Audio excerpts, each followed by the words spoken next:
Ladies and gentlemen on YouTube, welcome to our death. We're about to do the battle for something, something, something. Can't remember what it's called. There it is. Battle of Corfaz, which, for those of you familiar with this game, know is elite only. The only way in order which to do it is to play it in elite mode. We might not even finish this one. I actually played Flife back then. I played a lot of the MMOs in the Silver Age. In fact, I would go so far as to say there's probably no MMOs I didn't play in the Silver Age, because that's when I really started getting in there. I've talked about this before. I had the weirdest luck, and I know it's just luck. I know it's pure random chance. But I kept getting every beta invite, and in some cases alpha invites. Like, I just kept getting all the invites to every MMO. So I got to try out pretty much every MMO for a fairly long period of time there.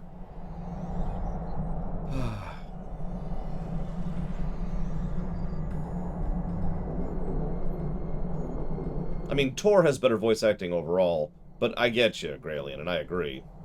I mean, this was several actors' last roles, which is really horrible and morbid, but still true.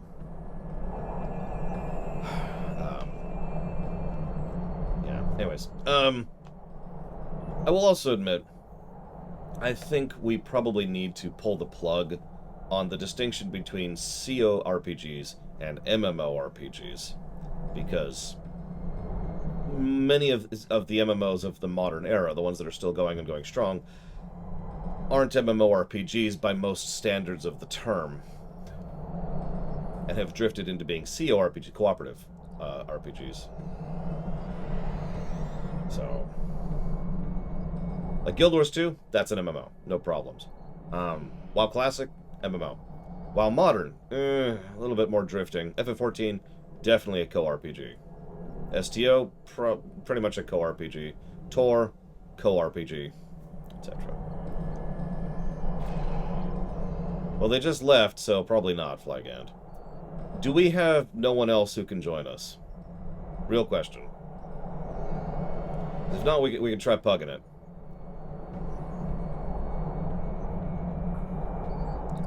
Well, admittedly, I didn't come up with the term co-RPG. Wish I had, because it just rolls right off the tongue. Co-RPG. C-O-RPG. It was actually coined by ArenaNet when they were making Guild Wars 1, which is very much not an MMO. Never has been, never will be. Which is funny, because Guild Wars 2 is. But it's an MMO, excuse me. It's something that looks a lot like an MMO, but is much more focused on the cooperative experience rather than the massively side of the experience. And this ties into what Huthor was talking about with quality of life versus social interaction. And I do think that those two things aren't necessarily, let me walk that back. I don't think those two things are always in opposition to each other, to which I point to Tor, which is honestly one of the best co-RPGs out there. Probably the best co-RPG out there. Because Tor is so incentivized to playing with a friend. Usually just one friend, which is kind of my point.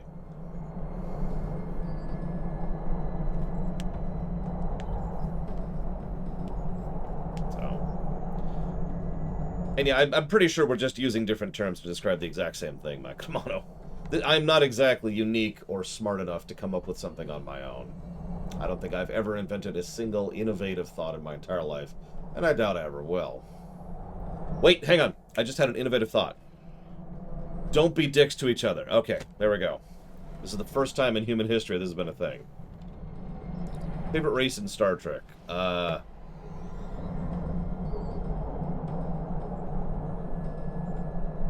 Jafari. Hang on, I need to kill Flygon. Okay, let's go ahead and queue. I'm gonna stick with the Dreadnought for right now. Oh, jeez, that was instant. Let's see how this goes.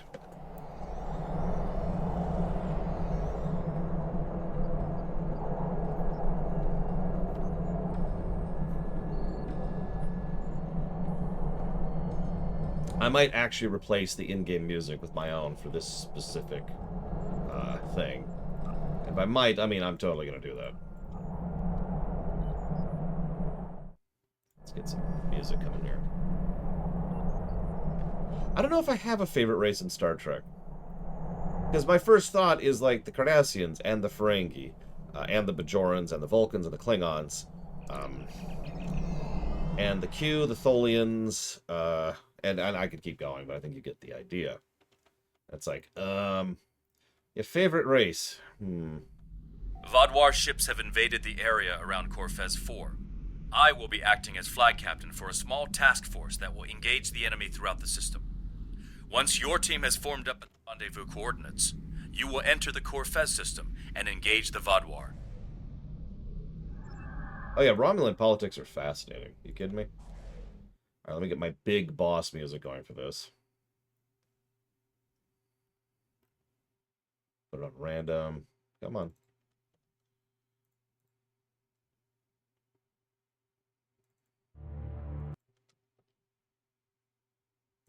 Come on. Oh, for God's sakes. Okay, fine. We'll do it this way then. Gotta hurry, because we're almost into the fight here. Turn it off random. Oh, Jesus. Oh, Jesus. Okay, we're here. Good luck. Oh, my God. That's a line. All right, I'm going far left. To try and, yeah, prevent that spam. Oh, my God. Do you see that spam of that artillery ability? Okay, no screwing around. No screwing around.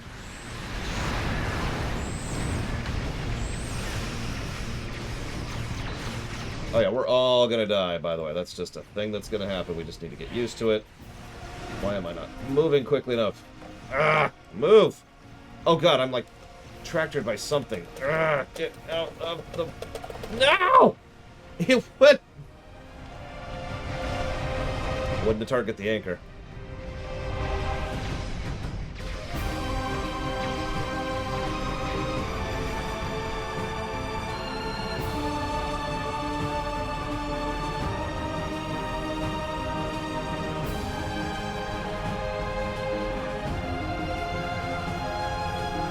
Okay, over here on the left, try to push these down a little bit.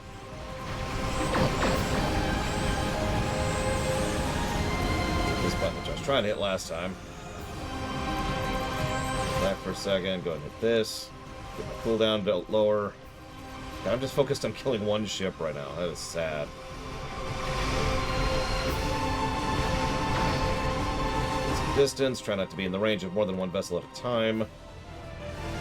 Still trying to kill one ship. Lost all my fighters. Pop this so I can heal for a little bit. Die instantly to a quantum torpedo.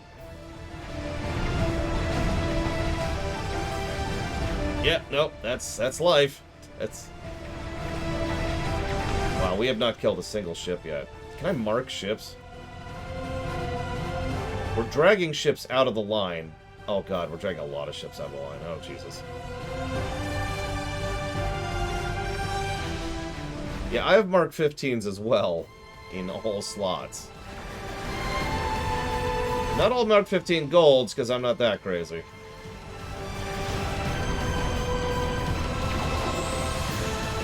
That.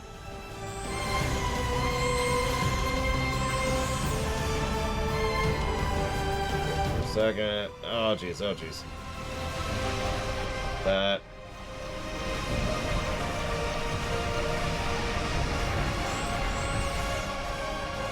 No, it's fine, Graylin. Once we fail, which we will, we're just going to move on. Come on. There we go. One down. I think we've actually killed like 3 ships by now. This is Elite. This is exactly how Elite goes. This is exactly what I was expecting to happen. Oh, jeez. Yeah, let's hit this. Off this, and then die before I can even get out of range.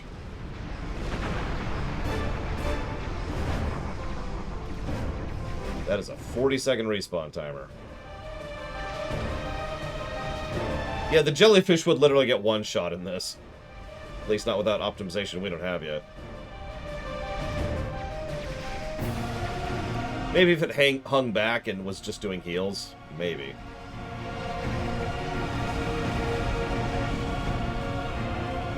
So we've got 40 seconds to kill this task force that has been stomping us. I'm curious what's going to happen when that timer runs out. God, they're at our spawn point. They're literally spawn camping us now. Which? Move! Move!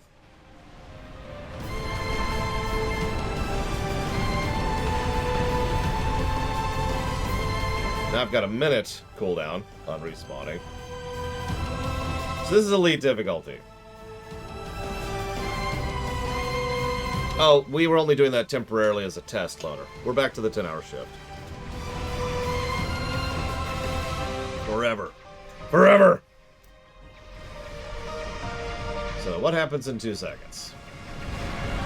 Operation complete. We failed. Wow. No, I'm not a workaholic. I just need to get frickin' caught up. God damn it. Stop funding things. Okay, so let's see. I've got an so we can actually show off here. Let's kill the super boss music here for just a second. So let's show off the injuries here. So I've got -5 to my engine power setting. I've got -13% to all damage.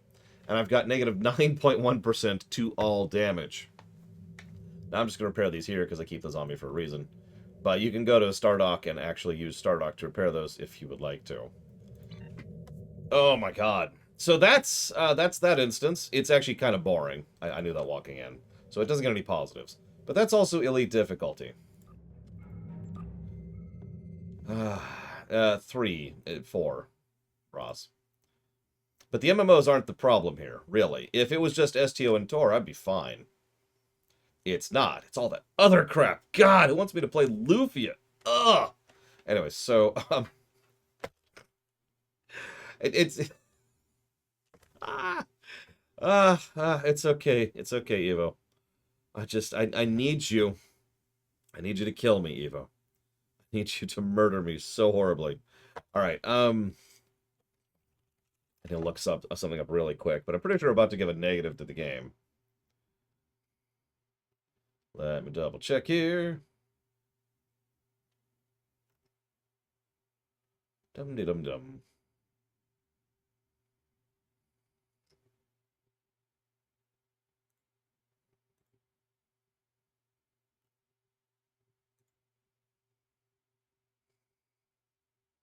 You're gonna have to beat me to death with your bare hands, Evo.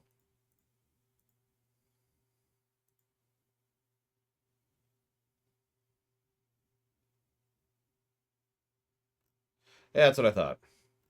So, negative to gameplay. Now, can anyone guess why we're giving a negative to gameplay?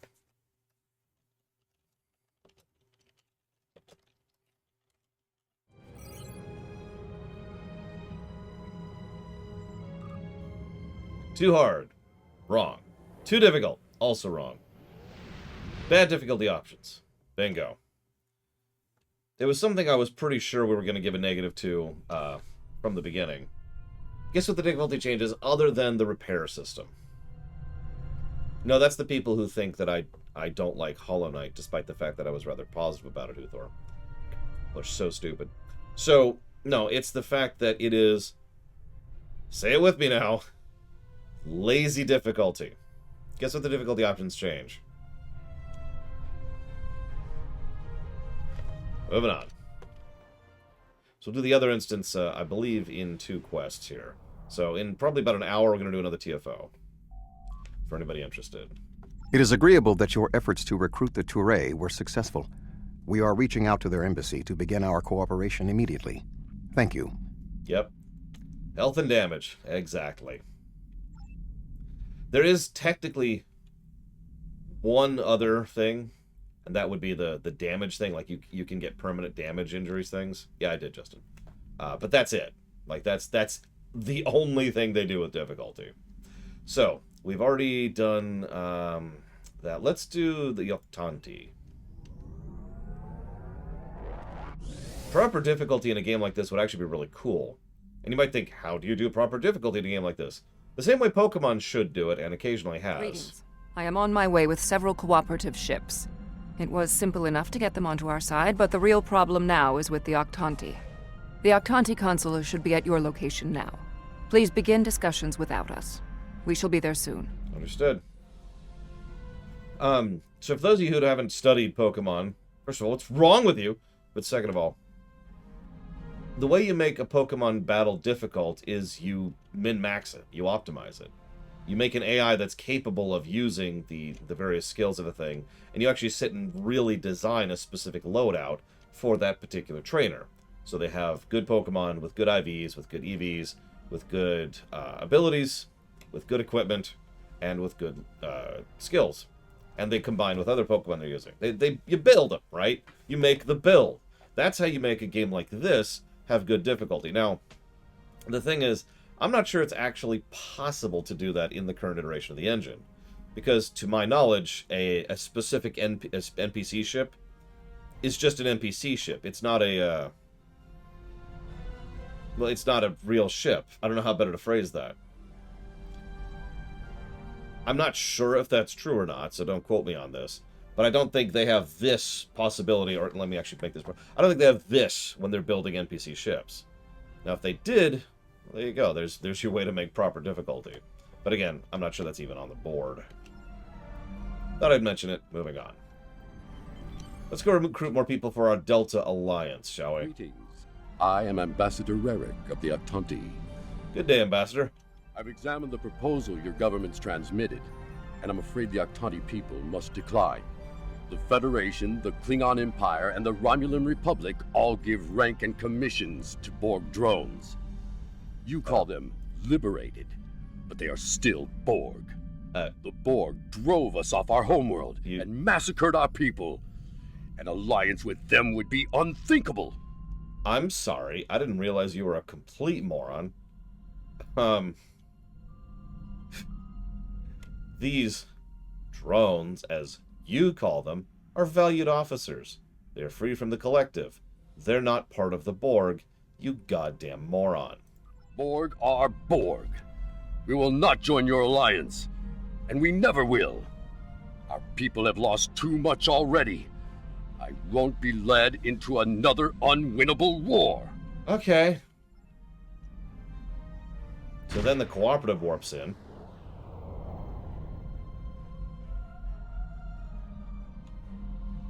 Yeah, you saw where this is going. I have a priority message for the Octanti. Patching you in.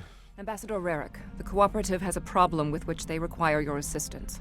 An Octanti synthetic virus has infected a recently liberated cube, causing severe problems for the fragile consciousnesses of the former drones. They are falling to madness. Our sensors show the cube is moving in this direction. You are in danger. Unknown. We need the Octanti to transmit the shutdown code for the synthetic virus. If done quickly, the liberated Borg aboard the cube may recover. Ambassador, I implore you to help the crew of that cube. They're not part of the collective, and they need your help. Never. If the virus infected them, then our work is done. They will destroy themselves. Okay, cool. So, if I kill all of your ships except for yours, will you give me the cure to the virus? It's arriving now. Your time is up. Cool.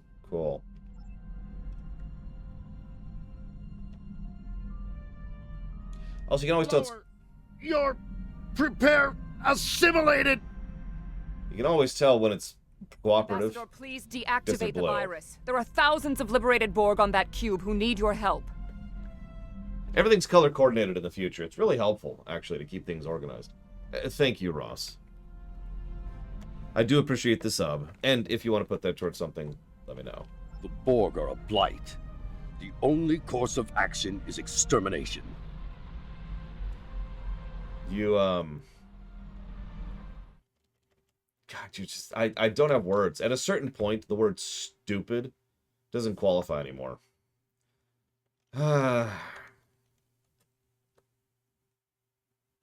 Diablo 1, you got it. Thank you again, Ross.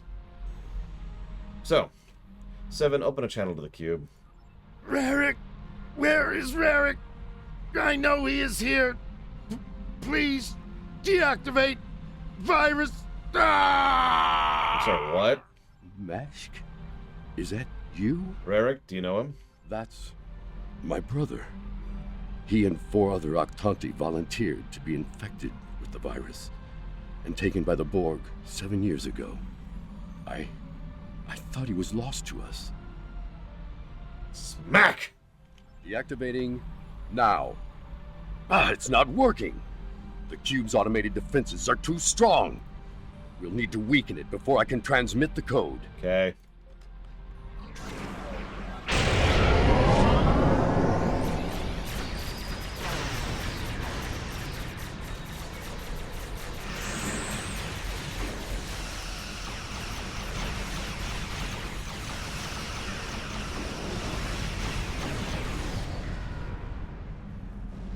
What's next?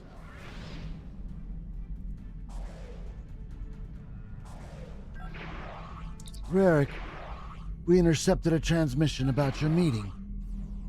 It was right. You were here. I fought the madness to get to you. Dangerous. But I knew you would not abandon us. Thank you. You did well, Meshk. Mashk, I'm so overjoyed to see you. I never believed in this liberation idea. It was a fantasy for the grieving. But having seen it firsthand, hearing my brother's voice again, maybe I shouldn't have been so willing to dismiss hope. I will see that the Aktanti people seriously consider your proposal. We need to reconsider many things.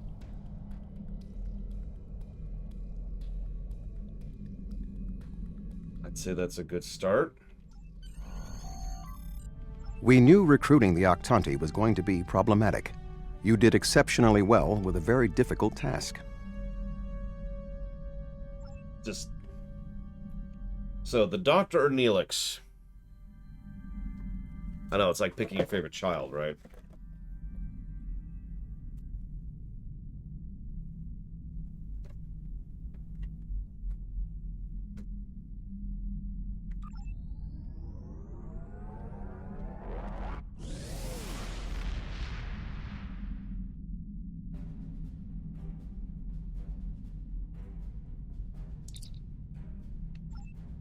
Alright. Signal the Doctor. Hello again. I thought it would be best if I used your bridge's hollow emitters for this conversation. I'm currently in disguise on board the Hierarchy ship as one of those potato-looking fellows, and I don't think you want to see any more of this than you have to. It's fine. What's the situation? The Hierarchy assume I'm one of the crew. I've begun a review of their cost analysis matrix, which is what they use to determine if any particular course of action will be profitable. Right now, their ship is running silent, which means they're cloaked, and all higher-level computer functions are locked out. I need those to complete my review. You need to convince them to decloak. Hail them. Show them their cloak isn't enough to hide them from the Alliance. Then you might be able to convince them to join.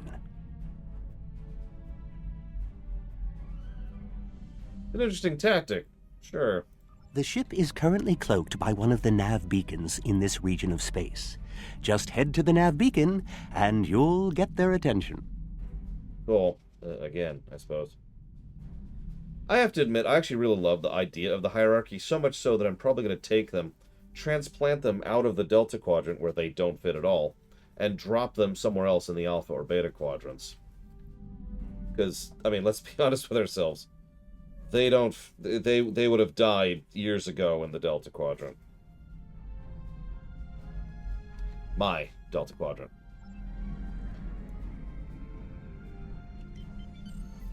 The Hierarchy once corrupted my programming in an attempt to spy on Voyager. This seems fitting. In the guy's defense, he didn't mean to. These subroutines are quite useful. Perhaps I'll write a holonovel about my experiences as a spy. Focus, Doctor. That's close enough. I don't want any trouble, but I would like to know how you knew our location. Tracking you is just a taste of the Alliance's power. Join us in our fight against the Vodwar, and we'll share it with you. Don't tell us your secrets and we won't tell you ours. As for your offer of an alliance, give me a moment to consider it. One moment, yes. The Hierarchy is consulting the cost analysis matrix. This is exactly what I needed. This is going to take some time. We'll need to stall them while I get what I need. Your moment is up. I am sorry, but the hierarchy has evaluated the investment needed for such an undertaking, and we find that the Alliance ships are simply outmatched by the Vatwar. There's no profit in losing. We'll stay out of this fight.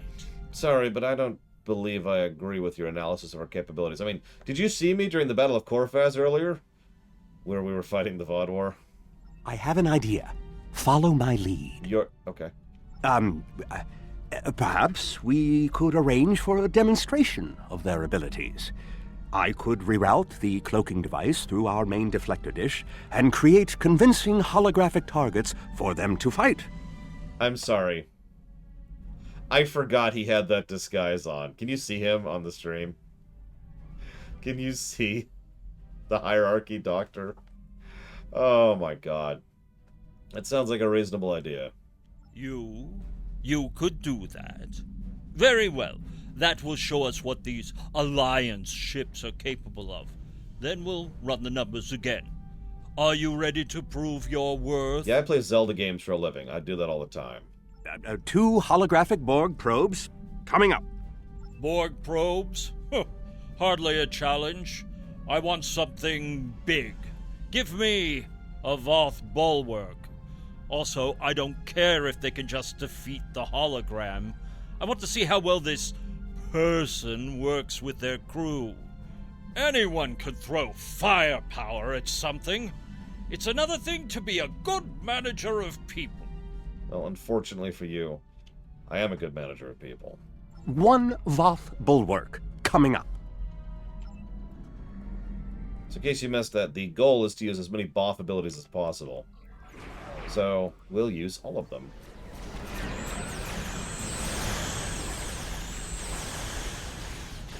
The Matrix is struggling to adapt to you. Keep it up.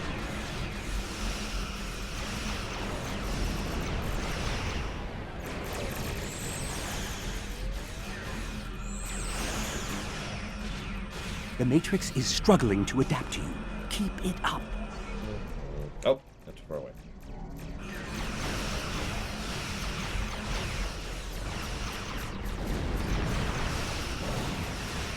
Done. Now you can finish off the Voth bulwark. Here, let me give you a hand. No, I'm good, thanks.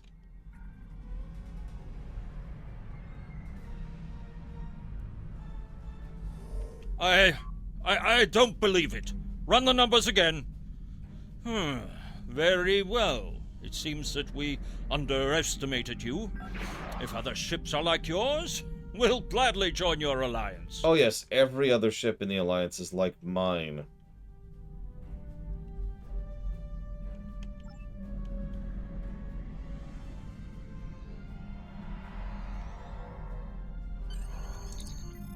Excellent work, Doctor. Your recordings of the hierarchy's cost analysis matrix will be a great benefit to Starfleet intelligence. And you. I must say, bringing the hierarchy into the Alliance is quite unexpected. I thought it would take weeks of back-channel negotiations to make any progress with them at all. Thank you for taking a risk. Your show of power must have been most impressive. Alright, let's go help Neelix out. Also, lol, my Koano.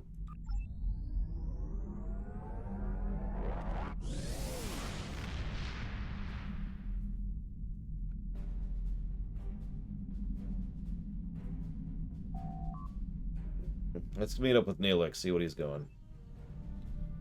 I hope it has nothing to do with the Kazon, or the Malon.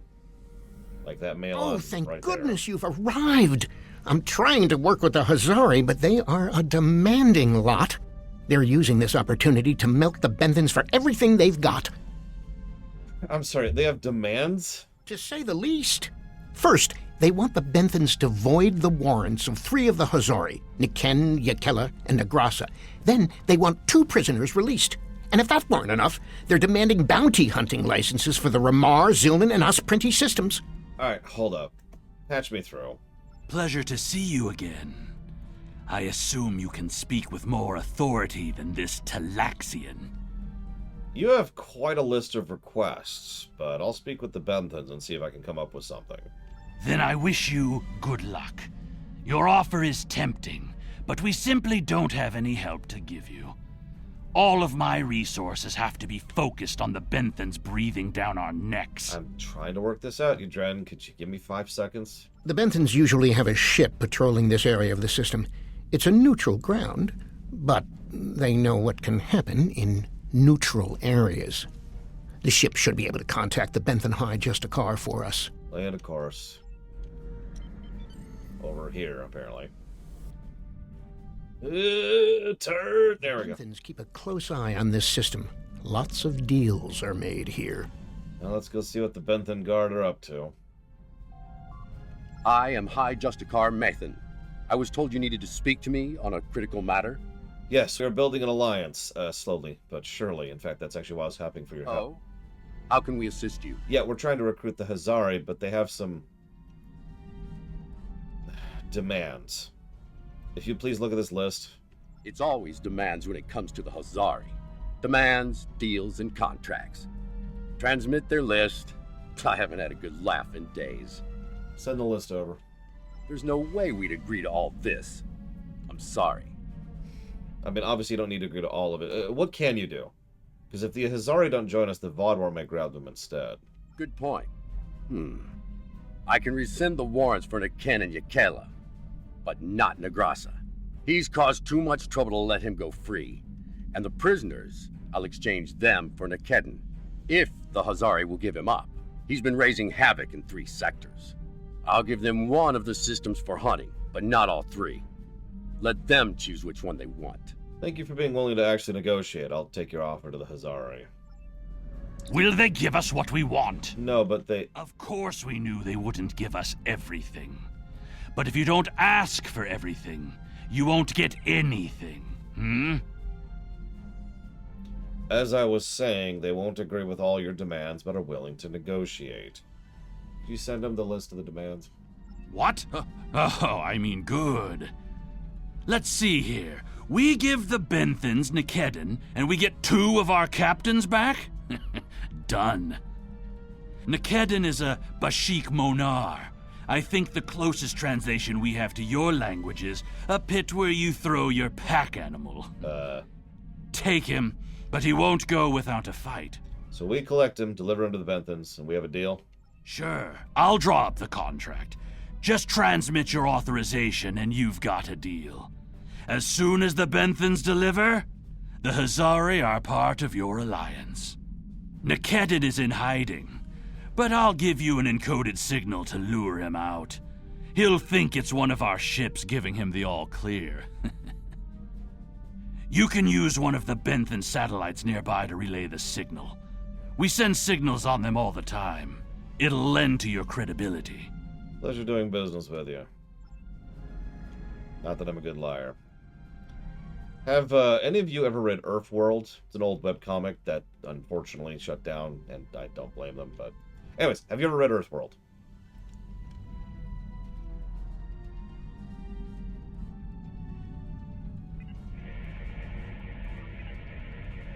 A trap?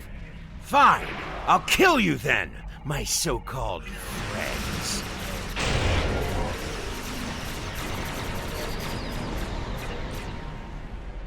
Okay, that's dealt with.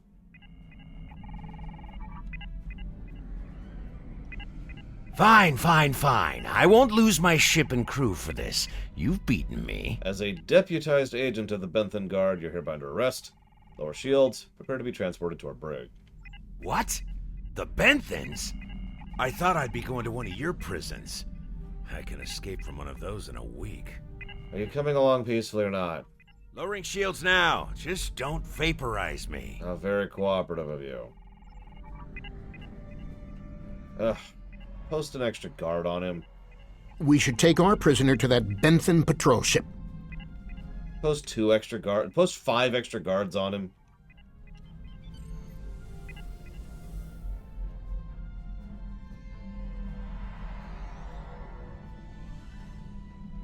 The Hazari seem a little too happy about this outcome.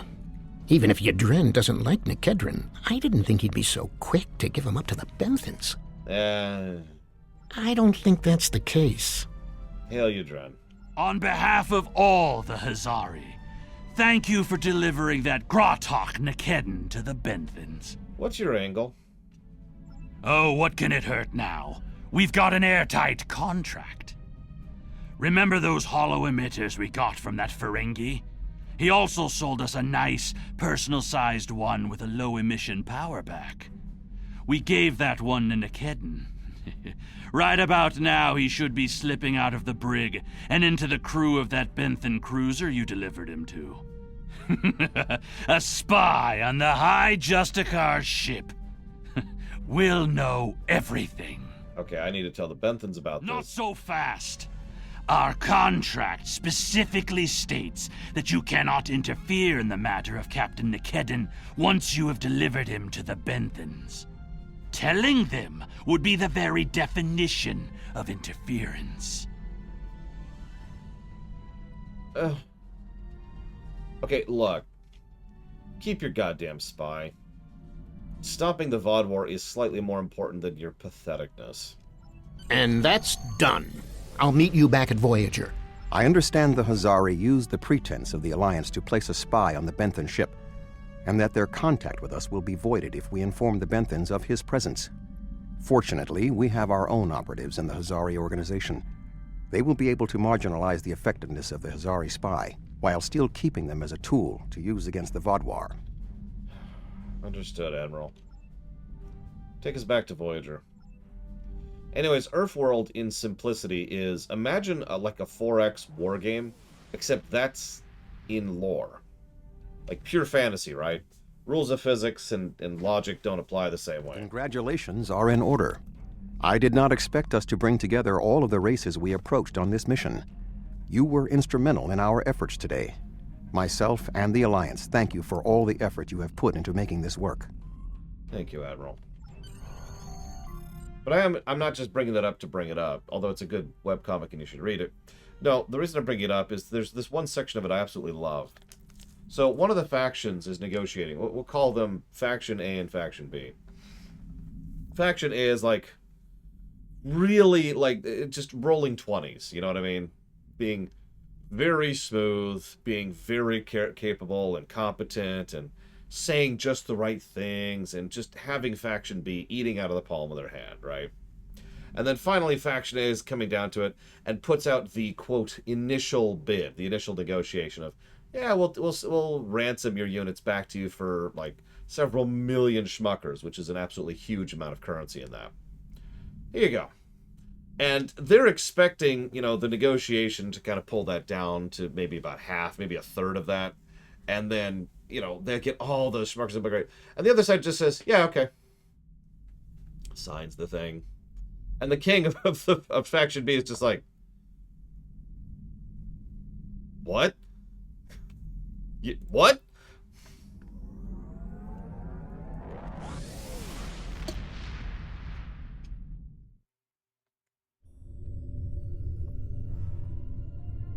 Anyways, I was just reminded of that because the whole negotiation Sounds like thing. we made some progress. That's good. We need all the help we can get.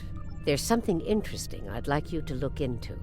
Okay, so we've successfully recruited several people to our cause.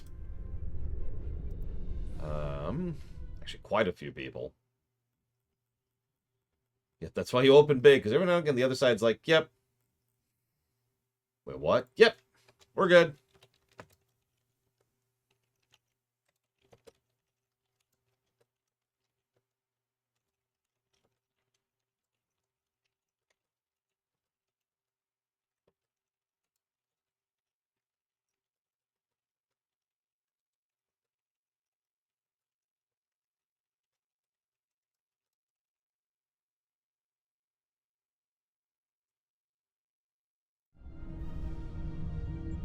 Commander Eldex wants to meet with you in the Molinia system. I'm bringing 7 of 9 in to back you up on this. She's familiar with the Vodwar and will be a valuable asset on this mission. Good luck. That's way down there. Thank God for transwarp, am I right?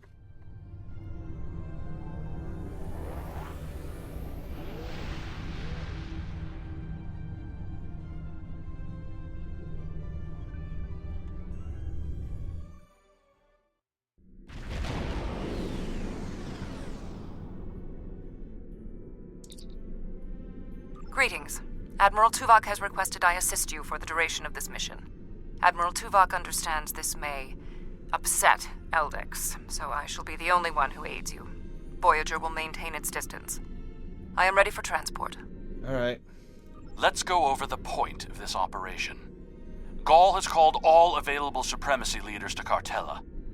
I do not know how many of my people are infected with those creatures we saw there, but I'm sure there is more than one. We need to expose them for the abominations they are. They're not abominations because they're willing to mass murder innocents in order to prove a point, or because they want to dominate the Quadrant and rule on high as Sultan, but only because they have bugs inside of them. The Supremacy is keeping a tight control on all subspace transmissions. We'll need control of the array to broadcast what we find on Cartella to not only my people, but the entire Quadrant. To control the array, we need to control one of the Hirogen ships. Make sure to leave the one I have marked reasonably intact. Sure. I can do that.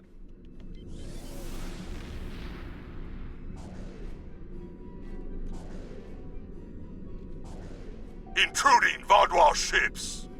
You have trespassed in Hirogen space! Give me the array and I won't kill you.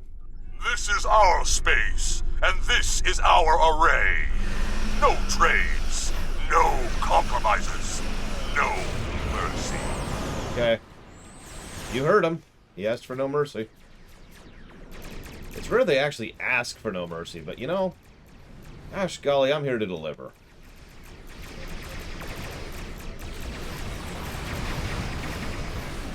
Although, that's weird. Why can't I target the enemy ships? That's a new bug. Oh, whatever.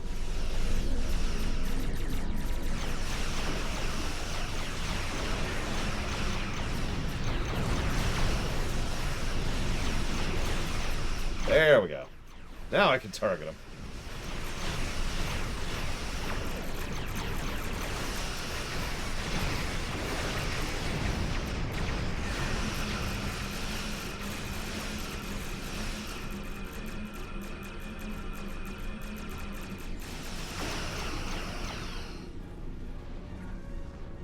Alright, speaking of which, don't forget. Oh, not up yet. We need to board the Hirogen ship and take the communications console on the bridge.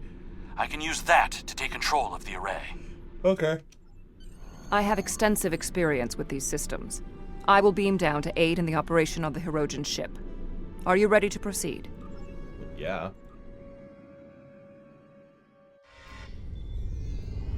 We need the communications console intact. Whatever else happens is of no concern to me.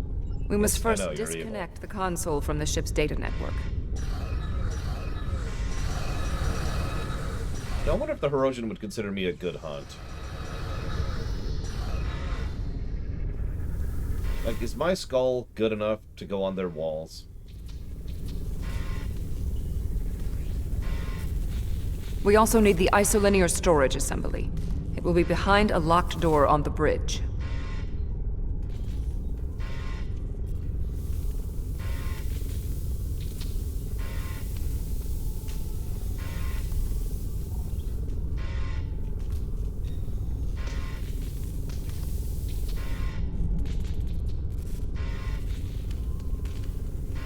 Okay.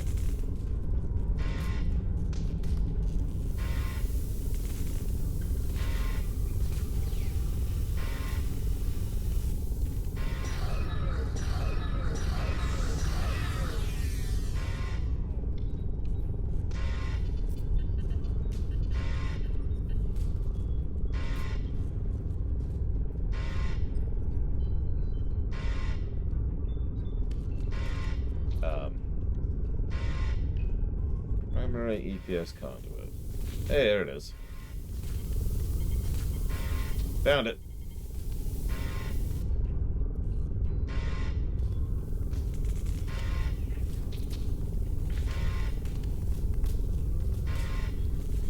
Well, Transporter standing by. I'm just wondering if I was good enough a hunt Transport complete. to have my skull adorn their walls. You know, We like have these the skulls over console. here. There is no way the Vaudouar will allow a Starfleet vessel into our space, and Cartella defenses have been upgraded since your last trick with the holo projector. Take one of the ships in my fleet, and send yours away. You can contact it once we've completed our mission. I will beam over some of your crew to assist you when we get to our destination. That sounds extraordinarily dangerous and possibly stupid. But I'm Starfleet, so let's do this. I mean, 10 pounds is probably overpriced for TAS, but... We'll scuttle the Hirogen ship so they won't know the console is missing. Then we can continue on to Cartella for the meeting. I have loaned some officers to attend to the duty stations on the frigate you now command. Thanks.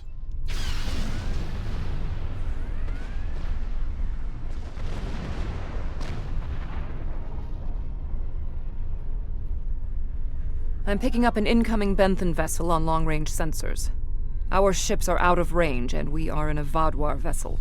It is unlikely the Benthens will give us a chance to explain the situation. Maybe we can warn them away from the area. They are not altering course. Disabling their vessel may be the only option. Try to hail them, audio only. Attention, Vaudouar vessels. You are in violation of several codes of conduct in this area of space, and your ships have been identified as perpetrators of crimes against the Benthen Guard and its protectorates. Stand down and prepare to be boarded. Hang on, I have to go defeat my allies here really quick. Because they happened to catch me while I was in an enemy vessel. What is this, Deep Space Nine? They cannot escape this system.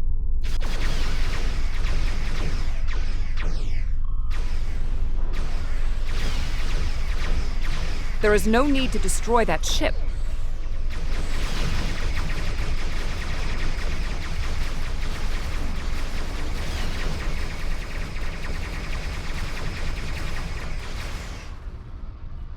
You may have a quarrel with the Benthens, Eldix. We do not. I've jammed the Benthen ship's communications so they can't I will signal not for let help. the plan be ruined. You know what needs to be done. You can't... No one can know what happened here. You can't possibly be suggesting that we destroy an ally's ship Unacceptable. The Benthens are performing their assigned duties and have no way of knowing who or what we are. Sensors are detecting damage to the ship's long-range communications array. It will be days before they can restore warp power or send out a signal. We can leave now, complete our mission, and then return later to assist the Benthens. Okay, that sounds reasonable to me. We're not at war with the Benthens. That's not a risk I'm willing to take. They're in range of the Hirogen array. They could tap it to send out a call for help, or disable our modifications. The Hirogen could return and discover what happened. And if another Vaudouar fleet finds them, there will be questions none of us want to answer. The Benthens must be silenced. There's no reason to escalate this. We can put him in our brig or tow his ship away to buy ourselves more time. There is no need for more bloodshed. I mean, if he lives, he could be an ally against the infected Vaudouar. They did not need to die. Yeah, you saw that coming, I'm sure.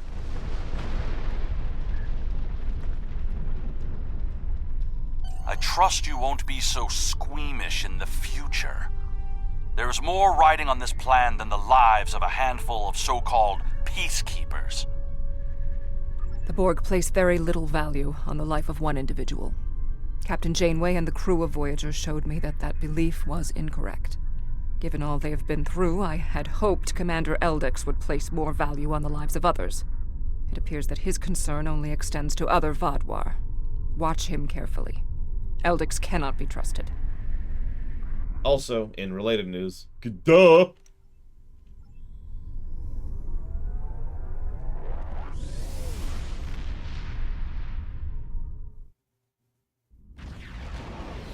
I mean, we basically just allied with a Nazi. Gaul has increased security since your last visit. Let me do the talking. Actually, let me be very clear about this. We just allied with a Nazi who isn't upset about what the Nazis are doing, and is totally cool with what the Nazis are doing, but is very upset about the fact that he found a bug inside one of the Nazis. And that's what's happening here.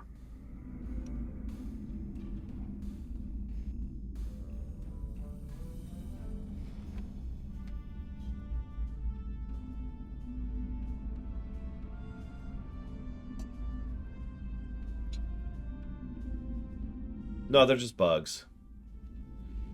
Whoa there.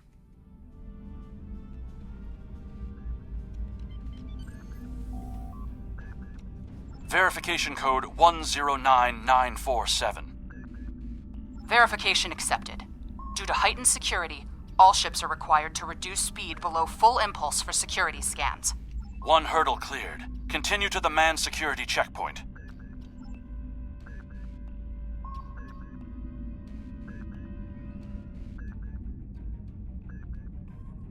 The Vodwar are a one-off threat of the week species from Voyager. They're the major villain of this entire story arc. Because STO. Disengage your engines and provide the proper security codes. I've been here many times. I don't know how to submit my codes. My predecessor was more lax in her handling of security measures. She has paid the price for her errors in judgment. What is your security code? Verification code Alpha 4742. Commander Eldex and Squadron reporting. Do not make me late for the meeting. Right away, Commander. Code accepted, Commander Eldex. Take your squadron to the marked position on the outer orbit ring. Good day. It irritates me that that's one of the only juggernauts in the entire game. Scans. Fly like you belong here. And a frickin' Vodwar. I mean, honestly, we've got the Borg Juggernaut, the Emerald Chain. Good thing you didn't try to use a hologram again, isn't it? And the Vodwar. Like, of all ships to get juggernauts, why those ones? Or of all factions. Ugh. Anyways. There are 67 ships in this system. That is more than expected.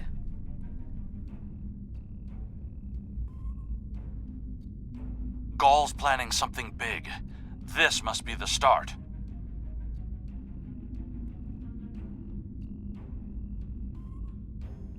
More ships, or just more reasons not to get caught?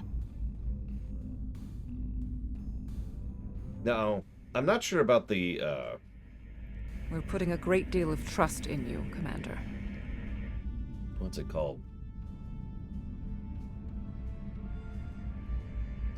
The new one. I am after one goal. The liberation of my people from these monsters. The Terran big ship. I don't know if that qualifies as a Juggernaut. I will do anything to achieve that, including betraying Gaul to save us all. It is time for someone with a stronger resolve to take up the cause that Gaul has abandoned. And yes, that's, There are more ships in system than I had anticipated. But we can't stop now. Leaving would only make us look suspicious. Did you catch that attempt at a... attempt is the wrong word. Did you catch that hint of a power play in there? I'm transmitting coordinates for a secure room near the meeting site. Beam down there. I will have a holographic disguise ready for you. Security is scanning for such tricks on ships, but I'm not sure they realize how many uses there are for holo-emitters. And yeah, the Dreadnought Carrier Terran thing is the one I'm talking about. The really dumb-looking ship.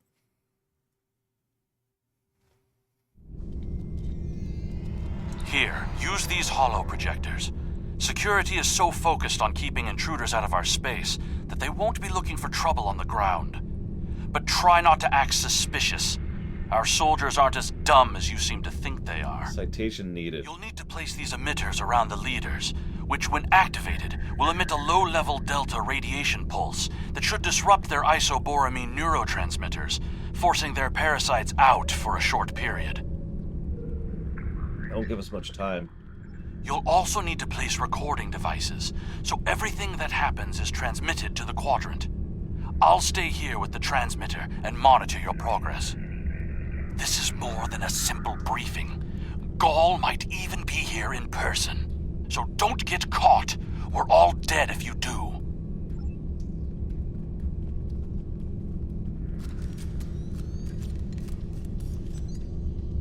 There we go. We are now Vodwar with an Iconian weapon. Sure. And yeah, I'm cool with wiping out the SS.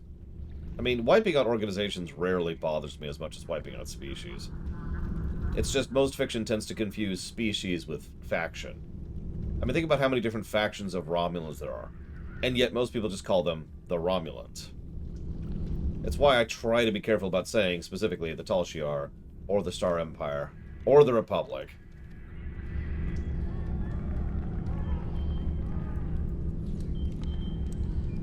gonna go ahead and set some bombs here, don't mind me.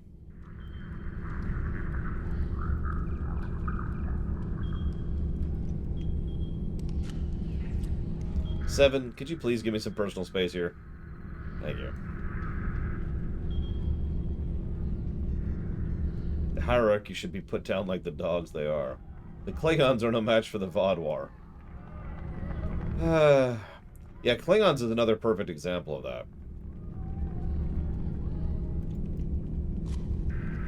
I would never wipe out the Klingons, but think of how many different factions there are amongst the Klingons. Not even every house is unified.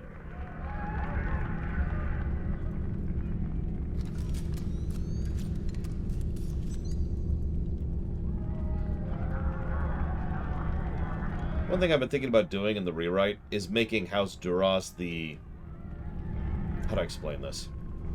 The deliberate dumping grounds of the crap Klingons. So hear me out for a second. The general idea is, if you've lost honor and you're discommendated, or you suck, or you've been ousted as a traitor or whatever, well, House Duras will take you. They're allowed to take you. And they're cool with that. You know, they're House Slytherin, effectively, right? And everyone knows that. Everyone's aware of that. So they go over there, and they go join House Crap. And the reason they allow that is because that way they have one specific place where they can kind of keep track of all the bad Klingons. It's like a one step away from prison kind of a program. Like, alright, sure, you go over there, you go to House Duras, and that way they can keep an eye on it, and, I don't know, maintain some degree of control over it, rather than just kind of being like, you're out! Exile! And then they go and they cause problems. Yeah, it's basically having a legal mafia is kind of what I'm going with that. Because I could completely see the High Council doing that. You'll need to set up a signal booster so we can transmit our signal through the base's electronic security. There's a power console near to where the leadership is addressing the troops. Tie the repeater into the conduits there. Actually, I'm going to make a note of that really quick, just to make sure, because today's Saturday and we'll have a Star Trek rewrite meeting tonight. So let me make a note of that to throw at him. Down.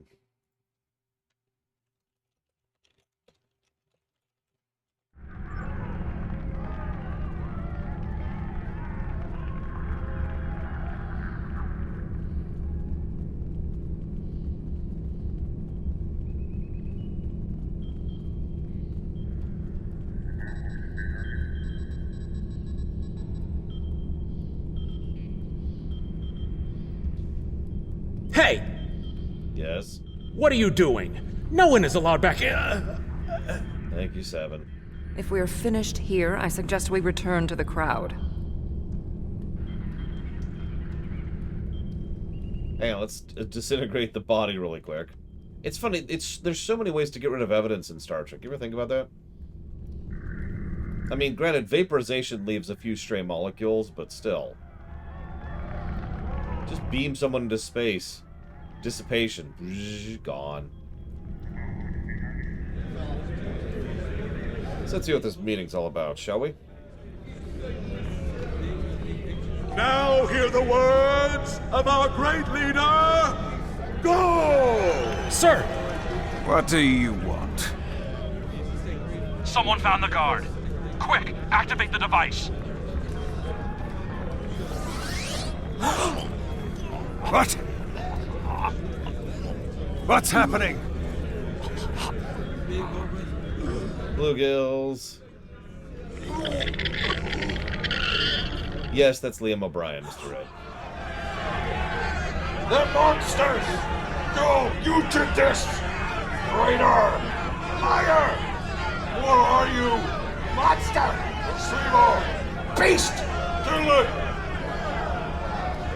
Enough! Why are you letting your eyes deceive you? This is a plot by our enemies. They're trying to divide us. I say no. We will stand strong, united. We are Vaadwaur, and we will conquer our enemies. Gul's right! This is insane! I'll stand with you! No! Gul's a betrayer! In turn, a scene. Ironically, that was a real problem with the SS. I see some of you are still loyal to our cause. The rest, you are cowards and traitors unworthy to be called Vodwar. Kill them. So, we've lowered their numbers a little bit, kind of incidentally. I think our time here is done. We should make our way to the extraction point. Yeah, let's let them sort this out. Don't mind me. Yeah, I'll just have fun there. Oh, you're in my way. Oh, well. Let's fix that.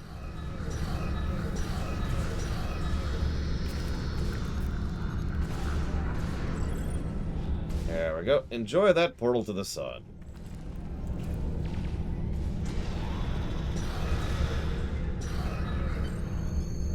Okay.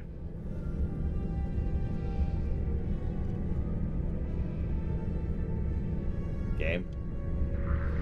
Get out! Get out now!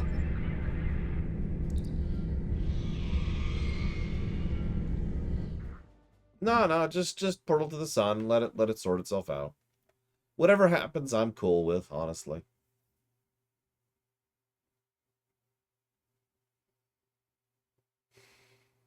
The more I look at it, the more I don't like the Odyssey in general. Visually, I mean. I get what they're going with. It's basically a mix of the Sovereign and the Galaxy. I don't like it. I don't see why you couldn't, Dr. Winter.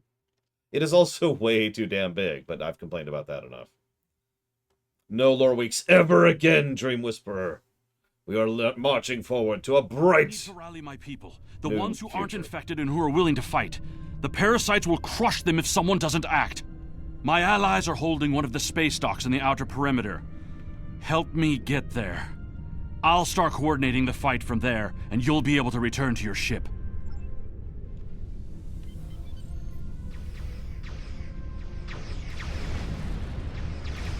Yeah, I was gonna say, we know where the non-SS Vodwar are. They're on Kabali Prime, and we'll deal with that. That's okay, I'm fine, Evo. I'm a Q. We need to confirm the transmission made it to the array. Confirm. Incoming hostiles. Handle them! In this piece of junk? Alright, sure. Vodwar escort E-shooter. Also correct, Dr. Winter. Hell, if we got a ship's shields down, we could just port its warp core out of it.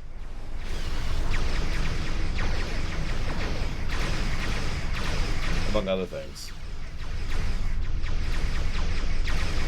Look, we all know Vodwar ships suck, okay?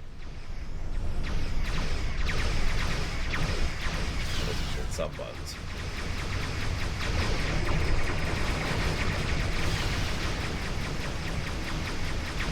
Let's see, what do we have in front? Dual heavy polarons, a quantum, dual polarons, and a polaron. Who set this ship up? In the aft we have a cannon? Why? The transmission signal is strong, and it's reaching the Hirogen communications array. Now all Vodwar will know about the corruption among us. You should go. I need to prepare my people for the fight ahead. Good luck. Yeah, that's the other thing. The transporter doesn't even really need to successfully finish a beam. It just has to grab a ship, or a piece of a ship, or a person. At that point, the transporter has accomplished its goal as being a weapon. I'm in contact with the Voyager, and it is waiting with your vessel outside this system. Yeah, get me out of this thing. We need to depart immediately. It smells.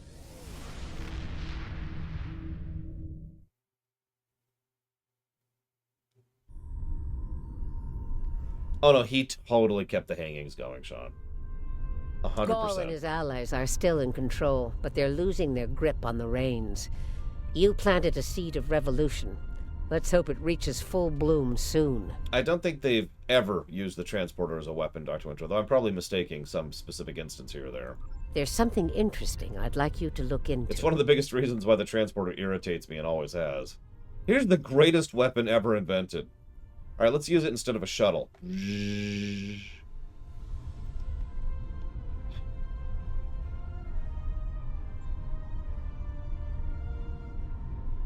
We're about to plan an attack on the Vodwar homeworld. We need a battle commander. and I believe you're the best candidate for the job. Meet with Admiral Tuvok and myself at the Denolan Dyson Sphere to go over strategy.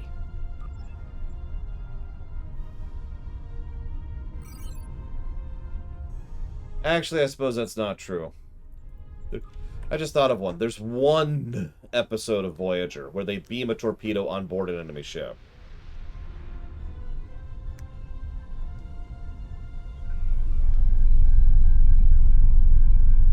So there you go. They did it once. Ever. I don't remember which episode it was. It was one of the Borg ones. Because it was a Borg probe.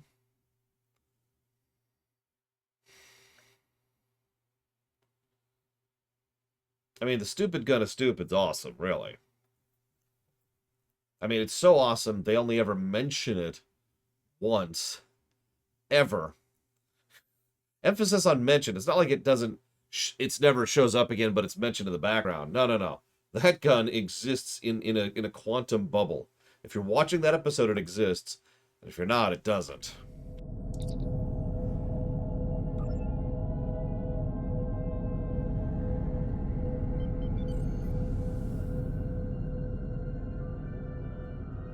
Just want to go look at the cooperative ship or not. Okay, whatever. No, screw it. I want to look at the cooperative ship.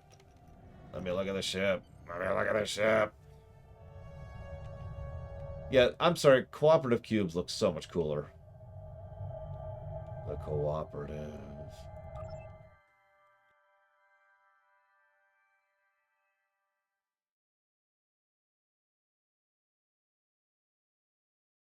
Even that's dependent on the episodes, Zaros. Because periodically they decide they don't actually need to lower their shields. Or they can beam through shields. Or they can beam through their own shields. Or they can beam through the enemy shields. Because the writers have no idea whether you can beam through shields or not.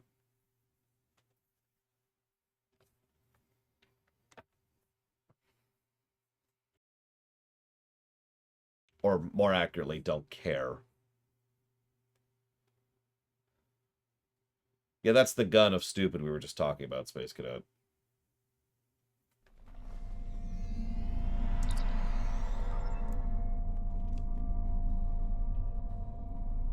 Admiral Tuvok will be giving a presentation soon.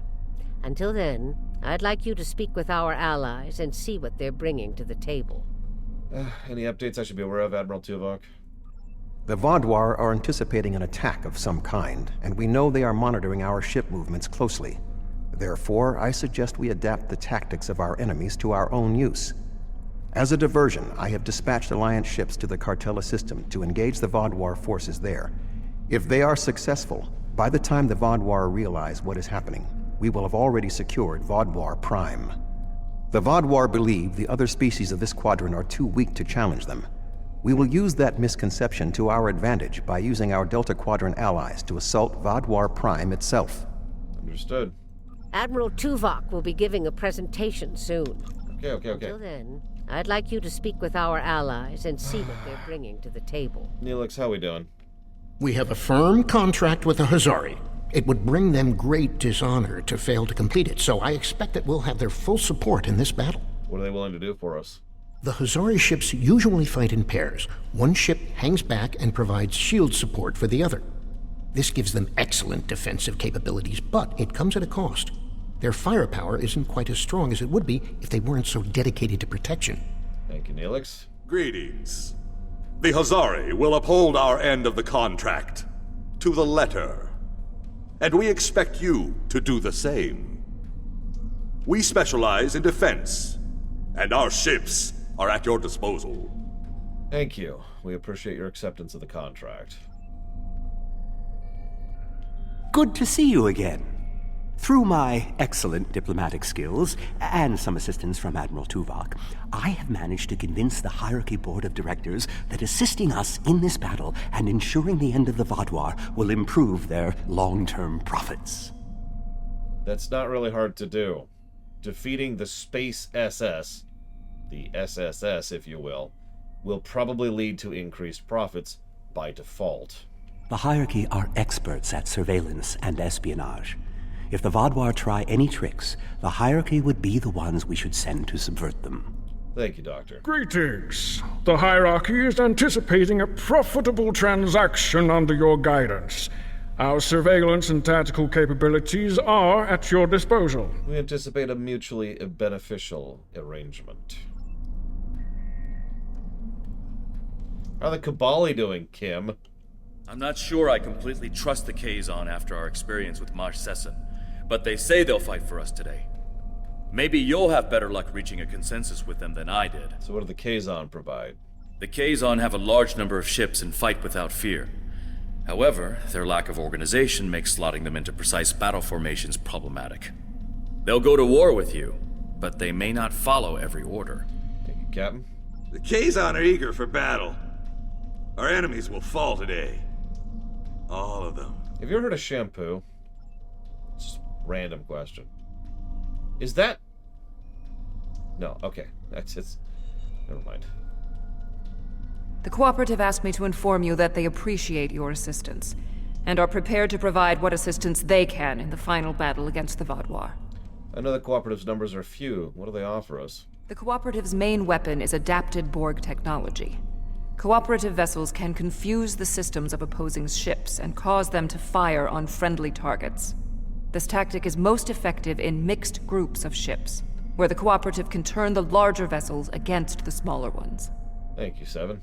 The Cooperative appreciates your partnership, and we are eager to end the Vaadwaur threat to our quadrant. Our technological capabilities are at your disposal. We always appreciate the assistance of the Cooperative.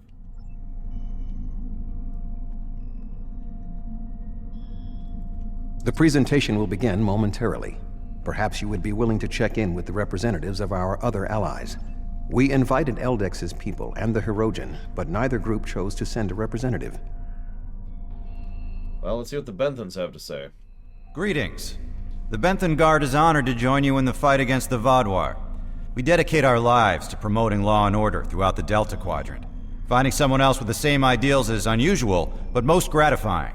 Support of your people is greatly appreciated. Let's go talk to the Kabali. It's an honor to meet you again. I am eternally grateful for your assistance on my world. By joining you in this fight, perhaps I can begin to repay a small portion of the life debt my people owe you. Yeah, so we haven't done that yet because it hasn't actually come up yet, but we'll do the Kabali world soon. Don't worry about it. Hello again. You've done so much to help us. It's only right that we help you this time. Thank you, Calyx. The Alliance continues to appreciate your support. Greetings.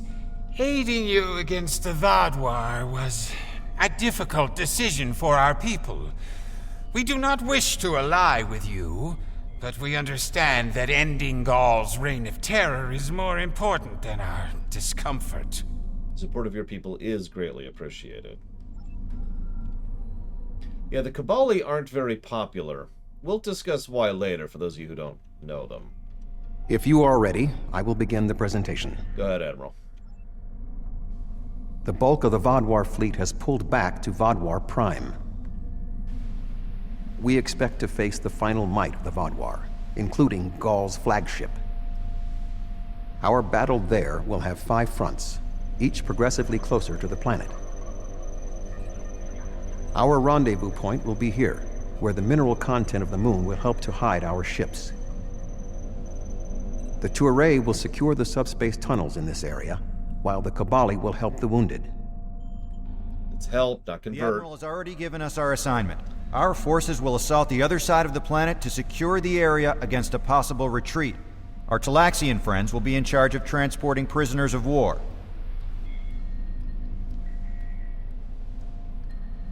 To give us the best possible chance of success, our battle commander will be able to call in one wing of our allies at each of the first 4 fronts. Each wing of allies has different tactical advantages. The Cooperative can confuse enemies. The Kazon have many ships and fight without fear. The Hierarchy have unparalleled espionage and surveillance abilities, and should be difficult to take by surprise. Hazari vessels fight in pairs, with one ship reinforcing the other's shields.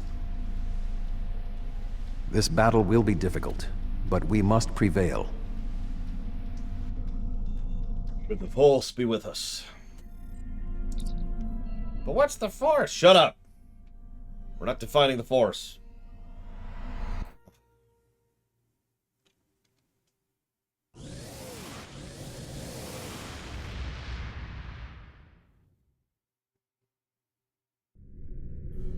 The fleet is ready to begin the assault. I will remain behind to coordinate their movements, while you will be commanding the battle from the field. We have 4 wings of allies at our disposal to help you break through the Vaadwaur lines. I recommend deploying 1 wing in each area. Are you ready to begin? The Vaadwaur have sent out several large frigate scout forces. Which wing of allies do you want to assist you? Large frigate scouts. That sounds like we'll go ahead and send in the Kazon there. An excellent choice. The Kazon number should be a match for the frigates, and their lack of organization should not be too great of a hindrance. Okay, let's go. Something's not right here. The Kazon are in the wrong position, and they aren't responding to my hails. Intel? And the Kazon switched sides to the Vaadwaur. Because of course they did. I mean, duh, honestly.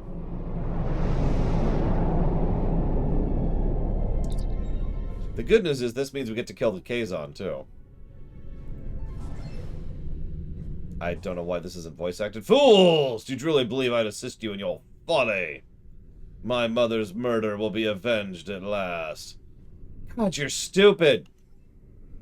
I was worried they might double-cross us, but I never thought they would be so blatant. But come to think of it, they did say some pretty suspicious things during the briefing. Fortunately, Admiral Tuvok and I have a backup plan. Sesson has been encroaching on Hirogen territory for some time. They'll join us in battle for a chance to collect his ship as a trophy. So we could get the Kazon or the Hirogen.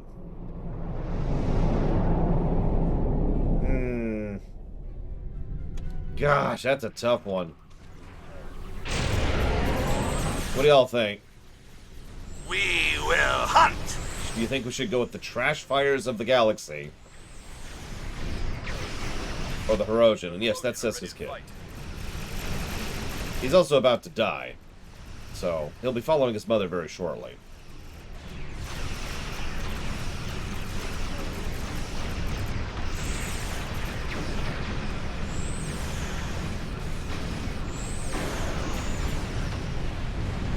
Okay, that battle group's completely wiped out.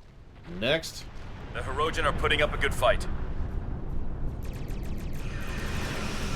Look, if I'm not going to feel bad about killing SS officers, I'm not going to feel bad about killing Seska. Or her son, who's an idiot, just like her. Who is actively trying to join SS officers to kill me. No guilt.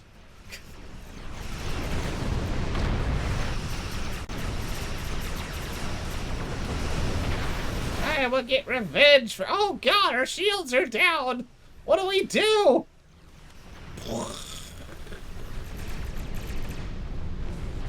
And they're dead.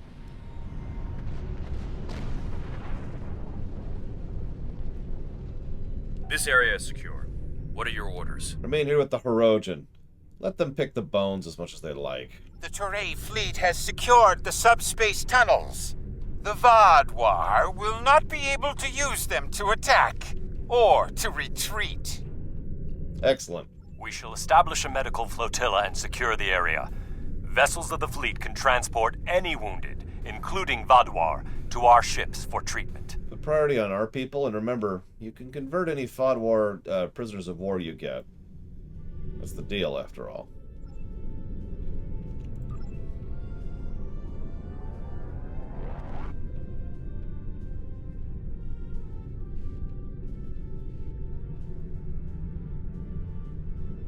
The Vaadwaur have set up a cruiser picket line in this area. Which ally do you want to advance?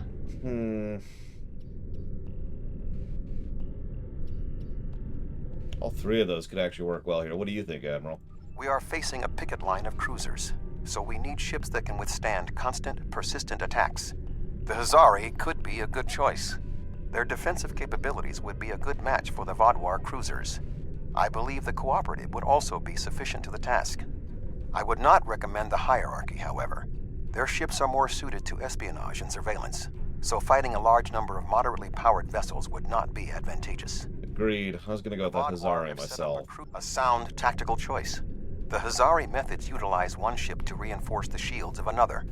Vodwar cruisers do not have the firepower to break through the reinforced shielding. I mean, the number of people who bought PS3s and PS4s just as, you know, for the Blu-rays and the DVD players is not exactly a small number, Mr. Red, so, you know, don't feel bad about that. So, are you going to betray me too? Because I will murder your face off. The Kazon Ogla will no longer stand by, while the Relora and Nistrum sully our name with their treachery. I will make good on their false promises. I'm glad for your help.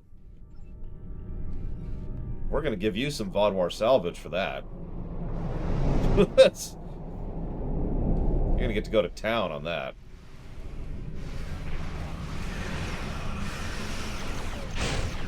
An excellent decision. The Hazari will make short work of those cruisers. Well, now we got to make sure they survive, because that kind of attitude needs to be promoted amongst the Kazon. Holy crap. Keep bargain equals benefit is probably the kind of mentality the Kazon could use more of. Let's be honest.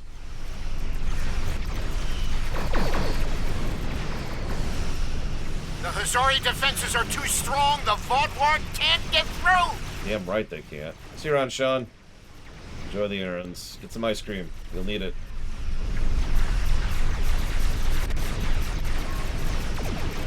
I know, right, Reggie? The Vodwar are starting to fall back. Well, then kill them.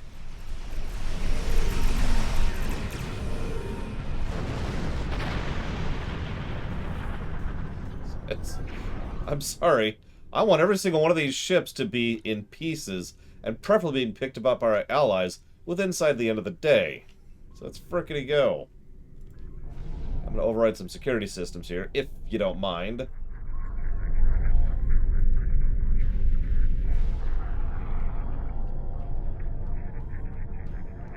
We have defeated the first wave of Vodwar defenders, and we are entering position for our next offensive. Resistance has been heavier than expected, but our ships have so far proved equal to the task. Excellent work, Captain. Keep me apprised. Please remember to direct any wounded or prisoners of war to our flotilla at Alpha Front. Okay, could you keep your corpse lust a little bit less obvious? That went well. What do you want me to do now? Do me a favor. Hold the area while we proceed to the next. And Neelix, good job.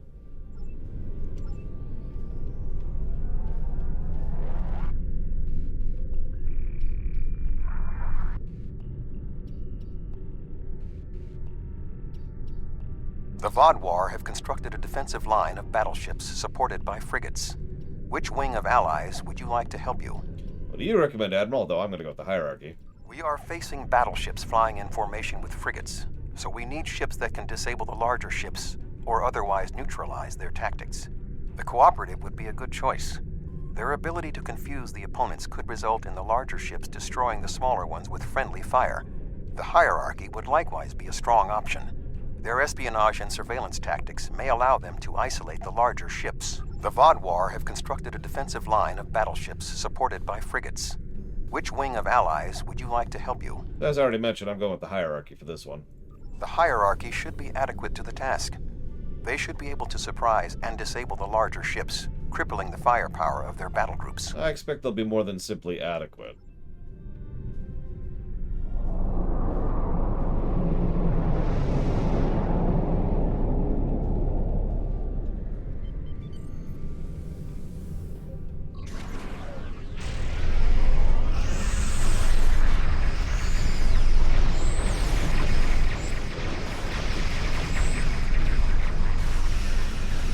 The hierarchy have calculated a cost-effective battle plan.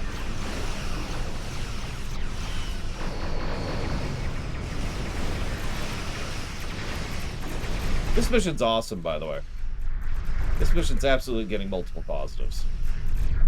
And I agree, we need more missions like this. You can really screw up and just completely screw yourself over. And there's actually gradients of The effectiveness. hierarchy is staying within their accepted loss margin. And of course, at the end of the day, you can just do your own thing, too. Love it. Is this game fun to play? At a certain point? Yes. The hierarchy are performing as expected.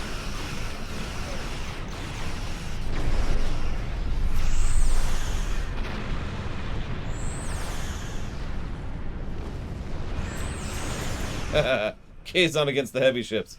Sir, the Kazon are dead. They're extremely dead. Good. Reggie's just back there like, yes, yes, kill my Kazon allies. I mean, that's true with most MMOs. The only MMO out there that doesn't start bad is WoW. And that's just because you can skip the bad in WoW.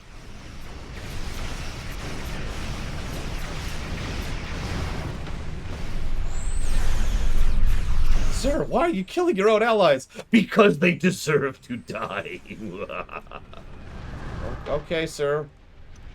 Am I your ally, sir? Not anymore. I'm promoting you to useful tool. Okay.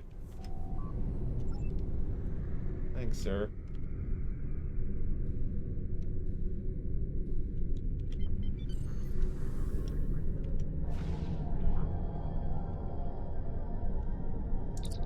We are ready to begin transporting prisoners of war from the orbital platforms at your command.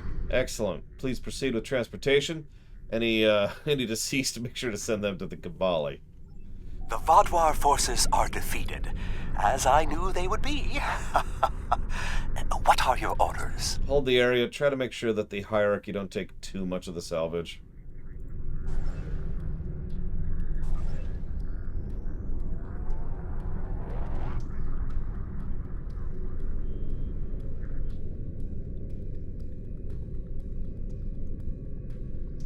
The Vaudouar have constructed a defensive line of battleships.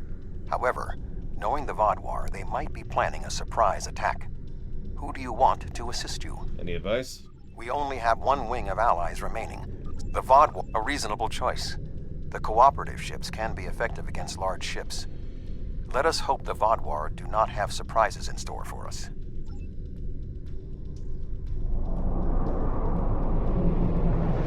Yes, here's my Borg allies. I'm not sure, Master of Overskill. Also, I'm not sure there's such a thing as a Kabali that's natural, but that's neither here nor there.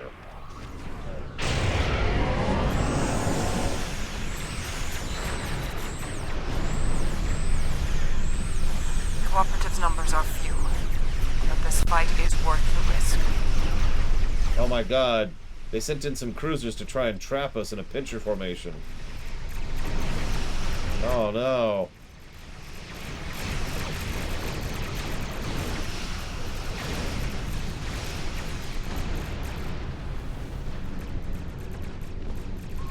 This is my shocked face. Within expected parameters.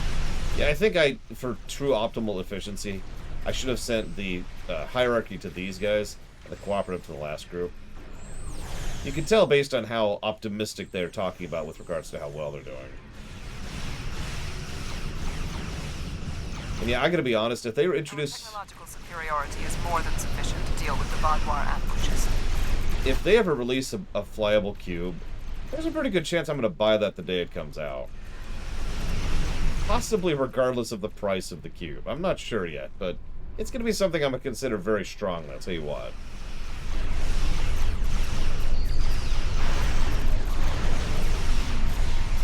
Like, if it's one of those $200 packs, no, probably not. But like 80, I'll think about it.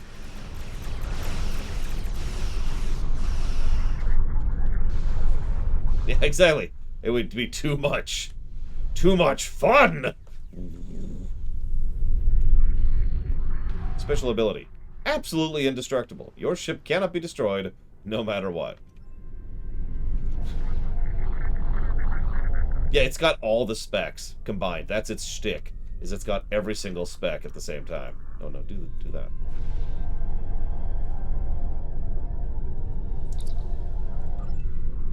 We broke through the ranks of the defenders. They're pulling back, but we have them contained. Excellent Vadwar work. forces in this area have been defeated. What are your orders? Hold the area, assimilate everyone who wants to be assimilated, and assimilate everyone who doesn't. I'll be moving on to the next. I mean, I spend my Zen semi-regularly. I only have 1,300 lying around right now.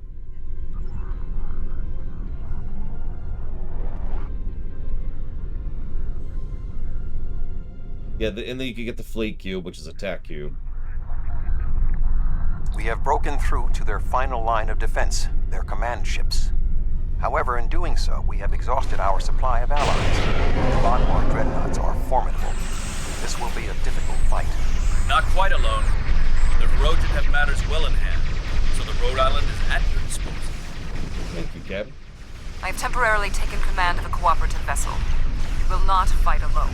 Oh, thank you, Seven. The hierarchy also agreed to send a single ship to assist in the final assault. Under the command of yours truly, of course. I'm finally getting to use my emergency command subroutine. But you would not believe the amount of paperwork I had to fill out. I believe you. Glad to have you, Doctor. Last but not least, the Hazari managed to spare a ship and put it under my command. Captain Neelix. I quite like the sound of that. Yeah, no, that's pretty awesome. I'll continue talking to you once I get free of this stupid thing. That's the second time they've killed me with the exact same trick, too.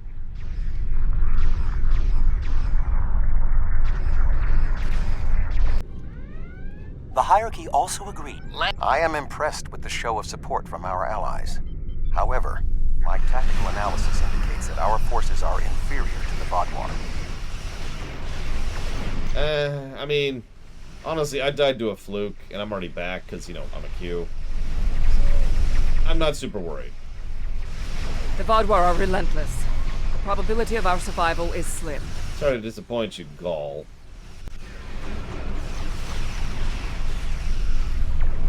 Seriously though, those constriction anchors suck. Those things are mean. It's also the only thing they've done to kill me. Twice.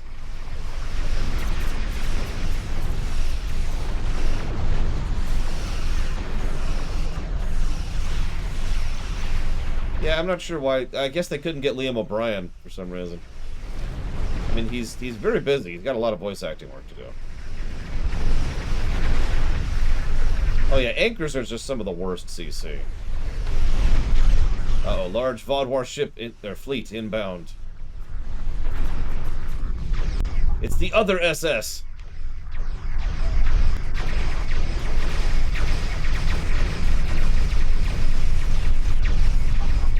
The SS who are slightly less against us than the rest of the SS.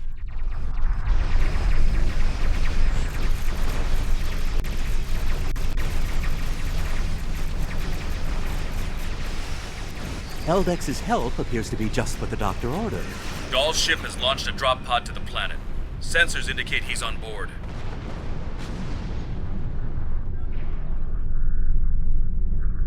Sir, we have arrived to help secure the area. Excellent. I'm needed on the surface. I'm taking my entire squad with me on this one. Everyone get your armor on.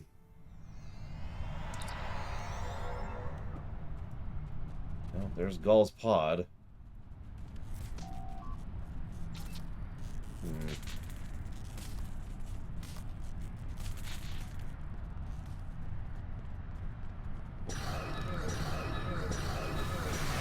Okay, everyone, make sure to pack your portable suns.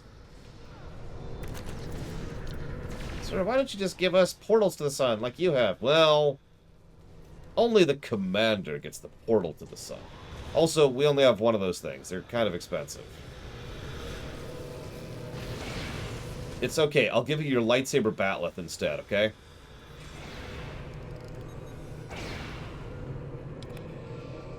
Which is funny, because that's actually a pretty damn good weapon if you're familiar with it.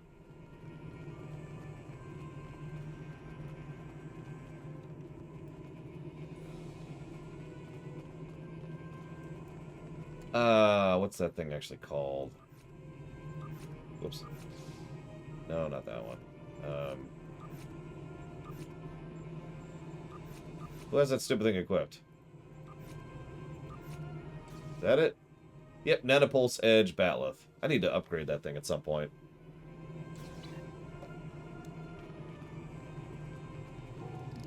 I mean, it's a Star Trek lightsaber. Of course it's strong.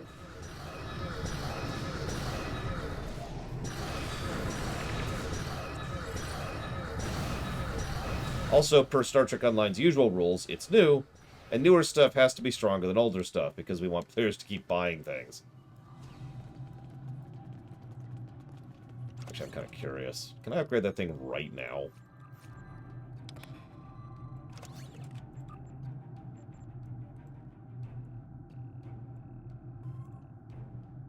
I've got some Phoenixes lying around. Let's see what we got here.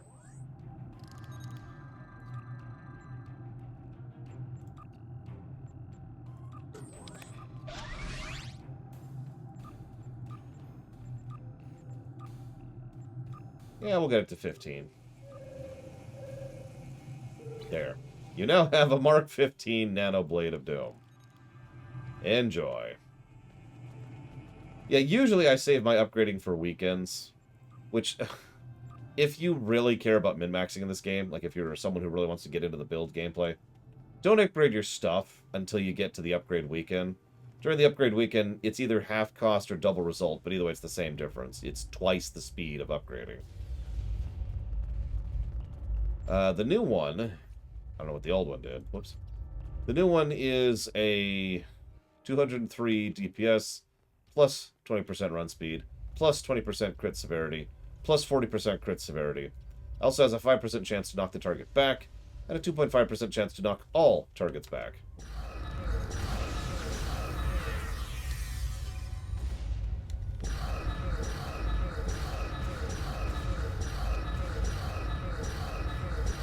Yes, always try to get to Mark 15 before you try to get to Gold.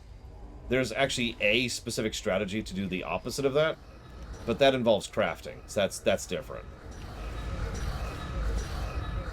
Okay, that guy. Jesus. Alright, hang on. That person's got some bluegill going on or something. Holy crap. Right buttons. Oh, Jesus. Couldn't hit the right buttons in time. Try hitting some right buttons in time this time.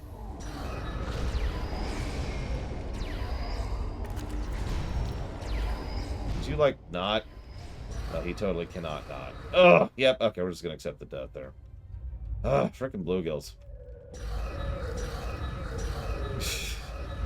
Why craft your own gear when you can buy it? Wait a second. I actually did craft a few things way back in the day. And honestly, with my latest wave of optimization, I didn't even bother. There's just too many things that are better that you can get from other sources. So I just was like, you know what? I'm just going to use those.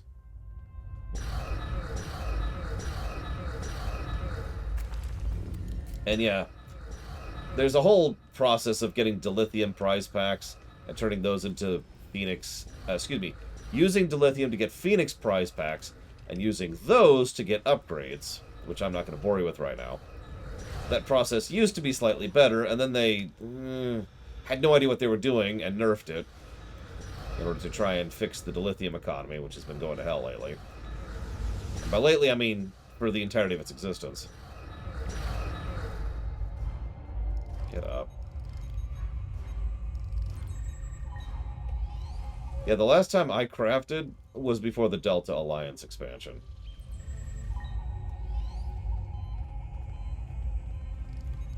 Probably because energy credits are kind of useless, Mike Romano.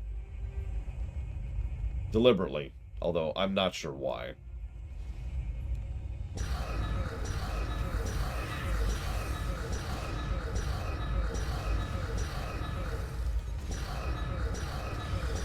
Yes it does. There's a sun, there's the Enterprise, a very obviously different looking set because they literally were using different lighting and a different lighting director. They're here to study it because it only happens once every 100 years. There's the scientist there. He's like, yo, Wesley's in the episode. And it turns out it's the episode when Wesley finally discovers what true love is. That's the big spoiler. Oh, I know, Admiral Murphy. I mean, honestly, a lot of MMOs are like that. Here's these 15 different systems and mechanics you can use. 3 of them are worth doing. I mean, have you ever looked into getting legendaries in Guild Wars 2, for God's sakes?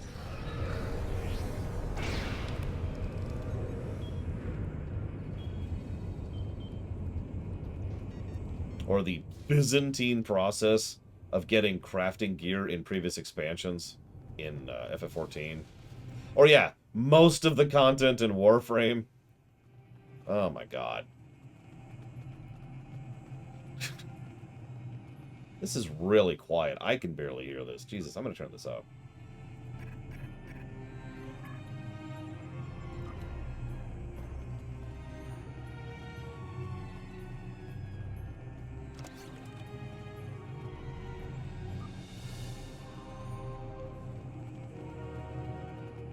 Your persistence is a credit to your race. Welcome, my friend. But it is time. You should have joined me when you had the chance. Sure, your blood will drench the sands of our blasted home. If you surrender now, you might save the lives of your soldiers. You know, the 20 you've got left, because we just killed a few thousand of your people in space. And yes, that is Liam O'Brien.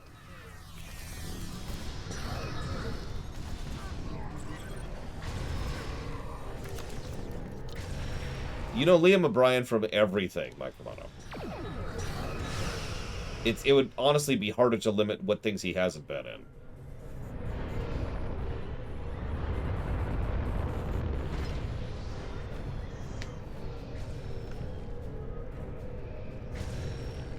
Congratulations.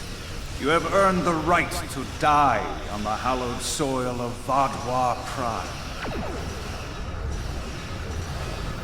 I'm not sure if he's ever been in a Star Wars work. I'd look it up, but I'm kind of busy. Someone look it up. Has Liam O'Brien ever been in anything in Star Wars? What, Reggie? It's a nice pet. Does good damage. You know the other weapon I should upgrade? Although you are clearly not the brightest aliens in the universe, your bravery is admirable. And I do respect Starfleet for ending my people's long twilight. Surrender now, and I give you my word I will spare your people. You and the other leaders will need to be executed, of course. But that is only to maintain order. Personally, I bear you no ill will. You're offering me this after I've beaten you. You're an idiot. That's twice you've refused my generosity. I should be insulted, but your pitiful blindness makes it difficult. I feel nothing but contempt for your delusions.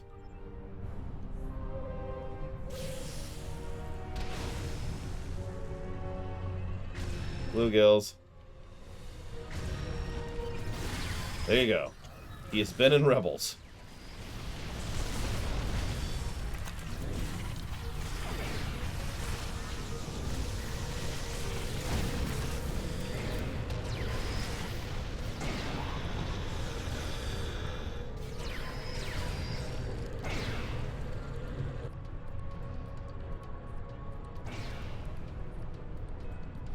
Actually, no. The Vaudois controlled this quadrant once, and our new allies have only made us stronger. That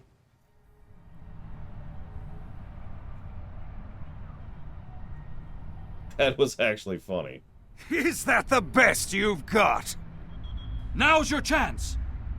Defeat Gaul!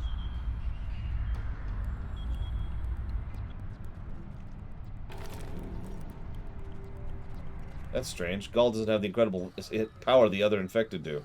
Why would he? I thought you might like to know. I took the liberty of scanning Gaul from orbit. He does not have a parasite. And I don't think he ever did. Nope. What? That's He impossible! was just that messed up all on his own.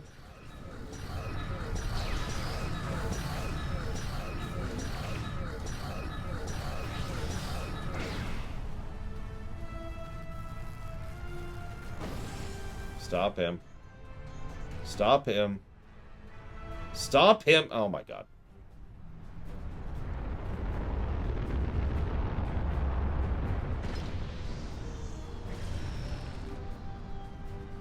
The Vaudois Empire will never fall. and you will not even be a footnote in our glorious history. Yeah, how many people do you know would willingly sell out their own people to the Bluegills? Knowing what the Bluegills are and do.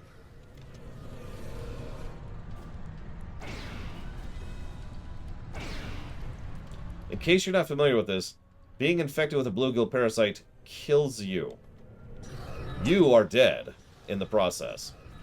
It does so much damage internally to you, and effectively replaces too much of your brain. So you die.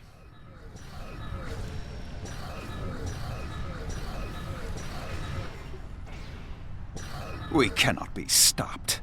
Time after time we rise from the ashes, and we are stronger for doing so. Your logic is flawed, Gaul. You are already defeated. The evil I mistakenly unleashed on the galaxy ends at last. My people and the galaxy must believe the parasites were behind his madness.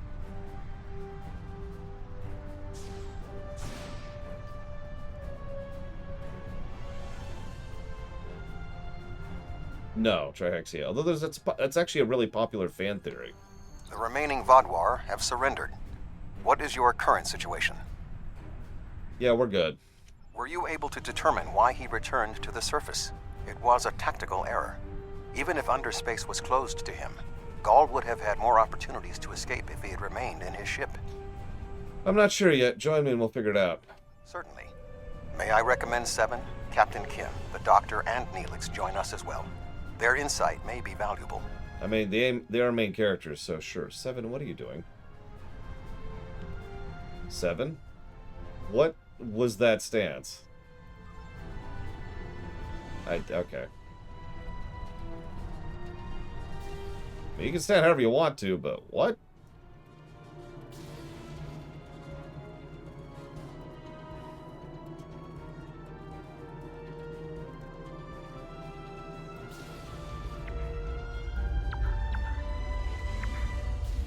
Well, let's see what's going on here, shall we? Harry, what do you got? Honestly, I wasn't sure about coming back to the Delta Quadrant. I have a family and a life back home, and the idea of being 70,000 light years away again wasn't appealing. But seeing the good we've done for the Gabali, and now stopping the Vaadwaur, I think we were needed here. You were needed. Thank you. It's been a pleasure serving with you. I hope we meet again. We will in the very next quest.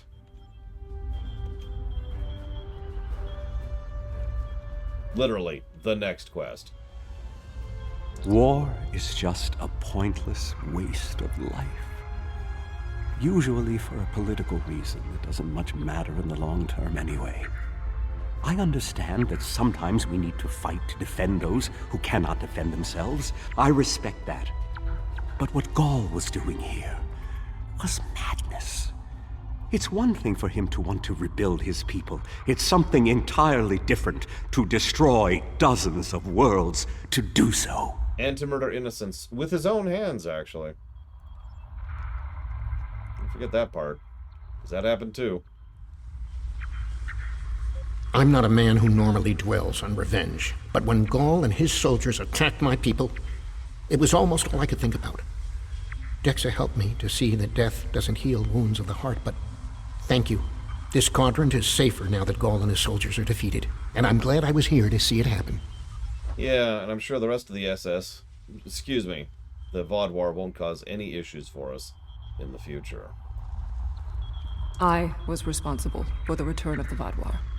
Even though Admiral Janeway told me she might have done the same thing, it was ultimately my actions that allowed all this destruction to happen. I participated in the assimilation of many different species during my time with the Borg. Those acts weigh on me. The wanton slaughter caused by the Vaadwaur will do so as well. You know, you don't know the consequences of your actions. Nevertheless, I am pleased I could, in some way, make up for my actions. By assisting the Toray, working with the Cooperative, and fighting the Vaadwaur here today, we have helped end what began more than 30 years ago when I activated those stasis tubes and freed the Vaadwaur. Thank you. You're welcome. We couldn't have done this without you. Tuvok. While this conflict was regrettable, it was ultimately for the greater good. Gall's hubris and ambition blinded him to the harm he was doing to the Delta Quadrant and his own people. Now the threat is ended. There will be time to heal the damage he has done. But were they acting alone? Hang on, let's go.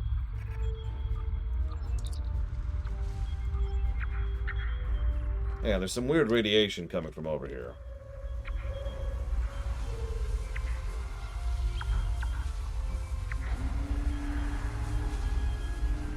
The hell is this? Intriguing. This device is not familiar to me, but it does not appear to be of Vodwar origin. I will bring it back to Voyager for further analysis. As it happens, I do recognize that device. So should you.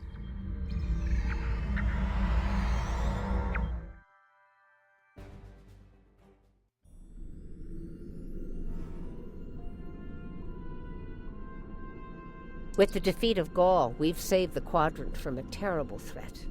Well done. This unknown artifact concerns me, however. We'll be in touch once we know more. There's something interesting I'd like you to look into.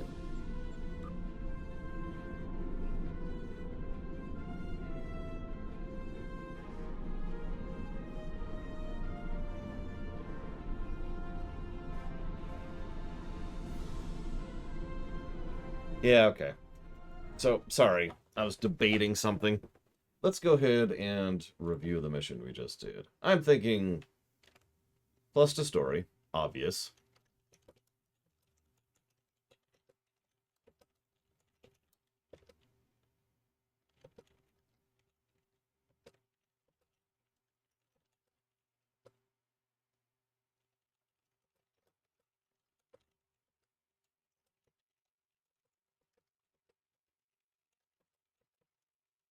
And 2 pluses to gameplay for being probably one of the best missions in the game.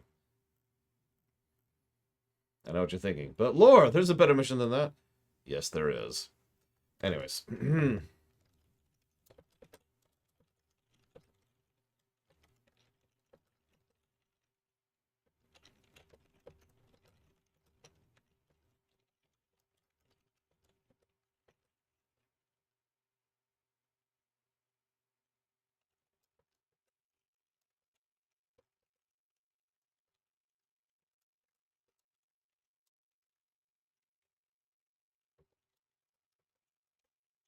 Yeah, sorry, the actual best mission is the Klingon mission where we raid Mars successfully.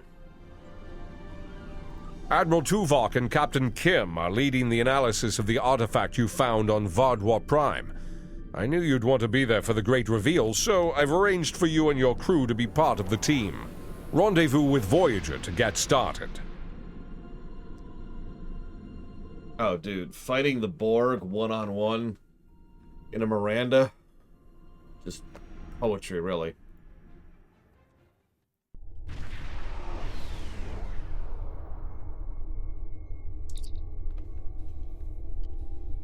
Let's pick up with Voyager, shall we?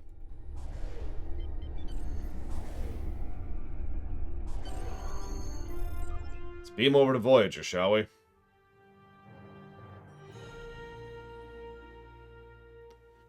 And no, we all know the Vault mission is much better than the Vault quest. Or the Vault TFO, rather. You know what I mean.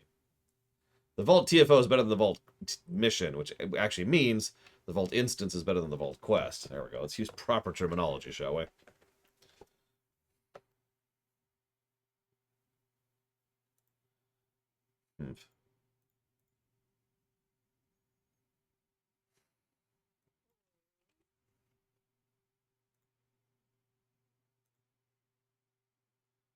Loading, loading, loading.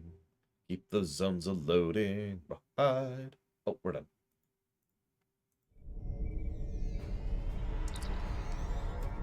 Admiral?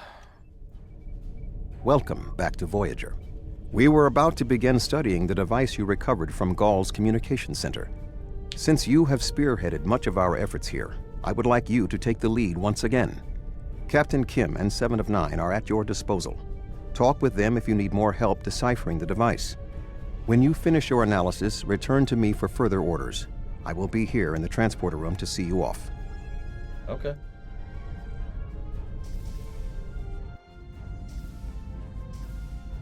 Let's head to engineering then.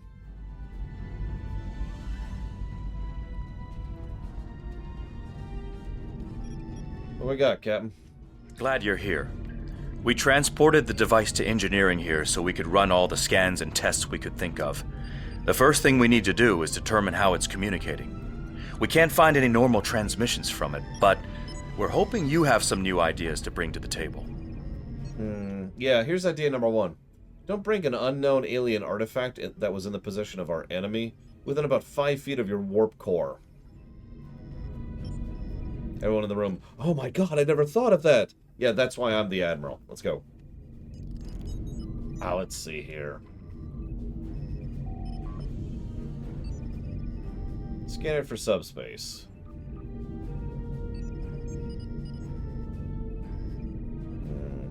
Apparently this thing communicates with devices in subspace. But Admiral, we only have 3 sets. Damn it, man! Turn the camera this way and use the same set in a different direction. God, do I have to think of everything? The device communicates with subspace. We should have guessed that. Now comes the hard part. We need to access the device's memory core. The engineering team here on Voyager is good, and I've heard your team is top-notch. But it might take more time than we have for either team to make a full analysis. We should have both teams give you their opinions on the device. If we work together, hopefully we can make a breakthrough. Or maybe, hear me out for a second, we take this thing to a starbase, somewhere that isn't, or a planet, somewhere that isn't right next to our warp core. You'll need to set switches on the device until we get solid readings. We'll be able to tell if switches are in the correct position, but not which switches. Good luck. Oh, for God's sakes. President Berman requires I wear a bikini. Yeah, tell President Berman he can suck my Iconian staff.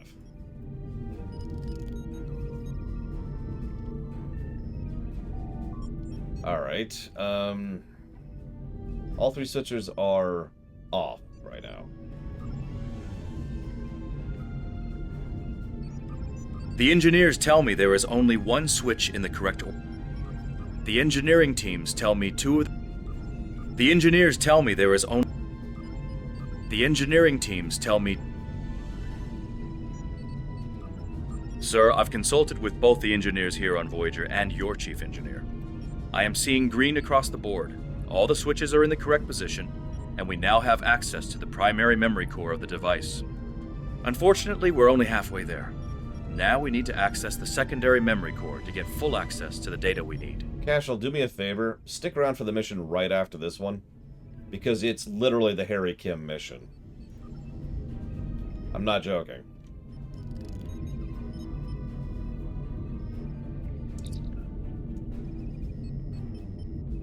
The engineering teams are reading... Looks like you did it again. All the switches are in the correct position, and we now have full access to the memory core of the device. 7 of 9 should be of assistance in accessing the memory banks of that device. She's in astrometrics, attempting to get a fix on the location of who, or what, is receiving these transmissions.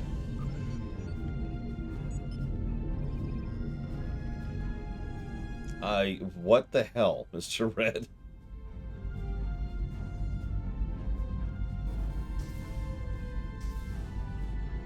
We have access to the databanks of the device. Very efficient work. From the data we have received so far, we will be able to pinpoint the exact transmission coordinates.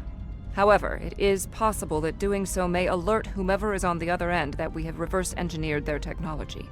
There are 3 likely ways to get at the information. I suggest further analysis to determine the best course of action. Okay.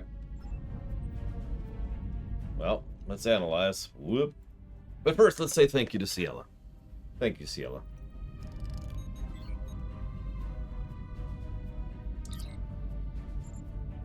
Space Cadet, if you know what you want to put that towards, please let me know. Let's see. Here.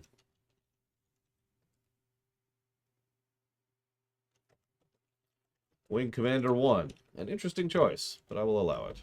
Just once. Thank you again, Ciela. Taking the time to probe the defenses of the device, you determine that if you attempt to brute force, it'll suck. If you attempt to encrypt it, it'll probably screw up. So a multi-vectored is probably going to work. The Null Shadon system. Alright, well, we've got something. We can just leave this thing on board Voyager. It's just our life now. Fascinating. Excellent work. With this location, we may be able to finally reveal who gave the Vaadwaur their advanced technology, and why the neural parasites appeared again in this time and place. Commander Jirok of the Romulan Republic has requested to join you on this operation. Her own analysis of the device has shown that the Romulans have had some contact with the creators of this device, a race known as the Ilachi. She will meet you in subspace at the given coordinates.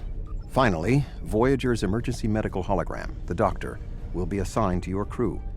His knowledge of the Delta Quadrant races may prove invaluable. He's not much of a combatant, but should prove useful. Understood, Admiral. Doctor? Hello again. Hi. Let's go, I suppose.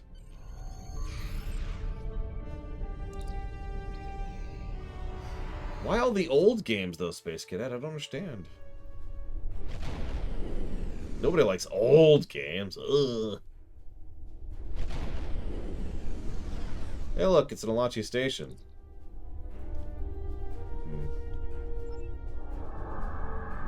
A very familiar Ilachi station. This is Commander Jirok of the RRW Lisette. When we learned that the Ilachi were involved, I requested to shadow you on this mission. I know your experience with the Ilachi is limited. The Romulan Republic, however, has an extensive history with this race. Yeah, we did those quests, thank you. All right, we'll follow your lead here. We're seeing 3 patrol groups. Recommend we eliminate them before we board the station. Okay.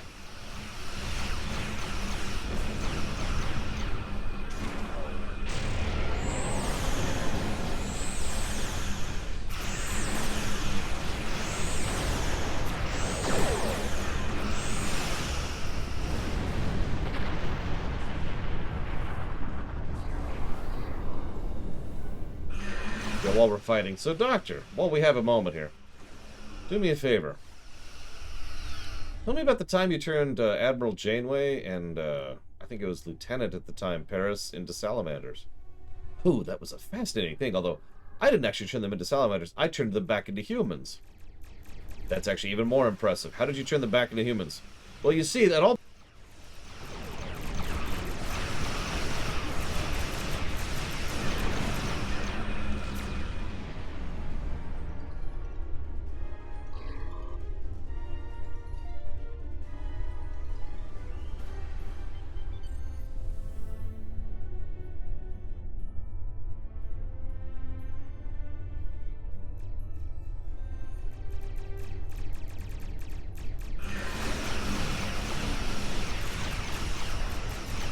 He had actually become a she and she'd become a him, so that's what happened. It's odd that Gaul was contacting the Ilachi. They don't exactly play well with others. Another Ilachi ship is here to defend the outpost. No, that's not a transgender joke. The joke there is that it's been that Tom has been Janeway and Janeway has been Tom ever since. Think about it, it explains why Janeway threw Tom in prison for, 30 days solitary confinement that one time. Had to maintain the illusion, to maintain his grip on power. Do I think STO could take Threshold and make something out of it? No. STO has taken some very stupid things and made something of it, but Threshold is above and beyond.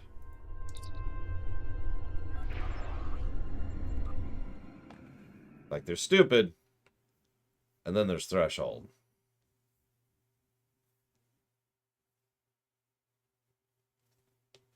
That's true. Tom has actually been a body hopper in the show. That's weird to think about, actually. Do you ever think there's a list? Have you ever, you go down the list, have you ever been taken over by an alien presence? Yep. Have you ever swapped bodies with another person? Yep. Have you ever been to other dimensions? Yep. Have you ever participated in time travel? Yep. And Tom's just checking everything on the list as he's going down, like, yep. Uh-huh. Have you ever been converted into an energy being? Good. You found a breathing apparatus. That should take care of that nasty cough. Thanks. I was thinking we should split up and cover as much of the facility as we can, unless you have a better idea. Doctor? This is obviously an Alachi facility. What I know about them comes from the Romulan Republic's databases, but I should be able to learn more as we examine this location. The air here is suitable for the Alachi, which means that you may find breathing difficult. I, of course, do not have that problem. If you have an environmental suit, or even some sort of rebreather, you will be fine. If you don't, keep an eye out for something that could help filter out the toxins. Well, my full bodysuit, EV suit should probably suffice. The Romulans, well, they're screwed. Which, honestly, is pretty much just the default state for Romulans at this point in history. These are Solinate tables. I've read the Enterprise D's reports about them.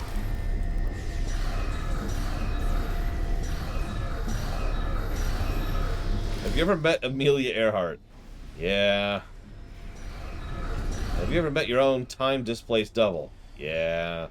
Have you ever met yourself in the holodeck? Yeah. More than once? Yeah.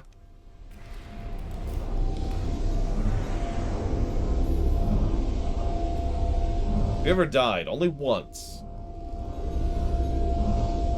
These are definitely Solinate tables, which, if I'm correct, and I always am, is the same race you dealt with after using the Iconian Gateway on New Romulus.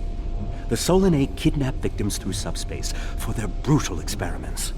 If they are somehow connected to the Alachi and the Vadwar, this is beginning to make more sense. If I had to guess, there must be a stasis room nearby. We should find it and rescue anyone in there who can still be saved. Have you ever encountered something called a key? One of the check marks is literally just, have you ever served with Catherine Janeway? Like, she's just one of the check marks on the list.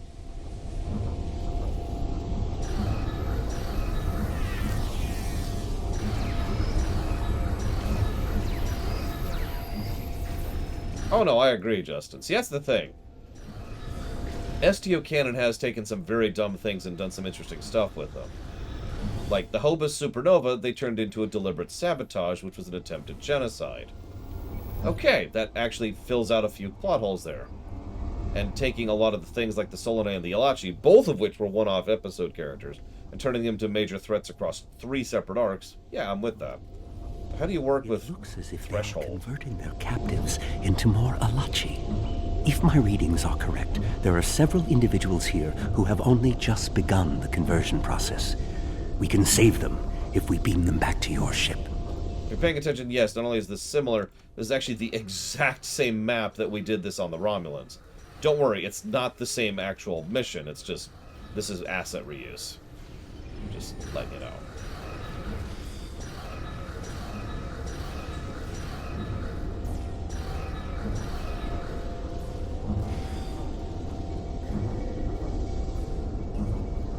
Ah, a Hazari.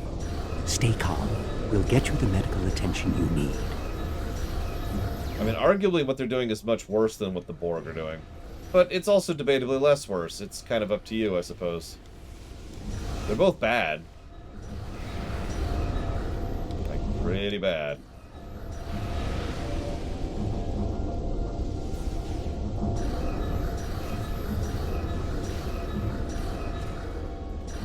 You know, there's also one lieutenant, right? And this lieutenant knows that everything happens once a week, and then the rest of the week is just normal, right?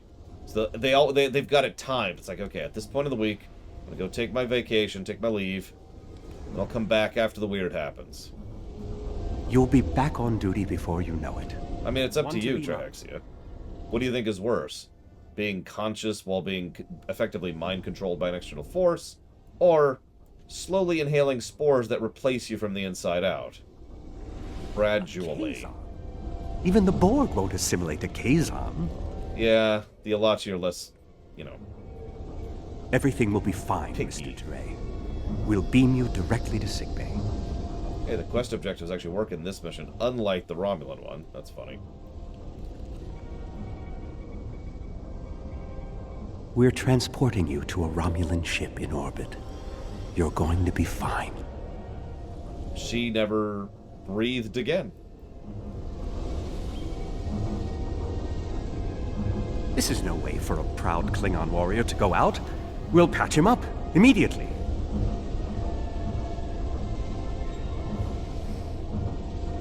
Oh god, they like rotate who actually gets involved in the threat of the week.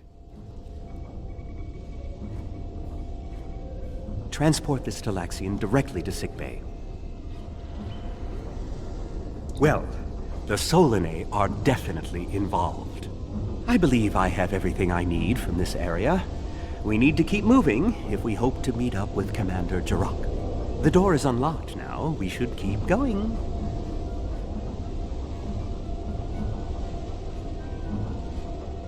No, it's a nice touch, Brig. Yeah, Ensign Hunter? Yeah, no, sorry. I had a console explode on me last week. We need to fix those damn consoles.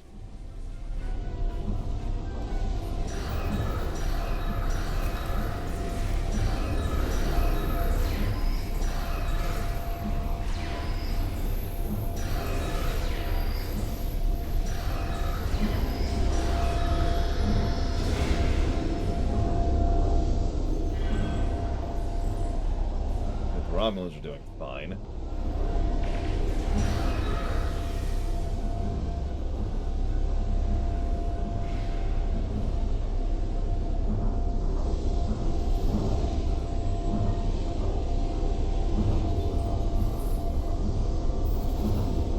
We done here? Game. Game. This is odd.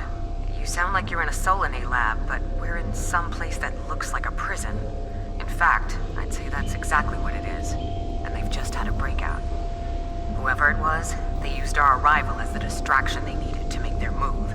I'll keep looking for more information, but I hope the escapees are friendly. Well, be careful, Prison Commander. break. Maybe I should go back to the ship. Doctor.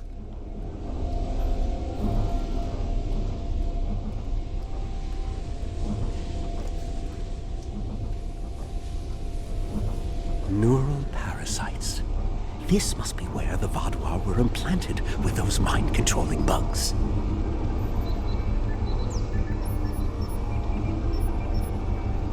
Neural parasites. Just as I suspected.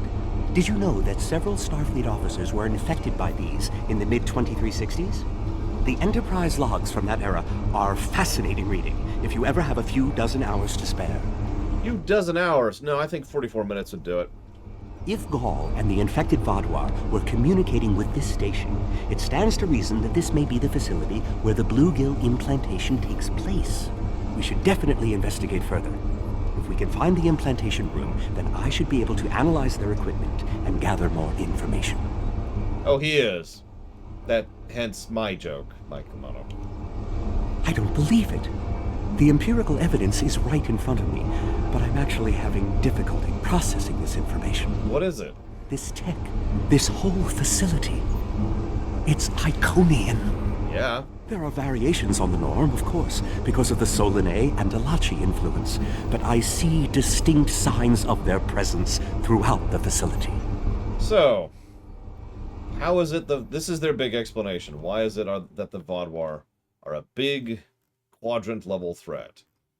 Well, here's the thing. Now, I'm probably still going to give this a story negative because I do still actually think it is to the overall narrative's detriment. Let's actually think about this for just a second. You're the Iconians. What do you value most? Total obedience. Think about how they control their people. Think about the Alachi and how they convert people into new Alachi and are close to mindless as a consequence. Think about how they implant bluegills in them, which actually replaces their sense of self with someone else. Think about what the Solanae do and how they experiment with how to properly change and alter people's biology and physiology. The Iconians want servitors. Now, what kind of idiot would actually take up the flag of, oh yeah, I'll totally work for you, in exchange for having some of my people replaced by some of yours and becoming mindless servitors? Oh, right. The Nazis, aka the SS, aka the Vaadwaur. Like it or not, it actually makes entirely too much sense that the SS faction of the Vaadwaur would jump at the opportunity. Frankly, they're probably the only ones. So naturally, here we are.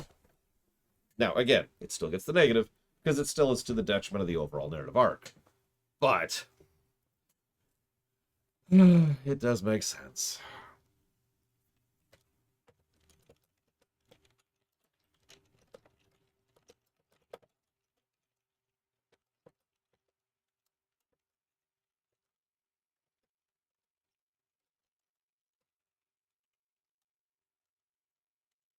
The Iconians, as we know them, rarely reveal themselves. The only known interaction with an Iconian in modern history took place on Kronos, when... Wait, you were there! I don't need to explain that situation again. As I was saying, the Iconians don't like to act directly. They use servitor races, like the Alachi and the Solanae, to cause chaos in their name. And the neural parasites, they've bioengineered. Rather like the founders created the Jem'Hadar, but sophisticated enough to control another species, and with much less free will. The parasites are a weapon. What about the Vaadwaur? When Voyager revived the Vaadwaur, their technology was outdated compared to what other powers in the Delta Quadrant had at that time. Even the Kazon outdid them. But now, Vaadwaur technology is cutting edge. The only way they could have advanced so far, so fast, was by allying themselves with someone else, with the Iconians. The Vaadwaur got their tech upgrades from them, but they also got the neural parasites. The parasites gave the Vaadwaur power, but they gave the Iconians control. They were ultimately the ones pulling the strings. This entire war has been against an enemy we didn't even see. Yep. Oh, sorry. Dun, dun, dun. That was actually disorienting to me, and I was the one doing it. I deserve that. Yeah, can I get some lore shocks in chat?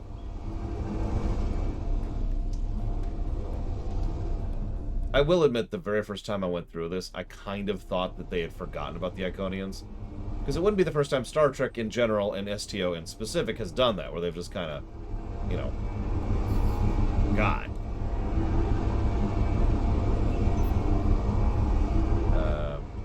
Okay, I guess we're done here.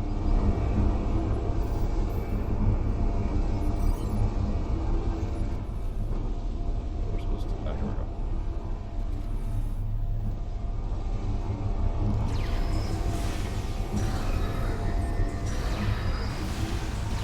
Now, you might be wondering why the Iconians, given how advanced they are, like to work through servitors.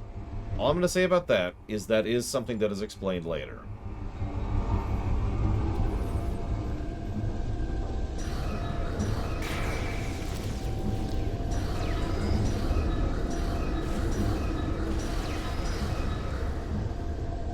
Oh yeah, no. There's I think I feel free to give this away right now. So, anybody who's heard me talk about this game knows that I've referred to this game as being in 4 arcs. There's the first arc, then there's the temporal arc, then there's the stupid arc, then there's the current arc, right? If you're paying attention, all the way from up here at the Klingon War, all the way down to the Iconian War, all of this is actually the Iconian arc. And I like that. And we'll talk more about that once we finish the Iconian arc. This is more like a factory than a laboratory. Well, yeah. They've got to produce bluegills.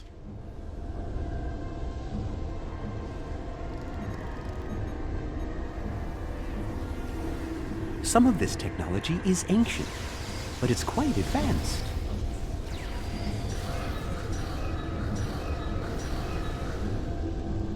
I mean, the Gamma arc is a mini arc, to be blunt. But,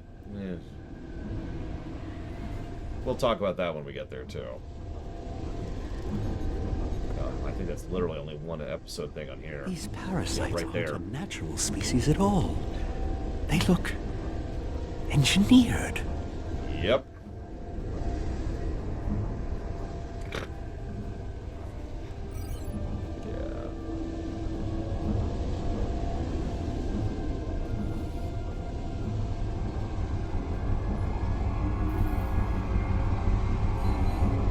But I will admit, the Gamma Quadrant doesn't really fit anything else I just mentioned. It really is its own thing, and I'm okay with that. Because it's a good arc.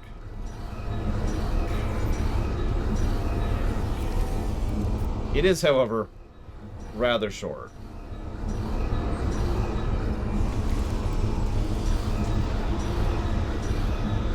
So, okay, fine. There's 5 arcs. There's the Iconian arc, the Temporal arc, the Gamma arc, the Dumb arc, and the current one. From the Alpha Quadrant. We found a dead Romulan in prisoner garb. He was part of the breakout, but I don't know if he was part of the Republic or loyal to the Tal Shiar. Keep an eye out. The prisoners are headed in your direction. Maybe we should avoid any potential contact with the prisoner? I think I've seen enough combat for today. The dumb one is the Discovery / Klingon Civil War arc, which is the same arc, unlike the Gamma Quadrant arc. That is definitively the same story arc. And it's the only reason that I don't think this game's score will keep going up from this point onwards, because I think the score is going to tank when we get there.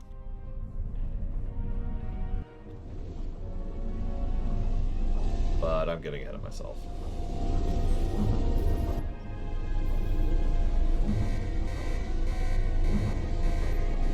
Oh, now what? You stay hidden.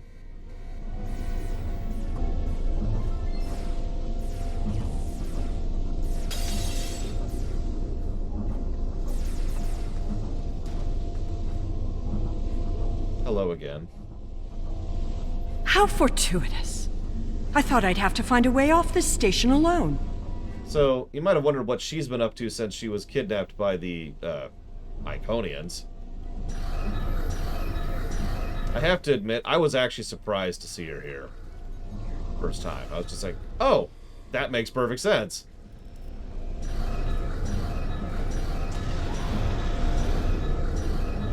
More Alachi.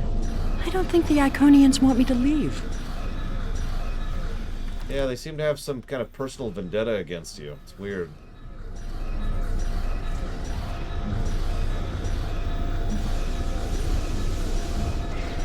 Their tenacity is almost admirable.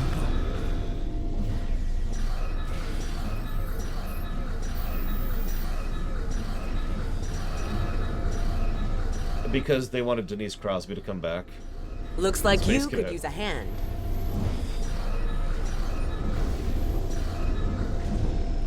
They really like that jump animation, don't they? How they only did it the first time. And now we have their leader's attention.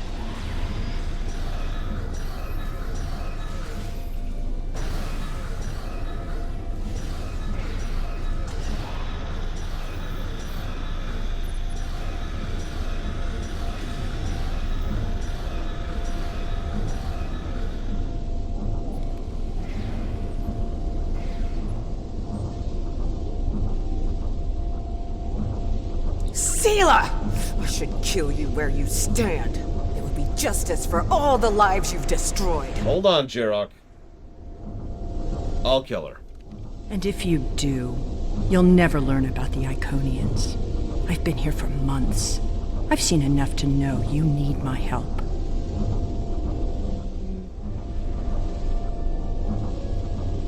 I don't know. Fine, you interrogate her. I might get a little carried away. But she returns with me to the Lisette when you're finished here. Seela is a prisoner of the Romulan Republic. Your government can go through official channels if they want to talk to her. Agreed. You can take control of her once we're done.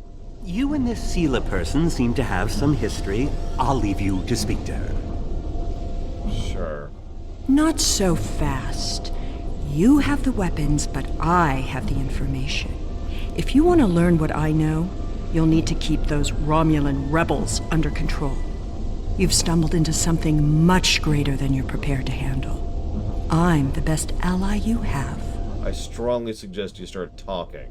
I assume you already know where you are. Both the Alachi and the Solanae serve the Iconians. The Alachi are their warriors, and the Solanae are their scientists. They're the ones who created those creatures implanted into the Vaadwaur. Why'd they use the bluegills in the Vaadwaur, but not the Tal Shiar?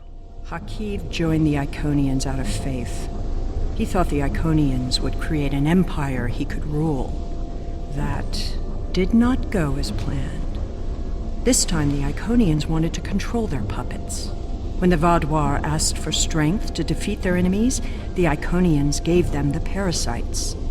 The Vaadwaur had strength, but also strings. Strings that have now been cut. I'm sure you had something to do with that. A little bit. All three of you working together? The world has changed in my absence. Or were the Vaadwaur that much of a threat to the Alpha Quadrant? First of all, it's the Alpha and Beta Quadrant. Get it right. Second of all, we're actually in the Delta Quadrant right now. That explains some things.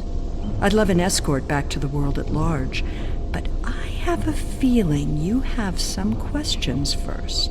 Yeah, question number one. Why is it so loud in here? God. I'll answer what I can.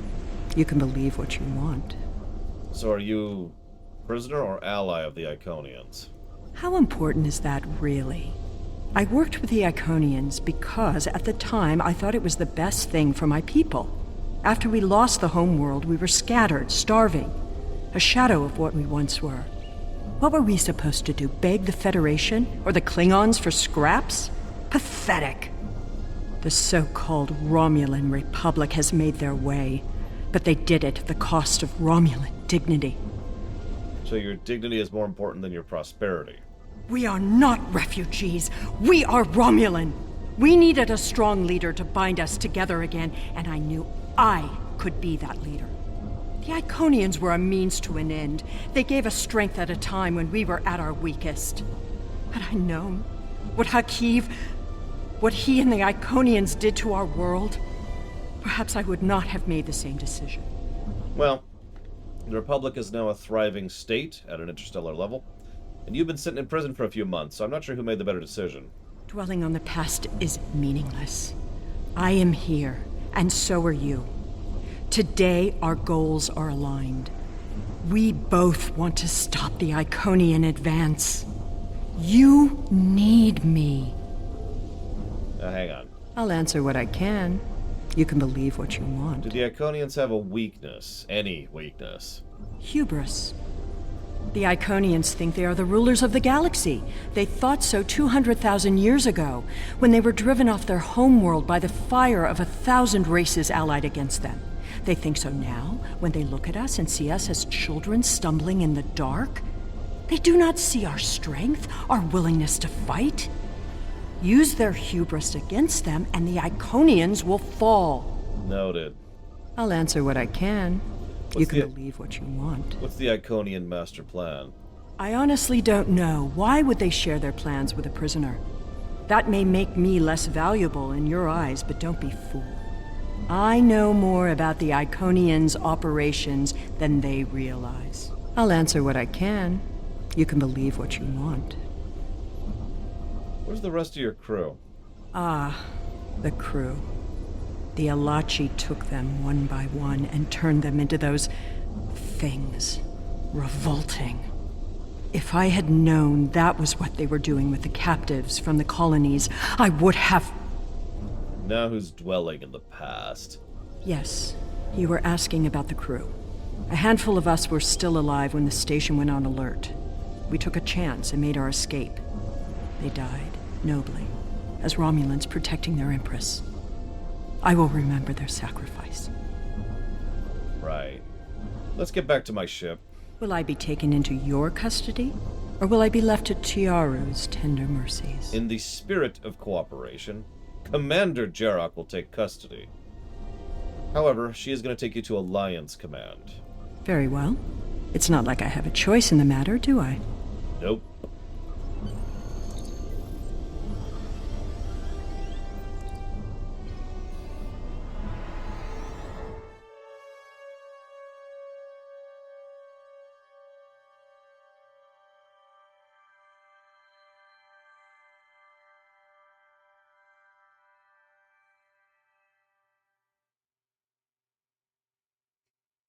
I think what I love most about Sela is she's probably the most Romulan character in the entire series. She's half Romulan. She wears all her emotions on her sleeves. She has tons of arrogance, but has no idea what she's doing. And she is her own worst enemy and constantly screws up her own plans. She is full tilt Romulan. When she was taken by the Iconians last year, many of my people thought she would get away with her heinous crimes against the galaxy. With her in my brig, I am happy to know that is no longer a possibility. Of course, I understand that the Romulan Republic's claim on her is not unique. Her crimes are against all of the Alpha Quadrant.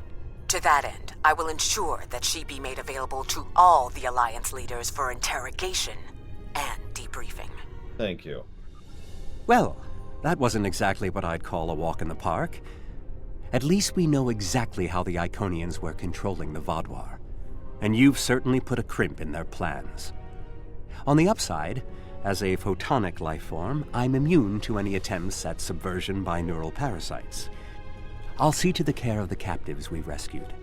In the meantime, it sounds like you and the Romulan Republic Command have a lot to talk about. Sela certainly has a story to tell. But should we believe all of it? I'll put a bug in Admiral Janeway's ear about the situation. That was a joke, by the way. You're going to be busy. Don't overdo... Oh, who am I kidding? Command officers never take their doctor's advice. Just remember that you're not in this alone. Good luck. I suspect things are starting to get interesting. Now, before we actually move forwards...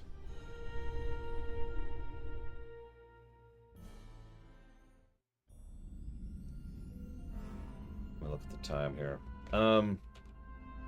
I'll say one thing for Sela. When she puts a scheme together, she doesn't think small. For now, her fate lies in the hands of the diplomatic corps. Starfleet will be in touch once they've learned more. There's something interesting I'd like you to look into. Is anybody available for a ground TFO really quick? This would be the ideal time to do it. In fact, let me look at my list here. Yep, we did that, and we're doing that, and that's in a minute, so... If not, it's fine. I'll just pug it.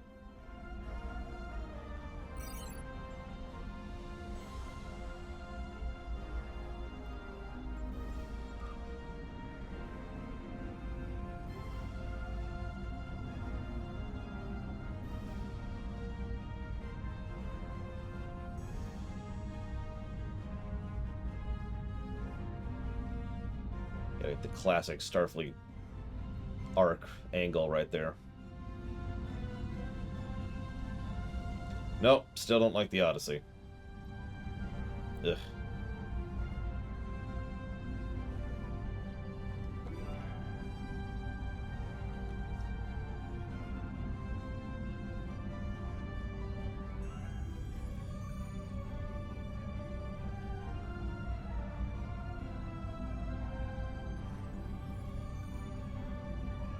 I would probably like it better if it was smaller, but I still don't think I would like it overall. It's just, I don't know.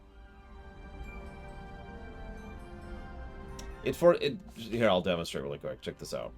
So we're going to hit the edge of known space here.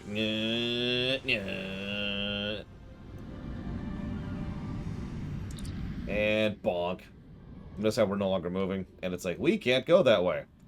And yeah, there's basically an invisible wall over here. If you hit warp deep space, well, terrifying things happen. Truly terrifying things. There's Bregwin.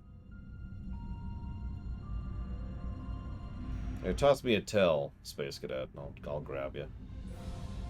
Why flight if I don't like it? Because it's the best ship I have. You know the old argument, cosmetics greater than stats? Well, this is stats greater than cosmetics. I fly it because it's my best. Hi, TSB. Happy Saturday. Yeah, it is one of the current meta ships, and for a reason. It is a damned good ship in gameplay, and ultimately I wanted one of the best ships I could get for this run, so I sort of decided to accept that for this. Now, if I could fly around in that legendary Excelsior, oh, that would be awesome. But I don't have $200 lying around. And if I did, I sure as hell wouldn't blow it on this game.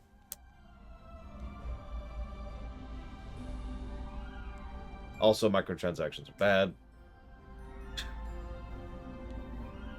I mean, honestly, there's actually several legendary ships I wouldn't mind having.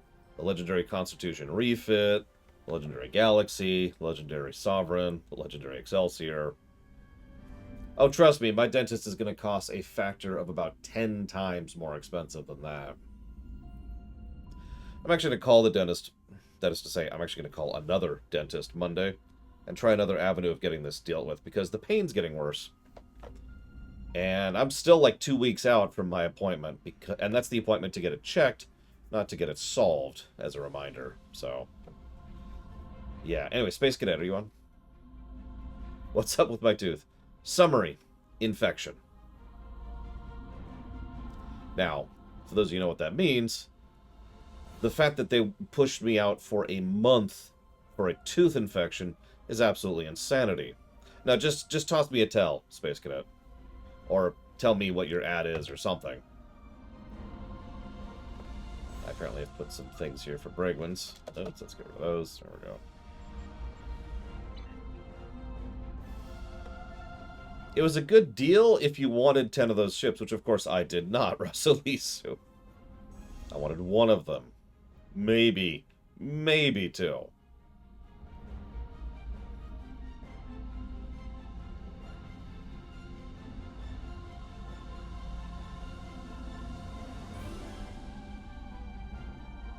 What are our current sales, anyways?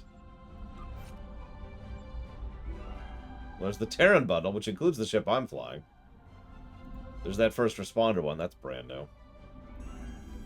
There's the dumb one. There's another dumb one. There's a lot of dumb ones here.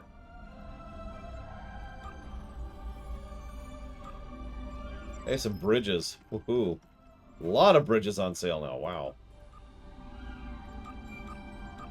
I sometimes wonder if they actually sell, you know, the bridges.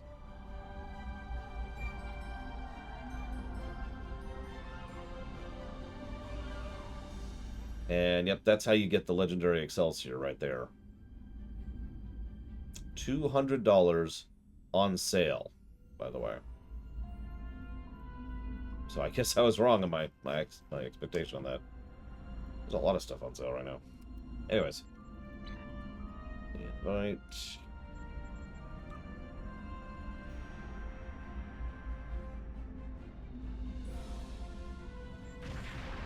Make sure we're doing the right one.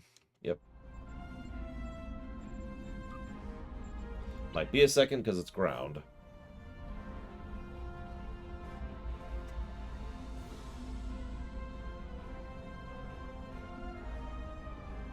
I mean, it just makes sense. Buying cosmetic stuff for your ship that you see all the time, or for your character that you see all the time, that makes perfect sense. Who the hell goes to their bridge? You know? Oh yeah, I promised I'd do this. This is a perfect time to do this. Hang on. Hold up. While we're waiting for the queue here. Let's get rid of the game super quick.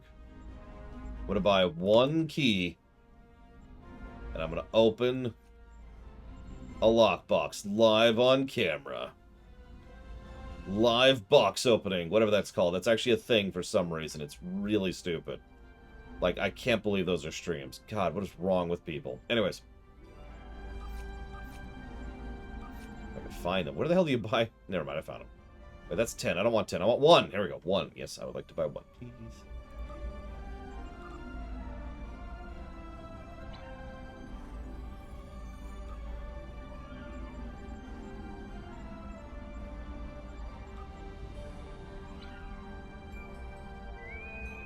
Oh, and there's the queue. Perfect. We'll do it when we get out, but I have the thing now. Yep, I have the key right there. God, I hope I don't get the Atlas. So, bug hunt. Welcome to Pariah 3. I'm Lieutenant John Vanderveer, and I'll be your demolitions expert on this trip. The mission is to infiltrate into the hive, locate and then destroy the spawn mother. My job is to blow the hive into chunks.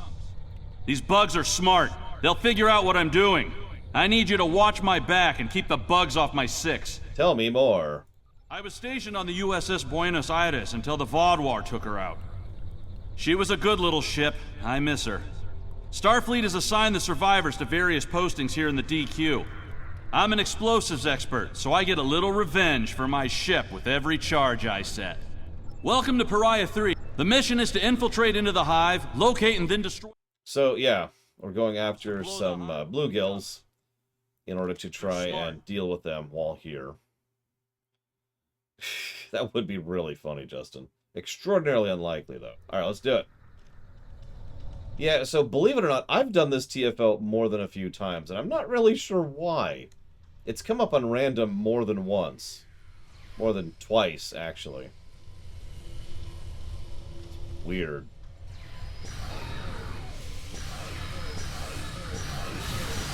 Oh, they're artificially engineered, they just aren't built individually. They build the queens, and then the queens, you know, birth the rest of them. Well, everyone's always doing Borg TFOs. That's insta-queues right there. Thank you, Melkor. Always. And I'll jot that down. I thought you just put that towards Stray, though. Oh, whatever. I'll jot that down for Stray. Give me a minute. So this one can bug out.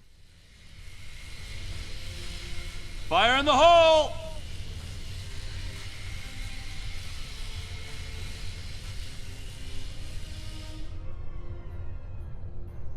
Listen, there's just eternal purple lightning. Okay, let's just start lives now.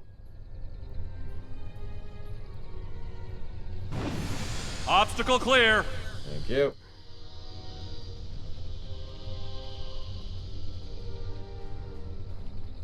But I'm serious, some of the bugs can, like, spawn up top and then not come back down. Like, you see how they're spawning up there? Well, if they don't come down, they can be irritating to reach and kill, and you have to kill all of them in order to progress. So, that can be problematic.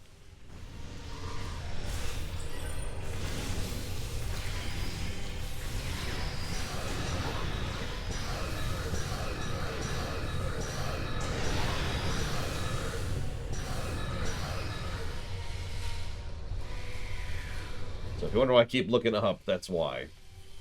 Speaking of which, this one? Yeah. Fire in the hole! Stand right on it. Clear to proceed. I shouldn't do that. The terrain is also very stuckable for us, too, so... Another thing to kind of try to avoid.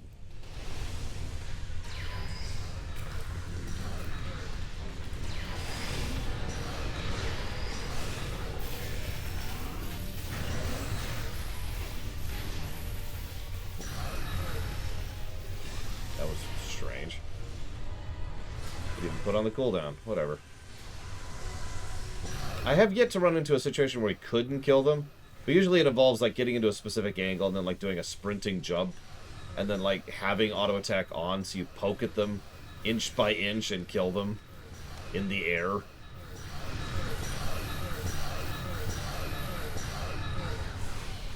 It's a little frustrating. We haven't had that happen yet, knock on wood. Let's do this.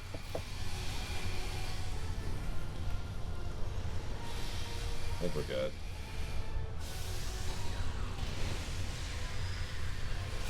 Fire in the hole! Area clear. Did you say that?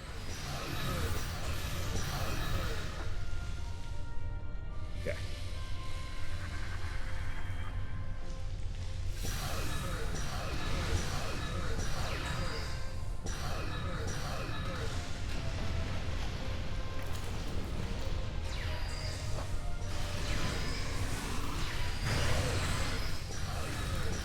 I'm just sad that Denise Crosby has quite literally, unironically, done more acting in this Scans game. show that we need to jump down this narrow fissure in the rock. Be careful. I don't know what's waiting for us at the bottom. In this game than in the entirety of the Next Generation.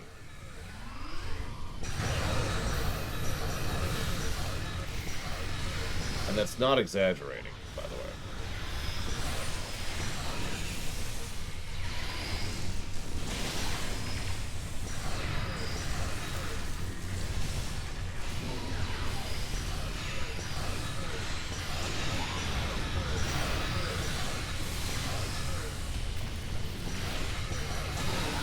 Yes, Warp Core. And again, not joking. More lines, more screen time, and more acting. I mean, Sela was only in a grand total of 3 episodes, don't forget. Unless we count two-parters, which of course we do not.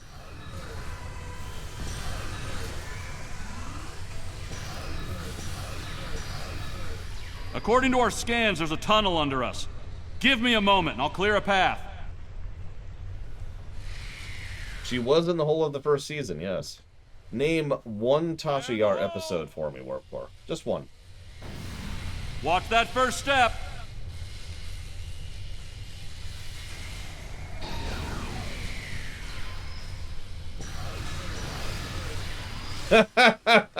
You're funny, Warp Core.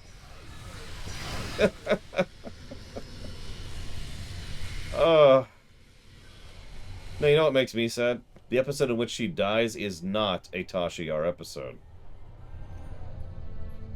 I think I can get us across. See that large stalagmite? Cover me! If I blow it just right, it'll fall across the chasm. We can walk right to the spawn mother.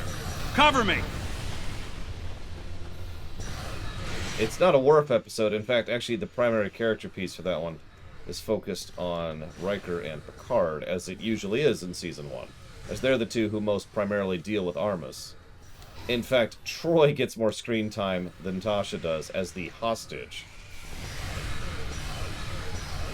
The problem here is screen time. So there's actually several ways to define screen time, and admittedly this gets a bit into the definitions argument, but let's boil this down to what it really means. Screen time means time in which you're being utilized. If you are a background character just there, that doesn't really count for much. And the overwhelming majority of Tasha's actual screen time was just her standing behind Tactical, doing and saying nothing. It was actually one of Denise Crosby's primary complaints about the role, in fact.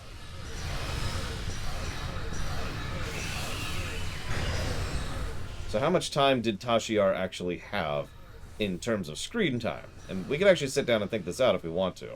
There was when she was kidnapped in Code of Honor. There was her turning into a sex maniac in, I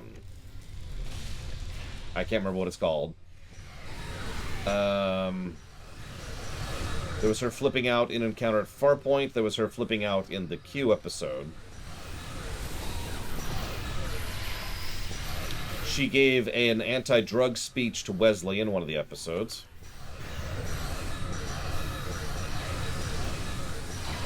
She discussed what a kitty cat was with Worf in Where No One Has Gone Before. Notice I'm mostly mentioning one scene each to these. This is it, the center of the hive, and where we'll find the spawn mother. We need to kill her, but if you cover my back, I can bring that whole structure down. The more charges I can place, the more of her hive we can destroy.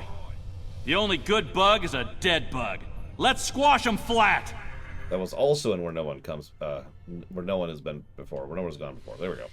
Jeez, couldn't get the phrase right. So, yeah, no, I'm going to stand by my statement. The amount of time and screen time and lines and acting that Denise Crosby gets in STO is greater than what she had in TNG entire. A few scenes across the entirety of Season 1, and effectively a guest role appearance in, if we're being very technical, 4 episodes later on as another character. Oh. Yeah, I'll go get that.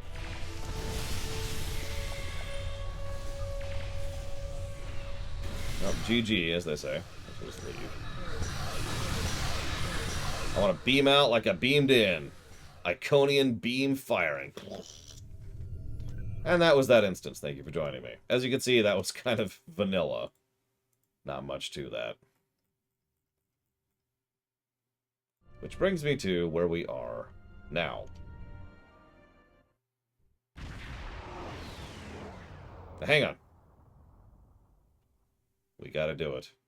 We have to do it. You ready? No, I forgot about the finale. That's actually fair. So, sorry.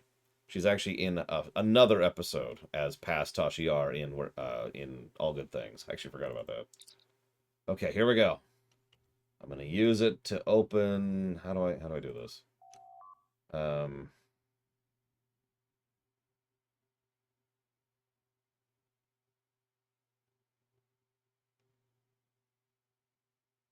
How do I open a lockbox? Ah, here we go. We have to use the lockbox. We got a temporal doff. That's it.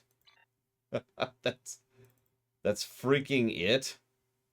Chance to inhibit target's perception on use of beams and cannons. Well, there you go. That's what you get from those. The end. Let's go to Kabali. That was $1.25.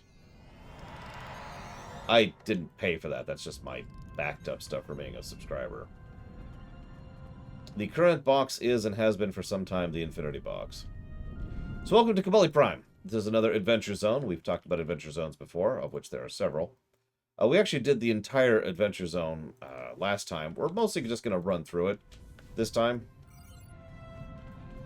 because there's not much to it. It's basically a repeat of the Voth zone with slightly worse layout. In fact, I could probably argue me down to calling this one a wash, because it's just not all that interesting gameplay-wise.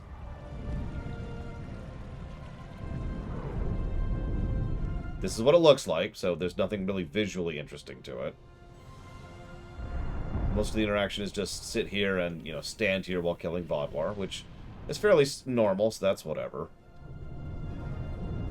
It's got lots of random bits of terrain to get stuck on, speaking from experience.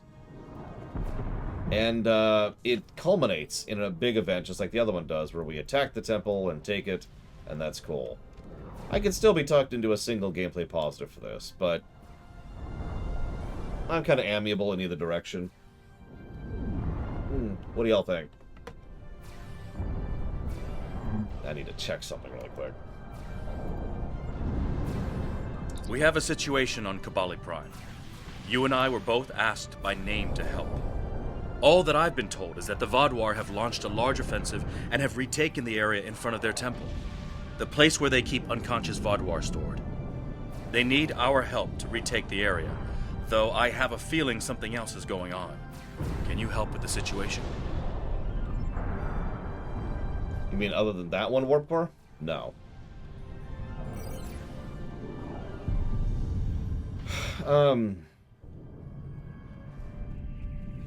The summary is the Cabal... Okay, so let's talk about this for a moment while we run around and do, like, some random event. We'll do that one. So here's how the Kabali work. They aren't really a species in any way that actually matters. It would be more accurate to say that the Kabali are post-species. What they do is they find dead people who are in decent enough condition, and they infest them. That's probably a bad way of putting it. They infect them with something that slowly converts that new dead person into a living Kabali. Yes, really. They're essentially a form of necromancers. Now, there's actually a lot that can be said about that. A lot that has been said about that. But that's the basis of it. Well, they come along and they find this tomb with lots and lots and lots of Vodwar. Now, here's the catch.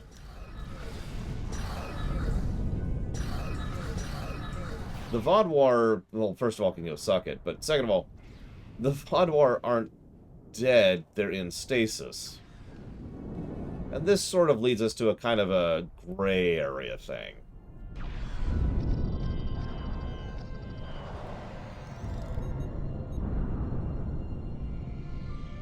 So the reason the Vaadwaur are here to kill them isn't just because they're the Vaadwaur and they're evil.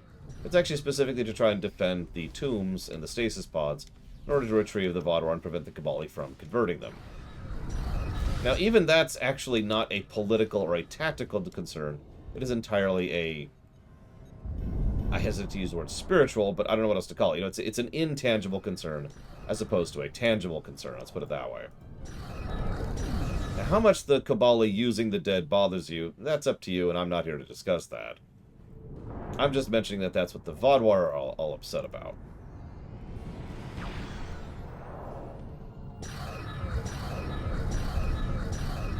Now, Harry Kim has some history with these people, because one of his friends seemingly died in a mission, had a whole thing for her, and sent her off into space. Everything's cool.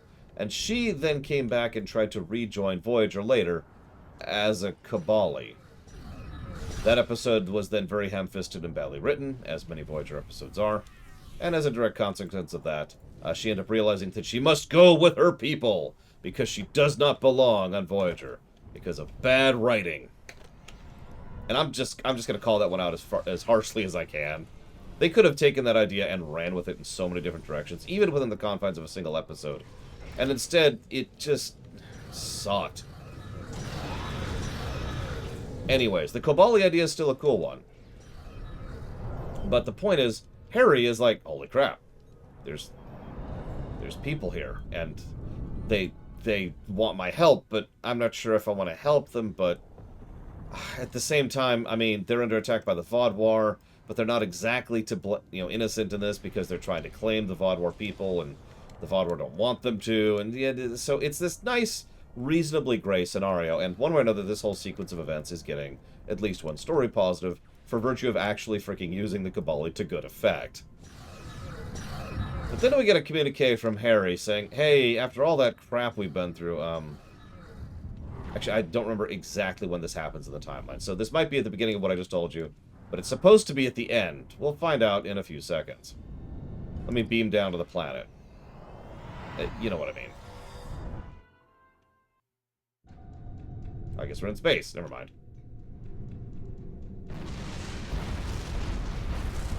34 years ago. The breach is widening. I've got to close this now. Almost there. I just need a minute to... Hi, B'Elanna. Harry! Harry! Grab my hand! Can't reach. I'm slipping. Ah!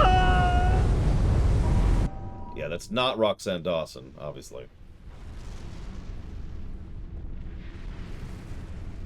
Remember that episode? You probably don't. It's one of the early ones, and it's honestly not that great. But I do. The Vaadwaur are making a new push into the system, and we could use your help. The Rhode Island is assisting the new Cabali flagship Samsar, but you know the Vaadwaur. They're relentless. Why are they still attacking the Cabali? Ask them if you can get one of them to have a reasonable discussion. Eldex has been less than cooperative since Gaul's death. We know he's leading the remaining Vaadwaur forces, and there's no signs that the neural parasites are still influencing them, which is the only good news. The Vaadwaur won't stop their assaults until the Cabali surrender the remaining stasis pods, but the Cabali government refuses to do so unless the Vaadwaur agree to peace talks. We're at an impasse. Alright, I'll go kill some Vaadwaur.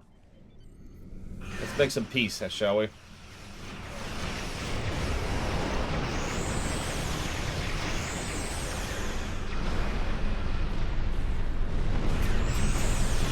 Peace through power! Peace through power! Oh, sorry. I mean,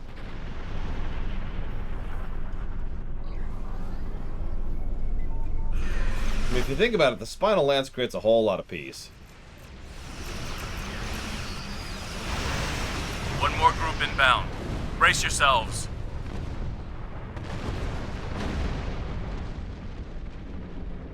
Where are they? Where are they? There.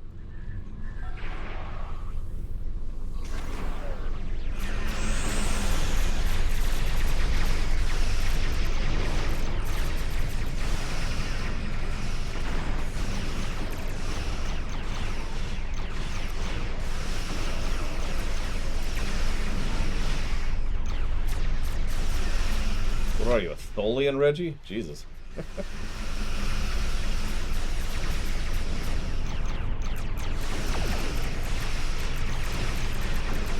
What's really a shame is I like Carrie as a concept character.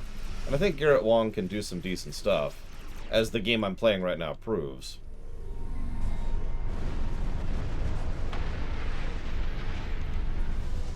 It's just, yeah. Thank you for arriving so quickly. I'm still not sure what happened. All I know is that we lost contact with the temple, and several hours later a large Vaadwaur fleet attacked. However, I'm still not sure if the Vaadwaur have entered the temple. If they have, they may already be reactivating their soldiers in stasis. We're safe here, for now, but the battle on the ground continues. No one can enter the temple, and the Vaadwaur are seizing control of the surrounding area. Well, we need to take it back. Captain Kim and Gentian, the three of us are going in with an away team. Sounds like a plan. I've located a safe area in the trenches for transport. My team and I will go down first and secure the area. See you there. Will Voyager be coming? Voyager is currently on a high-priority operation in Vaadwaur-controlled space. Any comm chatter could give away their position. Whatever they're doing, Tuvok says it's important. But that's all I know. Understood. My officers and I will join you. The Samsar will return to the dock with a small repair team, but I'm sending the majority of my crew to the city. We cannot allow the Vaadwaur to take control of it as well. Our flagship will be of no use to us if the planet is lost. Well, the Dreadnought and the Rhode Island will secure the system against any additional Vaadwaur ships. I don't think we do, Warp Core, but I was just thinking about that. Now, you want to hear something funny, Space Cadet? I actually did the numbers at one point in time. Make sure nobody's talking to me. So who wants to hear the percentages of which characters are which in Star Trek? Looks like... Hang on, let me let this load. I only did TNG, DS9, and Voyager, but I actually sat down because I was interested one day. It was also for the Trek rewrite, because in my opinion, this kind of data is useful, and it's the kind of data I'm keeping track as we're writing the Trek rewrite to make sure we don't lean too much into the, one person getting too much screen time. Anyways, so in TNG, across all the episodes, I'm just going to give you the basics. So Picard there's a category called no real focus, which is usually an episode that's either an ensemble episode or just kind of stretches it out across quite a few characters. In TNG, no real focus had the most episodes at 22%. Pretty big chunk. Picard was just below that at 20%. Now, who wants to guess how many who the next one is below Picard in terms of who gets the most focus and who gets the most episodes in TNG? Yeah, no, Data is correct. Not by as much as you'd think, though. So what do you think the next two are, which are tied, by the way? Data gets 11 point something percent, so right behind Picard. Or, I'm sorry, no, right above the next two, sorry. And then the next two have 10.7%. Just 1% less in terms of episodes. Riker is one of them, at 10.7. And the other one is... So this is admittedly me cheating a little bit, but Trek does this regularly, so I don't feel bad about it. The other one is 10.7% episodes focusing on guest stars. You know what I mean by that. I don't mean an episode that has a guest star. I mean an episode where the guest star is the focus. So so just to run through that really quick, TNG is multiple crew, Picard, Data, Riker, and guest star. And then the next one down is a pretty big jump down, with Worf getting only 7%, Geordi getting 5%, Troy getting 4%, Crusher getting 4%, Wesley getting 3%. Yeah, anyways. Now, let's do Deep Space Nine. You might think Deep Space Nine would be more spread out, and you're right, but in the way that makes the most sense possible. So the most episodes by far in Deep Space Nine is everybody, ensemble episodes, the no real focus episodes. That's 30% of them, almost a full third. Below that, who do you think is the next one? The next highest character in terms of focus in DS9. I'm just rereading the numbers to make sure I'm reading those right, which I am. Dukat is a good choice. Kira is a good choice. Siska's a good choice. But they're all wrong. It's actually Odo. Odo gets 9.8% of the episodes. Who do you think's after Odo?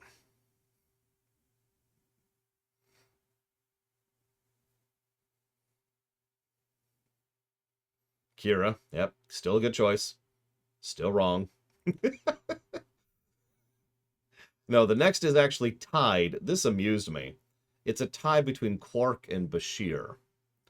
Now, that one confused me a little bit until I realized that Bashir actually does have a decent number of episodes focused around him, especially early on. So, Bashir is next, again, tied with Quark. Below them is finally Kira, which at this point is sixth counting. That's terrible, Reggie. And then below Kira, we get into the point where almost all of them are really spread out. Like, most of these people only have a pittance of episodes to them. But what I find funny is Worf has more episodes to him than, for example, Nog. Nog doesn't have that too many. Garrick and Worf actually have the same number of episodes focusing on them, which is kind of sad. But no, this is a good spread. This is a good spread. Now let's look at Voyager. So I'm just going to give this away right now. Voyager's biggest thing is, once again, no real focus. That's just true across all three of these shows. So let's just give that away. So there's 20% episodes, no real focus. Now, Ross actually knows this, because I've run this by Ross already. The most episodes by a big margin after no real focus is 7 of 9. She has 13% of the episodes to herself. So, if we jump down a little bit, there's 2 who are tied for 10.4%. What do you think the 2 are that are below 7 in terms of focus in Voyager? That's why I like this kind of concrete data, Reggie. It helps to... Like, we all have our vague impressions and perspectives, but I feel that concrete data helps really codify how things actually are, not just how we think they are. Chakotay is a good guess.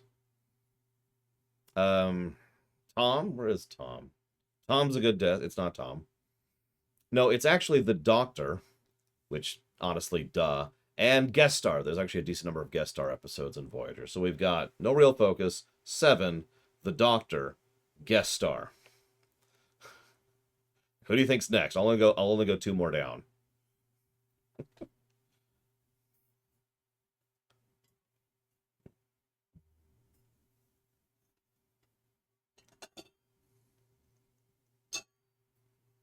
Janeway is correct, but only barely. Just barely. Sisko has an extraordinarily small number of episodes to him. He was only 7% of DS9, so he's pretty far down there. Anyways, Janeway is just barely next, having, let me actually look at the numbers here. Yep, having literally 1 more episode to herself than the next person, which is B'Elanna Torres. So, the full list there in Voyager is no real focus, 7 of 9, Doctor and guest star are tied, then Janeway, then B'Elanna. Below that, we get into pretty much everyone else. Looks like Tom is next, if I'm looking at this correctly. Yep. Tom, then Neelix, which amuses the hell out of me. Then Chakotay. Oh, sorry. Neelix and Chakotay are tied. Then Harry Kim, who is tied with Tuvok. And then at the very bottom, and this actually makes perfect sense, Kes. But anyways, random Star Trek figures for you there. Speaking of which, speaking of Harry Kim, what's going on? The Kabali forces are spread thin, and the Vaadwaur are making a push toward the temple. If I may, I have a suggestion for our plan of attack. No, yeah, it's extremely obvious why I didn't do this for TOS, but on the off chance I have to say it out loud, let's be very clear. There are only 3 types of episodes in TOS. One's focused on Kirk, 4. One's focused on Kirk, Spock, McCoy, or some combination thereof. That's the TOS episodes, period. So there was no reason to collect the data on TOS, because that's what it is. The only thing that would be curious is who got more episodes, Spock or Kirk, because it would be one of those 2. Enterprise, I have that on a separate sheet.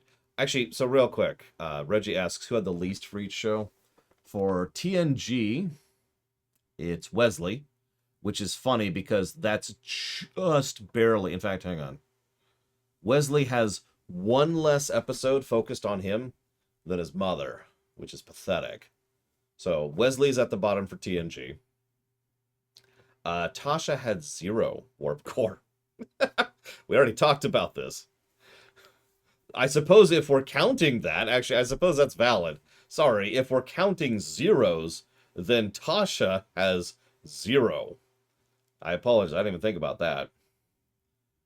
I just actually noticed that there is also one episode that's really focused on Pulaski, which would be below Wesley. So, if we're counting Pulaski, then she would be the least with episodes, and Tasha would be at the absolute bottom. God, that's pathetic. Hang on, so let me look in a different thing here. In DS9, it looks like the very bottom would be a tie. Can you guess whom between?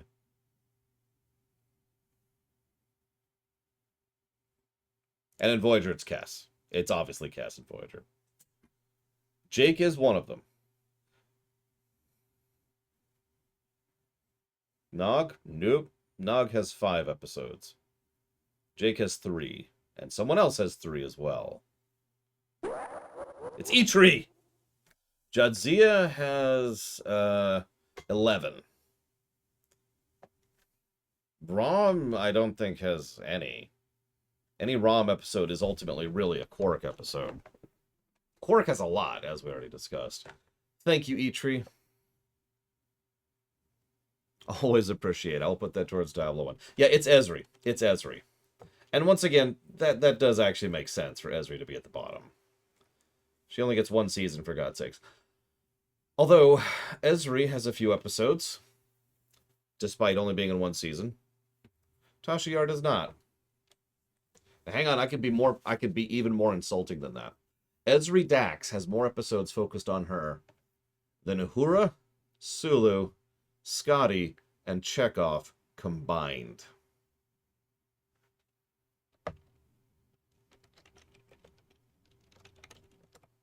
If you ever wonder why I rail against the big 3 concept, that's why.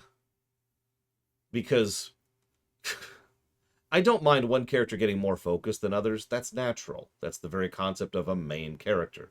Terra is more important to FF6 than Gao is. But the idea of having that much absolute domination is too far the other way, I think. Yeah. By the way, it's also pretty pathetic that Jake Sisko has a grand total of 3 episodes focusing on himself. One of them's very good. One of them's Muse.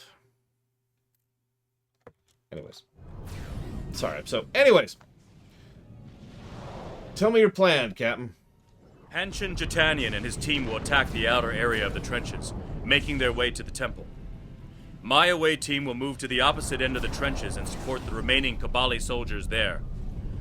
While they're holding the flanks, your team and I will push through the center and strike the Vaadwaur in the temple courtyard. Your thoughts? Do you have any objections? None. My team is eager to prove themselves. You and your allies have set quite an example for us to live up to. We'll support the forces at the other end of the trenches and then make our way to the temple. Hopefully, we'll be able to meet up with you before the final assault. Very good. Let's move out. I wouldn't mind getting a full list of screen time, probably calculated to the second.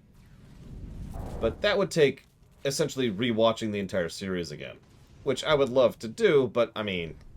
The Romulans lost the point ahead. Help me push forward and retake it. Done. We should repair these turrets. More Vaadwaur will be coming. These are flamethrower turrets. Here they come. That's interesting to think about. Take out that drop pod. What am I doing? Clear here. Let's keep moving. So yeah, we weren't joking earlier. This is trench warfare, which is a neat aesthetic, but makes absolutely no sense Take them down! for the levels of technology of the people fighting each other.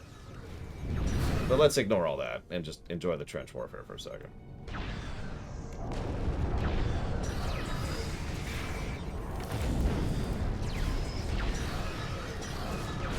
Take out that Vaudoir drop pod, and then keep moving.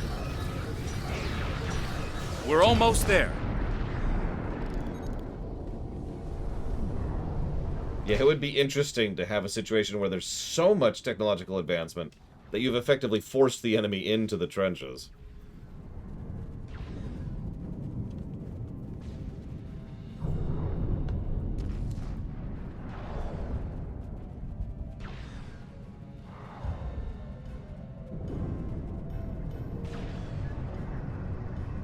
Our scouts report that the temple is heavily defended.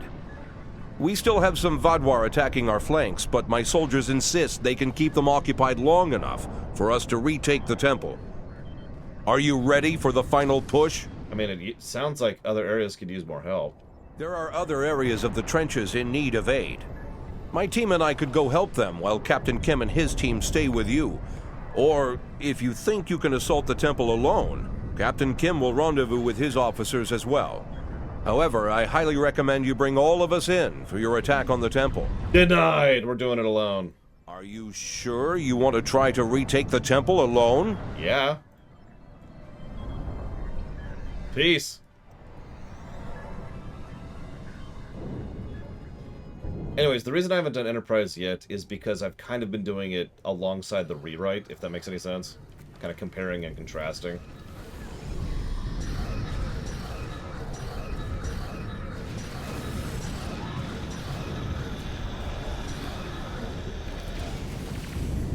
So I don't really have solid figures yet.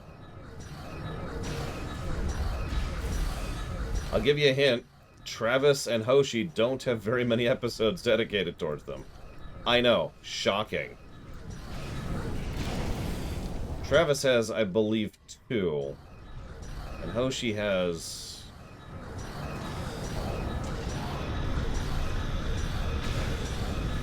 I want to say 2 as well. Phlox has several. Reed has several. The big 3 have quite a few. Because of course they do, they're the big 3.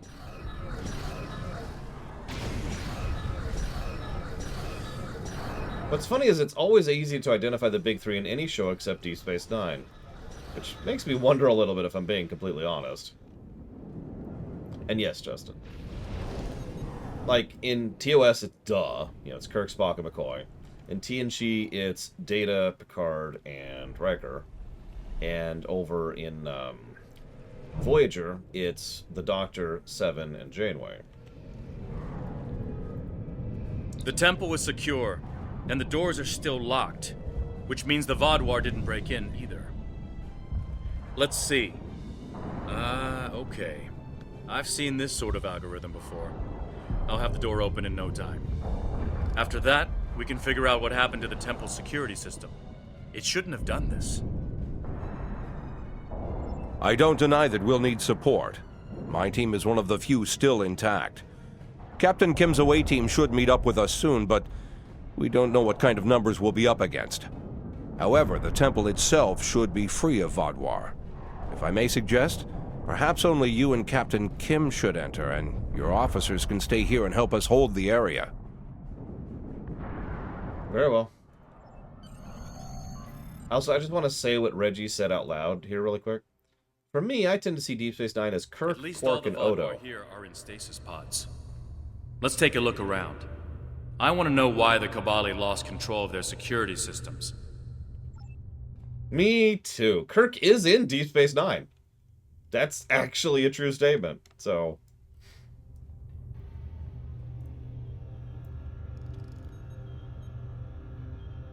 That's not right. According to these readings, the occupant of this pod was...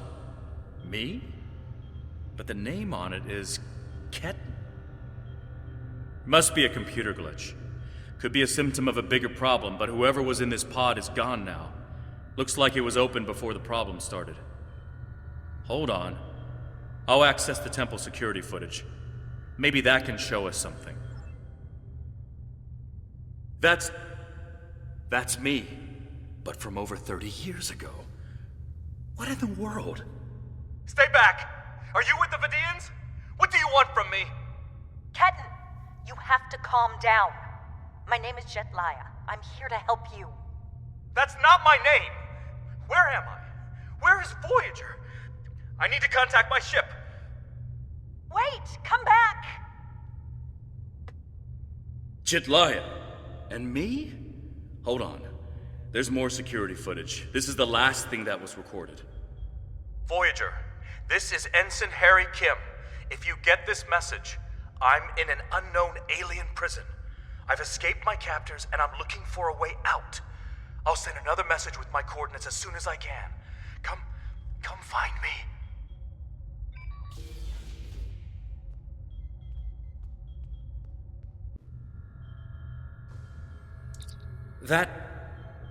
That was me.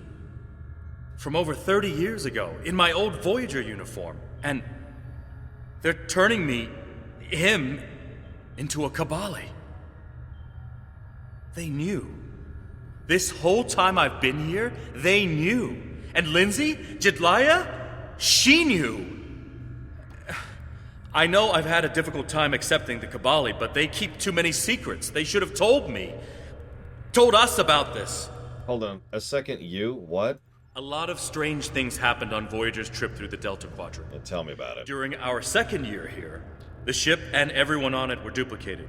It was a freak accident, an encounter with a subspace divergence field we still can't completely explain. But two Voyagers, sharing the same point in space-time, it was a recipe for disaster. We tried to cooperate, to find some way to save both ships, but you couldn't, and Harry Kim 1 and Naomi Wildman 1 both died. The ones we had in the show were Harry Kim 2 and Naomi Wildman 2. I'm from the duplicate ship. Captain Janeway sacrificed it so one Voyager could survive. The other Harry was killed in a hull breach before that happened. Captain Janeway sent me and Ensign Wildman's baby to his Voyager before she self-destructed our ship. It made sense at the time. I'm Harry Kim. I have all my memories, my knowledge, same as him. We were exactly alike in every way. Except one of us got to keep living, and the other one didn't. Now that's changed. It's changed, all right. Best I can guess is that a Kabali ship must have found his body floating in space. It's a 1,000,000 to 1 shot, but Lindsay might have remembered our coordinates when we were duplicated and known where to start looking. They must have spent decades reconstructing him and putting him through their rebirth process. I don't know whether to be impressed or horrified. Think I'll go with both. Hold up, who's Jetlaya? Jetlaya is my friend. I knew her as Lindsay Ballard. She was an engineer on Voyager. We went to the academy together. She taught me how to ice skate. We studied together and shared peanut butter sandwiches. And I was more than a little in love with her. Lindsay died on an away mission. The Kabali found her body, revived her, gave her a second life, but she still remembered Voyager. She tried to come back, but it was a bad episode, wasn't it? Rebirth does more than rewrite your genetics. It changes who you are. Lindsay was different. She was Kabali. Eventually, she was convinced she should embrace that part of her. She left Voyager with her new family, and I never saw her again. When I was posted to Kabali Prime, I wanted to talk to her, just to see how she was. She didn't respond to my messages. Now I know why. I see. Will you be able to continue the mission? I'll be okay. A little shaken up, but Captain Janeway once told me, we're Starfleet officers. Weird is what we do. And this certainly applies. Yeah, no, that tracks. Should I bother to tell you that I hit Fleet Admiral inside of a year, and you hit Ensign inside of 7 years? Anyways, what's your opinion on the situation? From what we saw on the security footage, it looks like the other me has taken control of the entire base. That's not too surprising. Not only does he have all the knowledge of a Starfleet officer, the rebirth process transformed his brain. The Cabali's 6-lobed brains give them natural abilities in mathematics, physics, wave phenomena, everything he'd need to know to do this. He's still wearing his comm badge, though. I can tap into it. You should try talking to him first. Try to calm him down and convince him to surrender. Don't you want to talk to him? Not yet. He's already scared and confused. Seeing me before he gets his bearings, it will just make things worse. Okay. I'll go chat with him. Starfleet! Wait, I don't recognize you. You're not from Voyager? And your uniform? This is a trick. I don't know who you really are, but stay away from me. I don't want any trouble. I'm just trying to get back to my ship. You can tell whoever you're working for that Captain Janeway's coming back for me. She won't leave anyone behind. Yep, she would never leave behind a member of her crew. He's severed the comm link, but I've got a lock on his coordinates. He's deep in the base, down in the old Vaudouar tunnels that even the Cabali don't enter very often. And he's locked down all the main corridors that lead to his location. There's a way, though. There's emergency climbing equipment here. The Cabali put it in a few months ago in case they lost power during the Vaudouar attacks. We could use it to cross the chasm and get closer to where he is. What are you going to be doing? I'll be right behind you. But it's time to see if I can talk some sense into the other me. He wants to contact Voyager, but if he does, he'll reveal their position. Unless we stop him, Harry either ruins Voyager's mission and possibly gets them killed or captured, or he finds a ship, sets a course for their coordinates, and gets blasted by the Vaudouar. You remember that, right? They actually mentioned Tuvok has Voyager off on a top-secret mission. Can't risk any stuff. I applaud this point for making a weirdly large amount of sense. This is how you do some good writing, by the way. You don't make the threat be some big death doom threat.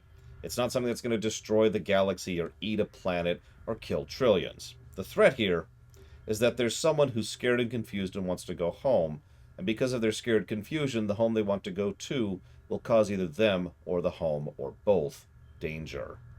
That's brilliant. Now then. If it's not obvious, I actually rather like this quest. I thought this was a very clever way to deal with a lot of things. I know you're confused, but you have to trust us.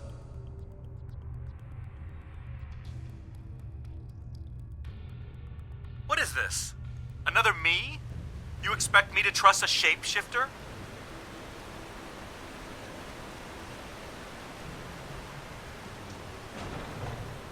Yeah, this is effectively 3 separate plots from Voyager kind of slamming into each other here. Which, if you think about it, should have probably happened a lot more often. Stay back! I'm warning you! The circuits are completely fried. Let's find another door. Or I could cut my way through with my Iconian... Goddamn. Let me use my Iconian staff. It's a staff. Let me use it.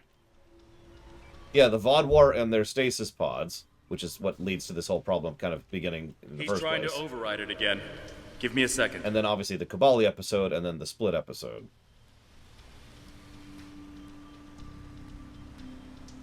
Let's keep going.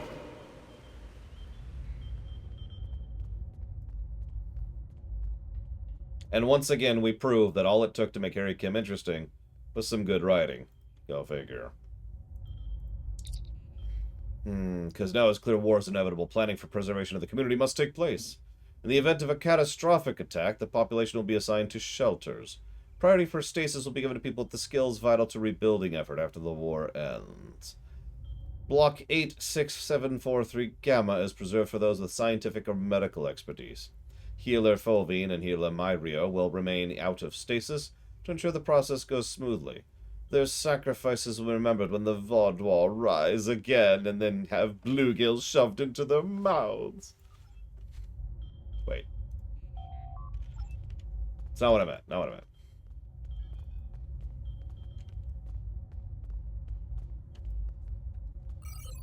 Yes, Dartaran?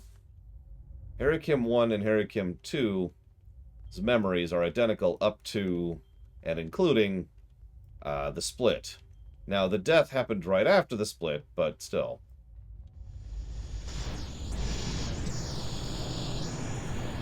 So, last time this bugged out on me slightly. Bugged is the wrong word. Let's just say that this game suffers from server positional lag really badly. If I do this, I'm actually not there for probably about a full second, sometimes a second and a half. And if the server is particularly laggy, sometimes it takes several seconds for me to be over here. So this is what I'm seeing, but that's not what the server's seeing. And we've talked before about the distinction between what happens on a server versus what happens on your client, and how the gap between those two things can cause an MMO to kind of suck. Cough, cough, Final Fantasy XIV. So we'll see if I get through this without getting hurt. Huh. It looks like he's modified the empty stasis pods to send out bursts of electricity. Tricky. I might be able to slow it down from here, but we can't stop what he's done without access to the main console, which is on the other side of the room. I'll stay here and do what I can to delay the bursts, but you'll have to get past them to shut them down. Now, I like video gaminess, but can't we just, like, go across with that grapple thing we have on us? Got it. You'll need to move through when they're in their disabled state. Who are you? Why do you keep trying to stop me getting back to my ship? I'm you. Harry, this isn't going to be easy to explain. So, one of the things that's somewhat irritating in this game, and you've seen me do it this entire playthrough, is it's easy to accidentally dodge roll when you're not trying to, when you're just trying to be precise. I'm your quantum duplicate. Remember the power failures? The proton bursts? There were 2 Voyagers. 2 Voyagers? Yeah, right. How would that happen?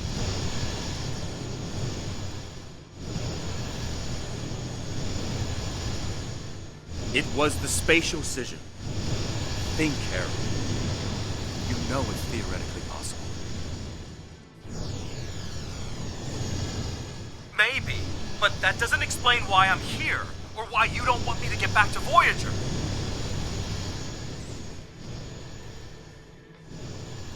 It's been 32 years, Harry. You died.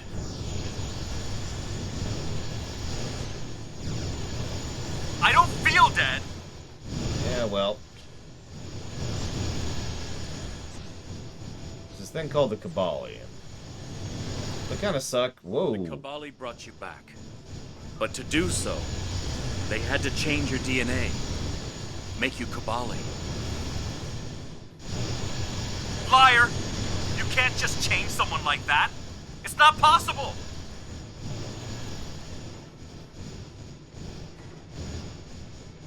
I didn't think it was possible either. But it is. It's not very convincing, Harry. So I died and got better, and you... what? Took over my life?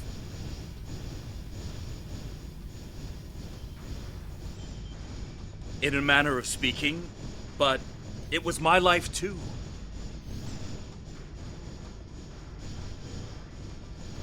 No, this is well before he encountered the Kabali. You're working with the Vidians. The Vidians, by the way, have been cured by this point in history. Just for some amusement factor. There aren't any Vidians here. You have to let us help you.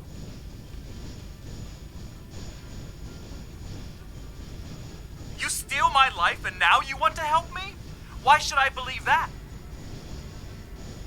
I do like how the actor makes the 2 voices sound different, by the way. Because it's the truth.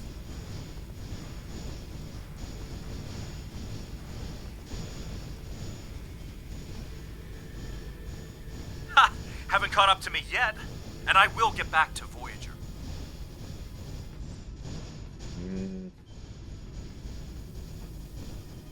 You can't contact Voyager. It's not safe. For them. Or for you. You keep saying that, but you won't tell me why.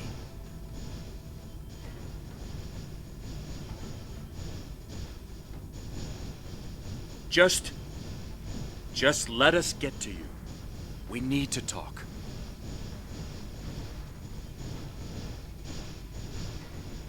Haven't reached me yet? Having trouble with those defense systems? No, I got here like 5 minutes ago. I was just waiting for you to finish your conversation. I know all your tricks. There's nothing you can do we can't handle.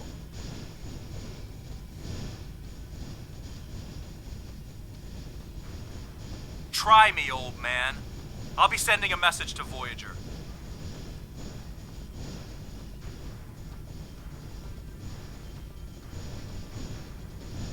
One of the things I like about this, or let me rewind that a little second. One of the things I tend to come down most harshly on in any fiction is character assassination. I hate it, and character assassination is very specific. It's when a character is acting out of character either for a bad reason or because of bad writing or whatever, right? You know character assassination. You've seen it a dozen times. This is not that. Harry 1 over there is not only scared and confused and lost and hurt, but he's also literally undergone resurrection. Like, he's actually got legitimate issues because his brain is being rewired. On top of the obvious fact that this would probably freak out most people. Like, just run this through me. Oh god, death in space. Where am I? Huh? Oh god, no, I've got to get out of here. And then you show up saying, hey, younger looking me, I'm you. And, I mean, do I need to keep going? This is terrifying.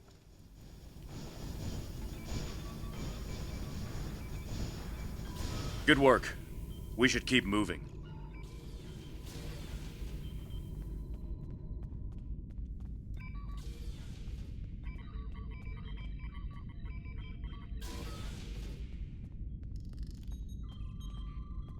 Harry!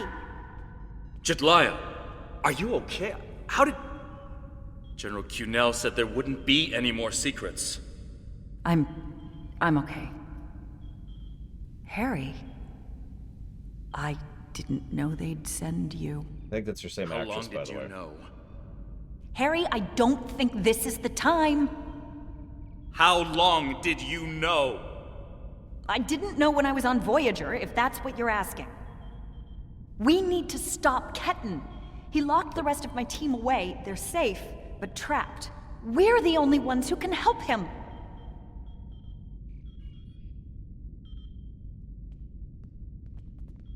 It's good to finally meet you. My people are in your debt. We need to move fast. Ketan's not in his right mind. The rebirth process can be difficult under the best conditions, and I don't know. Maybe humans resist the process more than other species. It took me a long time to accept what I was. And you think he's having the same problem? Yes. He doesn't know what happened.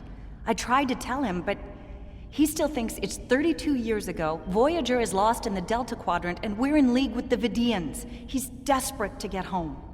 When Ketan started tampering with the security devices, he tripped an alert that was sent to the Vaadwaur. They think their soldiers are waking up, which is why they're so desperate to get inside. He's putting us all at risk. We need to help him. And that's the other tie-in here, by the way. And why the Vaadwaur have suddenly made a big advance on the temple, despite the relative stalemate they've been at on the surface. Action item 238. Resurrect your best friend and give him a second chance for a long life. It's not working out so well, is it? And that one line says everything about the unstated question here. Why do this?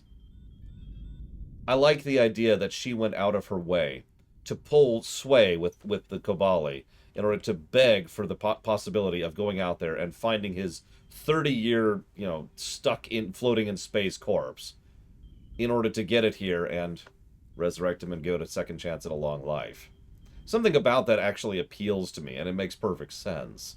After all, there's no malice behind her action here. However, this is probably the sort of thing you should have mentioned to the currently still living best friend who's standing right over there. Now listen, Jetlaya. He's trying to contact Voyager. Is that even possible from here? I'm not familiar with everything in this area.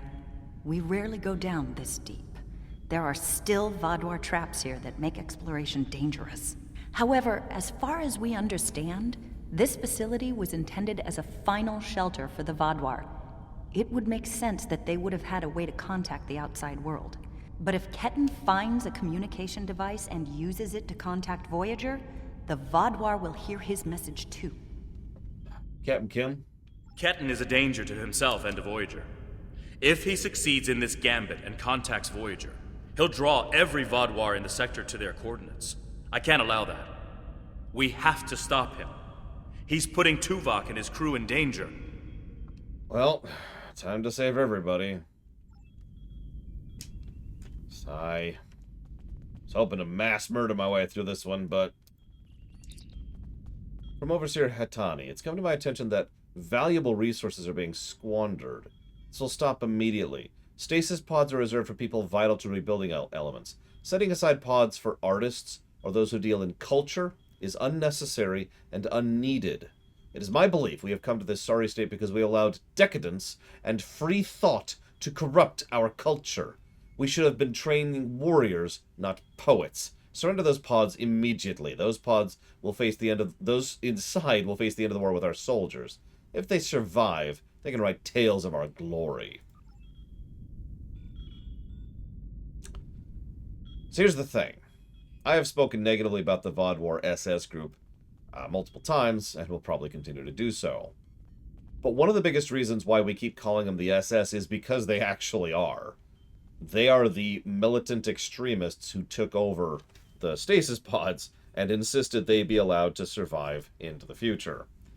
The rest of the Vaadwaur civilization, culture, the people who were, let's call them what they were, people, no, they died 900 years ago. Let me get back to Voyager! So, how many of you have fond memories of this? And how many of you have terrible memories of this? It looks like this used to be a server room of sorts. But it's not like one I've seen before. All this is computer storage. And it's massive. 900-year-old Vaadwaur technology. It's a lot different from anything we have back home. And he's using this to completely block us out. Terrific. There doesn't seem to be a way around this. I'm sure Jetlaya and I can figure out something, given enough time. But if I was on the other side of this, and I am, I'd be trying to stop anyone from moving these. There has to be some sort of reset command. But with our luck, it's on the far side of the maze. Jetlaya and I will keep Ketan from blocking you in. But you'll need to get through this and reset the servers so they return to their start position. Alright, I'll start finding a way around it. Think I can make you a door? Wait here. Okay, so, let's try out that unstuck command, because we are turbo stuck. You're good to go. I'll monitor the area from here.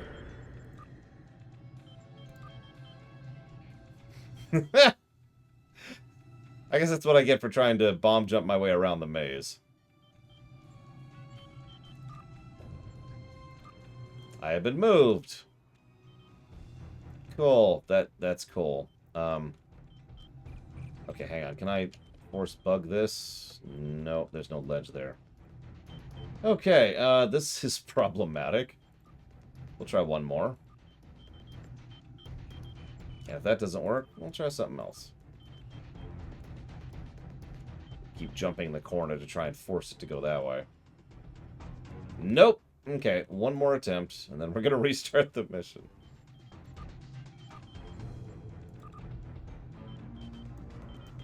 I've been successfully respawned. I don't know if I agree with that sentence. I can no longer move. I am incapable of moving. Or using abilities, or doing anything. Cool.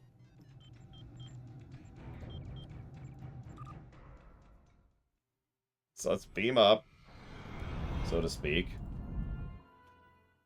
Fine, I'll go through the maze.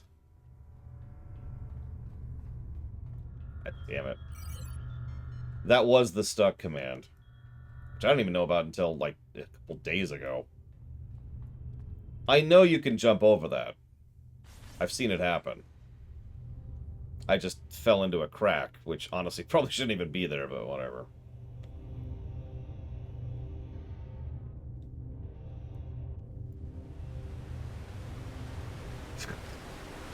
I mean, you know, if my character was actually stuck in there, she'd just grab the Iconian staff and just start blasting a hole in whatever's in her way.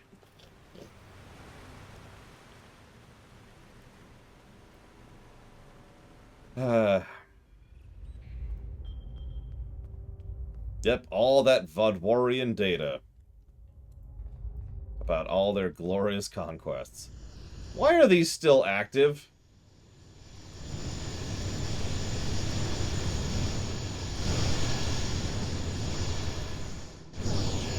Yeah, it also opened a portal to the sun. That is kind of her signature move. I've legitimately thought about writing a character somewhere in the extant who has a weapon that's just a portal to the sun. And is actually as terrifying as that should be. The reason I keep hesitating is because that's just such a nightmare weapon. Good God. Wait, they have strawberry frosties?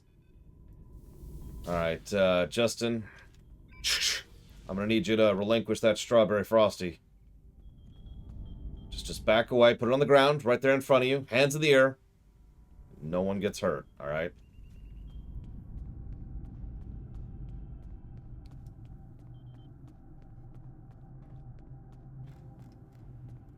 I'm sorry this is how we had to meet again, Harry. You sort of made this way. That makes two of us. You should have told me. Seriously, why didn't you just tell him? He probably would have been understanding. And if we had, what would you have done?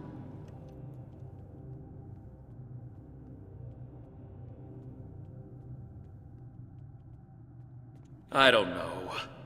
But I had the right to know you had a copy of me in cold storage. I agree with that sentence. Are you saying he doesn't have the right to rebirth? No, that's not what he's saying.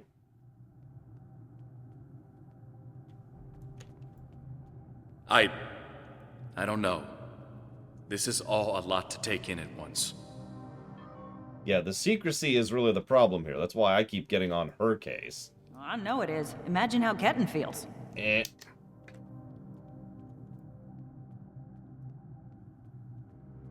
Did you name him, I wonder? I have a good idea.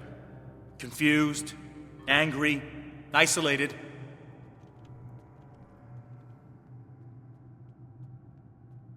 Ketten died trying to save Voyager, and it happened so quickly, he doesn't even realize what happened.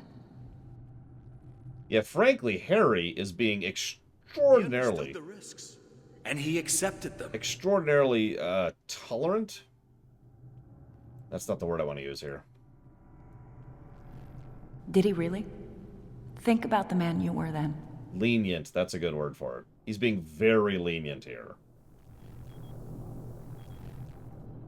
Joining Starfleet comes with certain duties.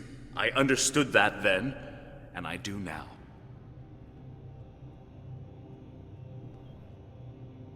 I seem to remember a kid who was as scared as I was. All we wanted was to get home. Janeway will definitely get us home. Yeah. I was scared back then. I missed my family. But I did what I had to do to get back to them. Aww. You got back home, Harry. You did what you had to do. Ketten didn't get that chance. You know, this is a great debate you could have had before this all happened. I'm sorry for him. But is this better?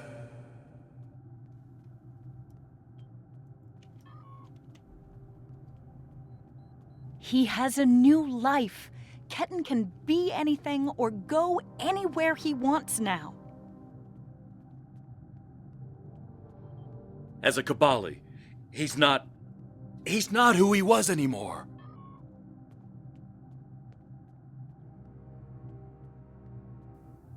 And is that a worse option than being dead? I don't know. Why don't we ask the Borg?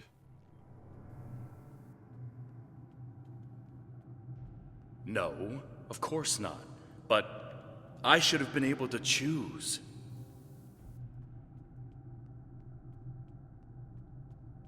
Why? He's your duplicate, Harry, but he's not you.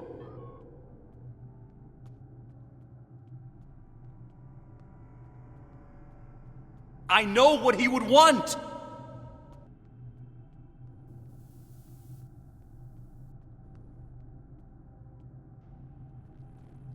Do ya? Because you can't even convince Ketten to drop this maze and talk to you. Neither can you, lady. When you put it that way, maybe we are different. He's being so stubborn.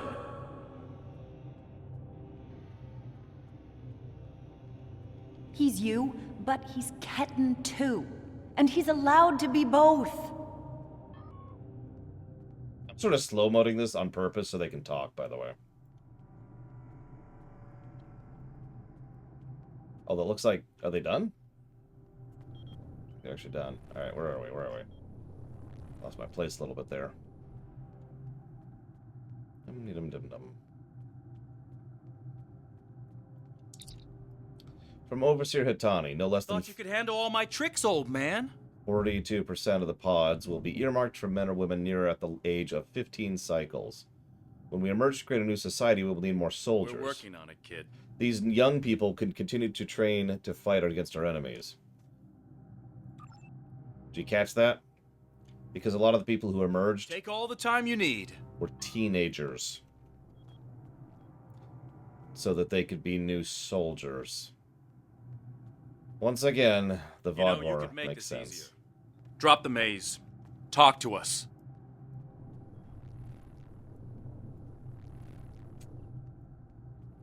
Why?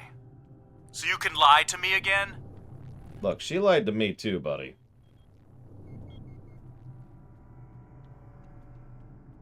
I'm not lying to you. I know it's a lot to take in, but... This one. Hi, Rama. No. Don't treat me like a child. If you're not lying, then you stole my life.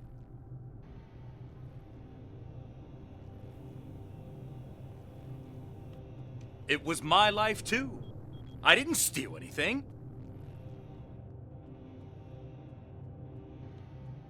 Oh, that's right. That's great. So you get to do and be everything I wanted, and I get stuck in a pod? I'll just wait at this point. My life hasn't exactly been everything I always wanted. Getting home wasn't easy. But thank you for the bits, Rama. If you want to put it towards something else, let me know. But you did get home. I didn't.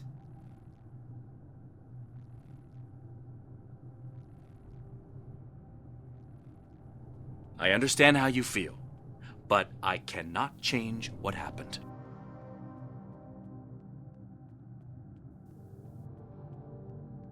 And if you could, you'd what? Trade places with me?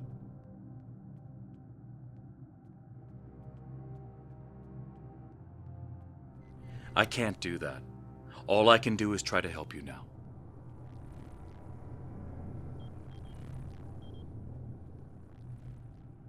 Stop lying to me!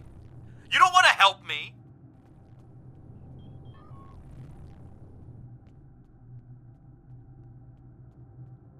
You know that's not true.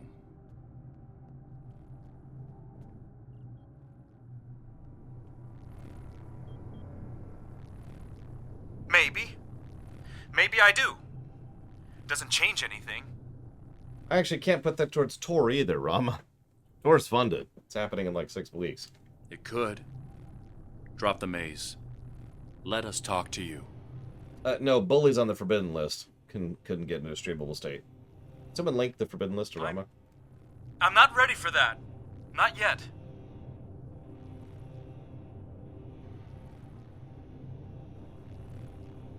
I'm so sorry about what happened to you. But all this is just making it worse.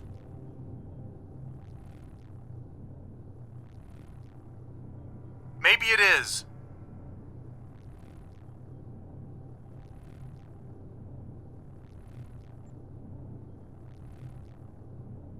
So let us help you. No, it's the veto list is what I meant, sorry. Type !veto, you see that Bully's on that list. The only thing I want is to get back to Voyager. I'll figure all this out once I'm home.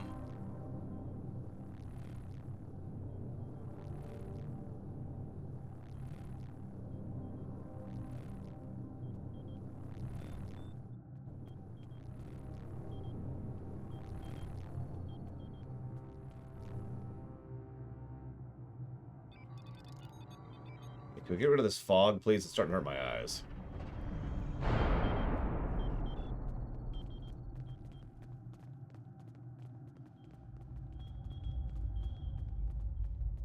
Please. Oh, there we go. Mafia 1.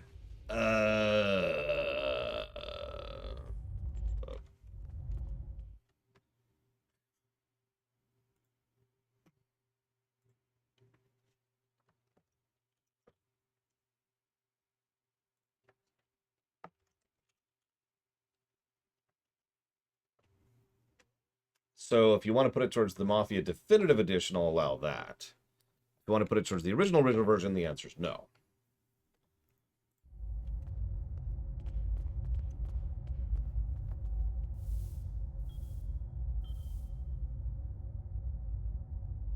It's not working. But if I do this, maybe I can buy some time. I mean, again, Ensign Kim is just freaking the hell out right now. Like, he doesn't know what's going on. He's lost, confused. He's meeting a doppelganger of himself. Something's weird's going on with his forehead. He doesn't know what's going on. We have him. Ketten, cornered. Without those platforms, though, we have no way to reach him. It's insane. He's manipulating these old defense systems like he's in a Captain Proton Hollow. Yeah, I'm gonna need you two to figure out how to get those platforms operational again.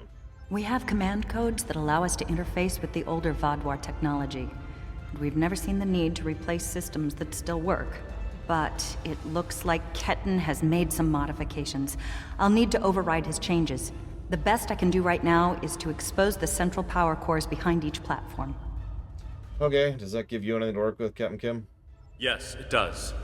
Ketten will be monitoring for any changes in the platform's functionality. But I can modify the central power cores to react to energy weapons. If you shoot the cores, you'll be able to power up the platforms and force them open. But you'll only have a short window before he resets them. If we want to do this, Jedliah and I will stay here to keep trying to seize control of the network back from Ketten. And there's still that matter of the field protecting it. Open suggestions, Captain. When the Kabali first found this room, the old Vaadwaur EPS systems were too degraded to handle all the power. They installed regulators throughout the area as a stopgap measure until they could replace the conduits. Basically, it meant that even if one conduit failed, the network would stay active. Those regulators are still in place, and we can use them to get to Ketten. Okay. What's your plan? Jedliah has command codes we can use to overload the regulators. The chain overload will generate a wave of power that will build until it overloads the generators Ketten is using to maintain the field protecting him. Get these codes into 4 of the consoles and it will short out the field. Once he's distracted, Jedliah and I can reset the platforms to their normal state. Okay. Anything else I need to know? One last thing. Jedliah and I can run this program 3 different ways. The one that would buy you the most time before the platforms are reduced also takes the most of our attention. There's also a balanced option, or, if you don't like either of those, I can spend most of my time trying to counter Ketten's plans. What do you want us to do? Whatever we choose will determine how difficult it will be for you going forward.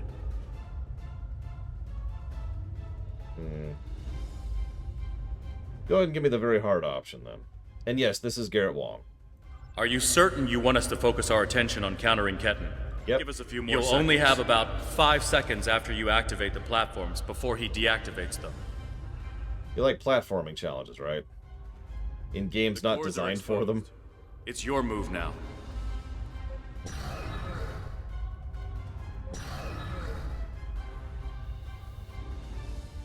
So this is how this works. We shoot the thing, it goes yellow, it goes red, it goes away, you plummet to your death. Rama, are you okay with that being Mafia 2 Definitive Edition? Can't be classic. What are you doing? Are those command codes? Oh, interesting. He's trying to access data on the new flagship. I'll keep an eye on him.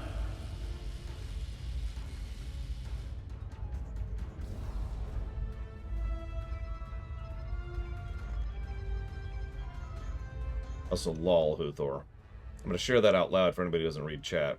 Huthor says the reason Harry Kim is freaking out so much is he's experiencing a new and unusual situation. He's actually having a character arc. Okay, we've reached consensus, Rama. Sorry. I will write that down. Mafia 2. Definitive. And thank you, Rama. I mean, it's true. Harry doesn't have an arc. He has a few decent character episodes, but he does not have a character arc at all. That's it. Keep giving me the codes. Okay, so here's the fun one. Those previous two? Whatever you're thinking of trying, don't. We're almost there. Where's the... Yeah, okay. You keep saying that, but I'm still here. Okay, so this is problematic. So we've actually encountered this bug before. Oh, thank God they put a kill plane down there. Stand down before this gets any worse. Could you imagine if they didn't? Again?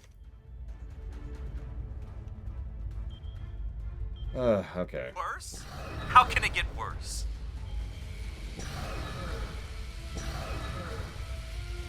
I should pay attention for this. Then I'll say thank you to French philosopher.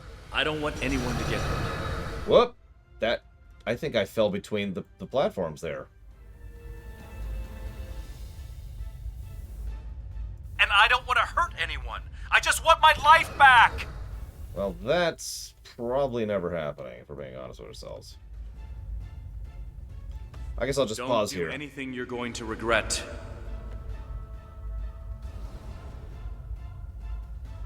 Thank you, French philosopher. I'm going home, whatever it takes. I'll put that anniversary sub towards XCOM 2 in a moment here. You can't go to Voyager. I love how they both think of Voyager as home, though.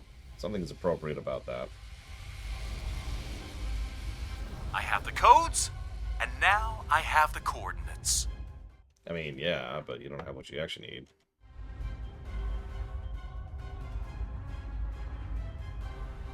Is that it?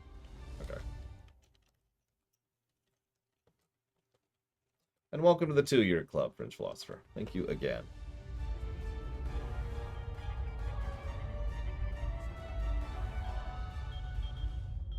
You're too late. I'm getting back to Voyager, no matter what. Son, have you seen my ship, the ISS Dreadnought?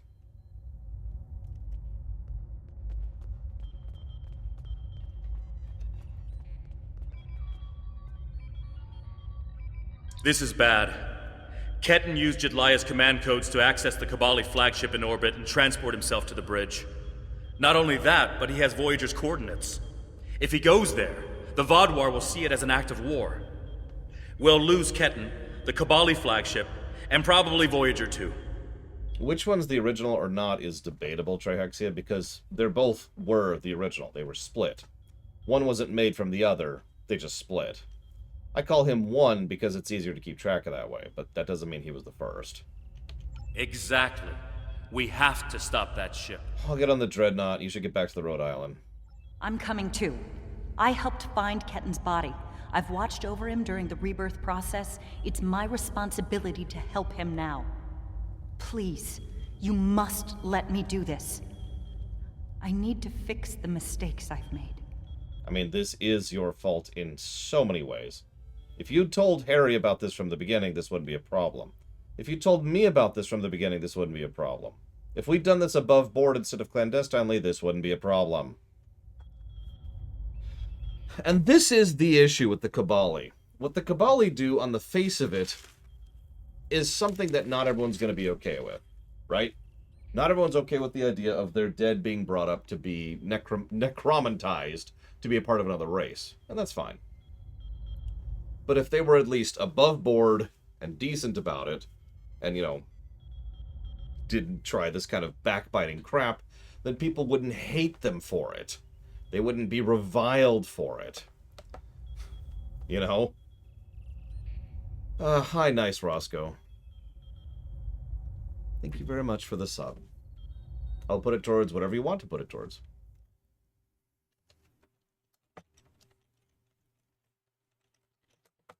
I mean, yeah, these people could quite literally charge. They could literally make money disposing of corpses for other races.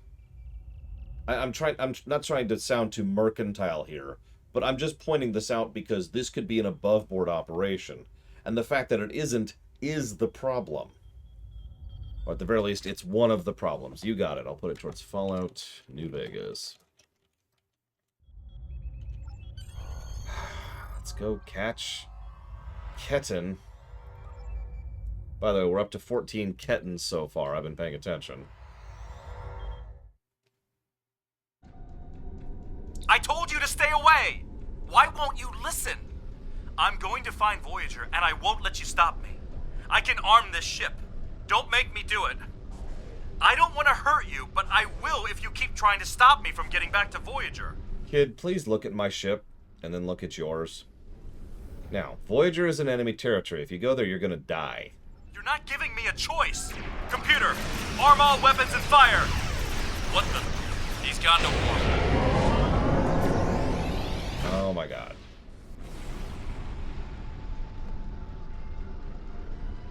What was that? Like a disruption beam. He scrambled all of our systems for a second or two and then went to warp. This is not good. He set a course for Voyager. His warp drive's damaged, though.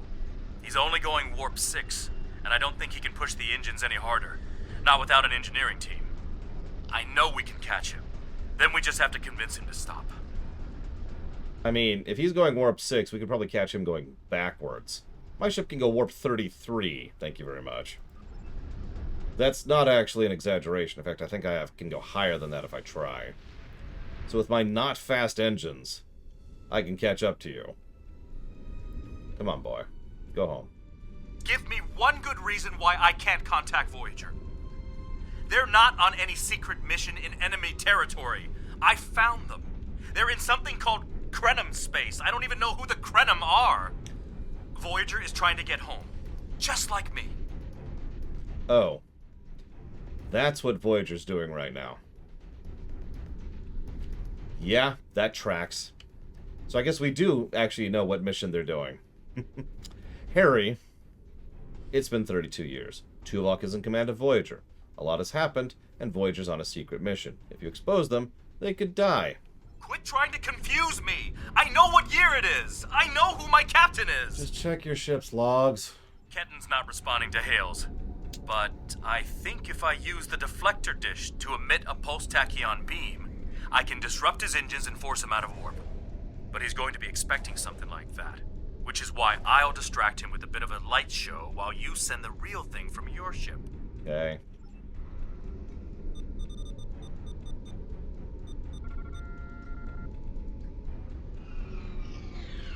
He's out of warp and arming weapons. Get ready. Oh no.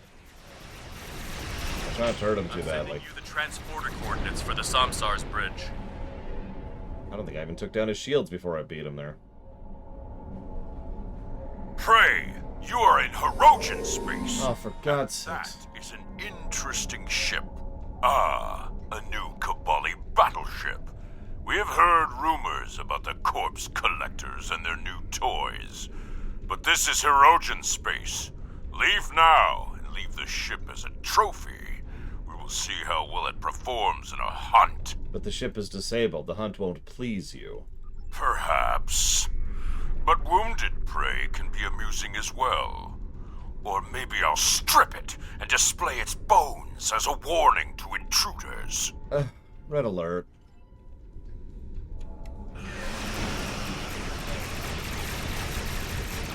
Ensign, I'm putting this on your permanent record. I just want you to know that.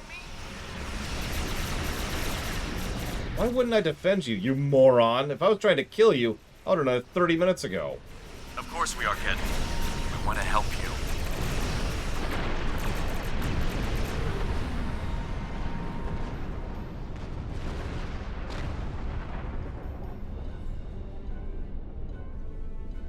The ship is disabled. Sensors are showing the repair teams are trapped in several rooms on board, but they are otherwise unharmed. Ketten's on the bridge alone. If I could talk to him, maybe I could convince him to come back home. There's no one who understands all he's going through like I do. What if he doesn't want to join the Kabali? Ketten's already been reborn. He is Kobali. If he doesn't come with us, he'll be alone. Whatever memories he has of his old life will continue to fracture and fade. Who's going to take him then? Would you? Does he belong back on Earth, a world he won't even remember? We're his family. We'll accept him no matter what. This is where the Kabali piss me off, right here. Because I cannot stress, I really cannot stress how much I disagree with everything she just said. Let's rip all this down. Let's crucible this down, okay? Let's assume that the process goes fully and Ketten remembers nothing of his original life. Let's also pause for a minute to acknowledge the fact that that's bullcrap, because we know that there's at least one other human who went through the Kabali process who remembers her old life. We're talking to her. But even if we're talking to someone who is a completely new sentient sapient entity, that entity still has the right to make his own choice. That's how that works. Then, so that's point number one. Point number two, he'll be all alone. That's insane and stupid on every level. The very idea of the fact that he's a unique entity, meaning he can't have family or making him alone, is nonsensical. But if I have to actually cite evidence, I could point to many different unique individuals, specifically individuals in the Federation, who have been just fine and found acceptance in their family. Because family is chosen. Then we move on to the next thing. Who's going to take him? Would you? Sure! Why wouldn't I? Does he belong back on Earth, a world he won't even remember? Why does he need to remember Earth to belong there? Earth is a freaking paradise, where he could live whatever life he wants to, and choose whatever future he wants to. What is this nonsense? We're his family. No! You're not. We'll accept him no matter what. Clearly not, because all you're doing is trying to act like the wrong kind of family. He will go wherever he chooses. That is his decision to make, not yours. And that will be his decision to make. My father found me when I was lost and confused and trying to fit into a life on Voyager that wasn't mine anymore. He helped me understand what it is to be Kabali. I'm going to try to do that for Ketten. He thinks we're monsters, but we're not. We love him so much. We wanted him to be a part of our lives. Yeah, sorry, I don't know why I keep using reason and logic. Yeah, here's the problem. The Kabali are monsters. They're not the worst monsters around, the Vodwar are worse. But y'all are problematic. You shouldn't be. You couldn't be. But you are. Now, I'm going over with you. I'm going to. I have to see Ketten face to face. It's time to talk this out. Beam me over. Just you, Cat. I'm fine. I'll be taking the Iconian staff. And my portal to the sun gun.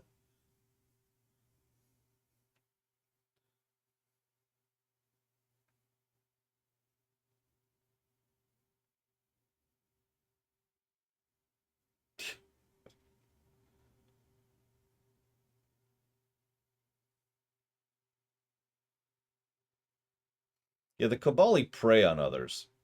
Unwilling. And I know what you're thinking. They're dead, of course they're unwilling. But as we've already talked about, first of all, there's plenty of ways for them to get willing consent for what they do before they die and after they die. Maybe you should talk to him first. Try to calm him down. He's not in the mood to listen to Harry or me.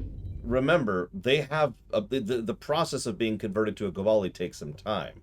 So they could bring them up, say, do you want to be rezzed? Here's the situation. Counselors, psychiatry, talk, get consent. Cool. And if the answer is no, then they let them stay dead. They could also get consent before they die, in the exact manner we were just talking about earlier. Because you can't tell me there aren't people who wouldn't jump at that. There are probably people in real life right now who would be like, yeah, I'm with that. And yeah, exactly, just have a frickin' registration system. Be above board about this crap. Have this frickin' thing here, where you can check the tag on their wrist and say, oh, yep, they're cool with being Kobali converted. Done. Consent given. No issues. Now you two idiots stay back here. I'm going to go talk to one confused, hurt person. Hi, Harry. Why are you trying so hard to keep me from getting home? I need to... I don't even understand what's going on anymore. Why do I look like this? Like them? All right. I'm going to run you through this. They're called Kobali. They have a process where they take people who have died and they convert them into versions of themselves because of, let's be honest, an extremely stupid concept that was terribly done in the episode in question. It's kind of a cool concept, but let me actually walk that back. It's a very cool concept that no thought was put into whatsoever. By the way, to this day, we don't actually know why they do this. Sorry, that's too much information. Let me walk that back, Harry. They're a Kobali. You are becoming a Kobali. Did you happen to check the ship's logs while you were out here getting bodied by me and my ship? I saw the stardate. What happened? How do I get back to Voyager? To my time? How do I get back to my life? Now here's reality check. We have the technology and the power to send you back, to prevent the split, and to make it so there's only one Harry Kim. We could also just send you back in general, irrevocably altering the timeline but allowing you to live your life. We also have the technology thanks to our massive investor of the last 30 years and our extensive Borg tech to reverse this and keep you alive. But we're not going to. Because that would be kind of horrific on many levels, ignoring the obvious change to the timeline. The more important point is this is something that has now happened and is a current problem. We can't erase this, Harry, because that's Harry too. He has already lived a full life. Now, you have an opportunity. You do not have to, but you have the choice to live a new full life. Your full life. Blank sheet of paper. However you want to take it and however you want to choose it. That's kind of on you. And it is your choice. I died? I can't remember. Why can't I remember? You're taking my memories from me. I won't forget. I can't forget Voyager. I cannot forget my friends. First of all, I'm pretty sure you won't. We've already talked about this. Second of all, if you do lose your memories, your friends will never forget you. You can reconnect, forge new connections, and become their friend anew. Voyager, however, is a part of your old life. That's gone. Kedden, you have to stop this. If you contact Voyager, I'm done listening to you. I just want to go home. Harry, could you let me handle this, please? I want my life back. The life you stole from me. I understand. I wanted to be Ensign Lindsay Ballard. I loved my life, my friends, you. And then I died. And that life was gone. I tried to get it back, but I would have been living a lie. Don't agree. So I should just give up who I am? No, I'm saying that life ended. But now you have a chance to live a new one. I'm gonna be with you every step of the way. Action item 478. Help my best friend own the day. Every day. Even with everything I've done? Dude, you haven't done jack. Forgiven. We don't hold grudges against family. Oh, sorry. Reflex. I can't tell you what to do, Ken. But the Kabali will be there for you. And I'll do whatever I can to help. Would you tell me what happened? Voyager, and how you got home. About Mom and Dad and Libby. I think I want to know. Of course I can. And yeah, by the way, proof positive that she's still Lindsay. Thank you and that for she your still help. remembers. Ketten's going to have a new life with us. A long and happy one where he can be whoever he wants to be. My people have been outsiders for so long. The other species don't understand us or what we have to do to survive. We want to reach out to them, be a part of the Quadrant again. I think I've speechified enough here about how stupid that mentality is. So we're just going to move on from that. Because I'm more interested in reality. The Federation, which I speak for, because I am a fleet admiral with a decorated war career, is going to throw its weight into this one person because that's what the Federation does. So here's what's going to happen. This individual is going to have the right to choose, and we're going to enforce that. If he wants to talk to his mother, reconnect with his previous family, rejoin Starfleet, go to Earth, stay here, fall in love with you, have 13 kids, all of whom died horrific accidents, I don't care. Because that's not what I care about. What I care about is that he is going to live his life that he chooses, and I'm going to make sure that he gets to make that choice. Am I clear, Jetlaya? If Ketten decides he wants to leave Kabali Prime at some point, that's his choice. He can even rejoin Starfleet. But we will always be his family. Cool. Captain? I'm happy for Ketten. He gets a second chance at life. A different one than what he had planned, but that's the way life is. When I graduated from the academy, I never thought I'd spend 7 years lost in the Delta Quadrant. Didn't think it would take me as long as it did to get my own command. Didn't think Lindsay and I would never... That's all in the past now. And it's made me the man I am today. Just like Ketten will be the man he's supposed to be. I'm not letting the Kabali completely off the hook, though. Good. Now told me there wouldn't be any more secrets, and then they kept this from me. If the Kabali want to be a part of the Delta Quadrant community, they need to be more forthcoming about who they're adding to their families. These men and women aren't getting a choice. Maybe rebirth is a gift, but it's a gift people should have the right to reject. Agreed. Reiterate my previous threat about the weight of the Federation. If you'll excuse me, I'm going to go defeat the Iconians. When I get back here, I swear to God. Energize.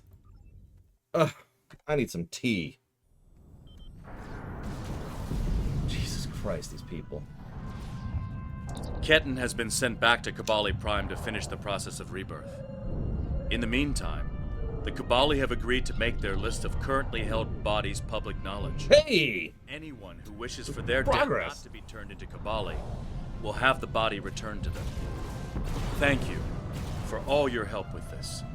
This was very personal for me to deal with, and I'm glad I had someone like you at my side to help me through it. You're welcome, Captain. And I guess I'll take the Kabali thing, because whatever. Could you stop? I'm having a moment here. Frickin' Vodwar. Jesus Christ. So that was 26 Kettens throughout the course of that. Also, the point there was that they would find 13 dead kids and then turn them into Kabali, and that's why they die horrific deaths. What is the 2 piece from that? Plus 20% hull regen. That's not exactly shabby. 3 is interesting. 4 is very interesting. Anyways. Yorkshire Gold. I don't actually like Yorkshire Gold, but then again, I can't do caffeine. I haven't even tried English breakfast yet because it's caffeinated. I think there are Kabali who would do that, and I think that's a cool story idea, Ross. You know, the idea that Kabali would actually murder in order to keep their numbers up. That's your typical Necromancer stuff, isn't it? Anyways, we gotta review the quest we just did. Now, obviously, it gets a gameplay plus for the uniqueness of the mission and some cool stuff there, and cool. Story-wise, if it's not obvious, I actually love this mission. Despite how heated I get about it, that's because I care. Because I'm getting invested in the moment. Because I mean what I frickin' said. I absolutely, in character, throw the weight of my fleet behind this. And when I come back, after fighting off the Iconians and the future and the dumbasses, I swear to God, if you have not done as I've said, we're going to have a couple of words.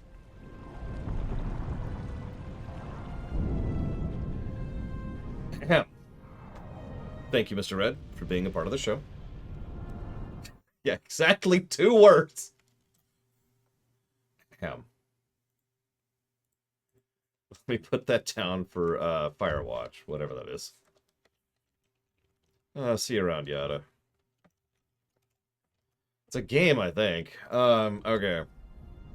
Yeah, my Oconian staff speaks rather loudly. Trust me. Oh my god, let's get out of here. Let's get out of here. So, let me think about this. Let's go down to gameplay, positives. Oh, by the way, did you catch the name of the quest? So the episode back in Voyager was Ashes to Ashes. The name of the quest was Dust to Dust.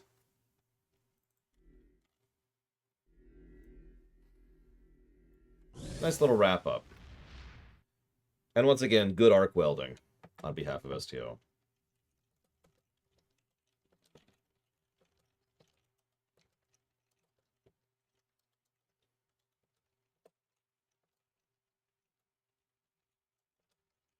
I'm thinking 2 story positives. That's kind of what I was thinking. I don't think that's a 3 story positive. Well, okay, I'm thinking 3 story positives, kind of. 2 for the quest.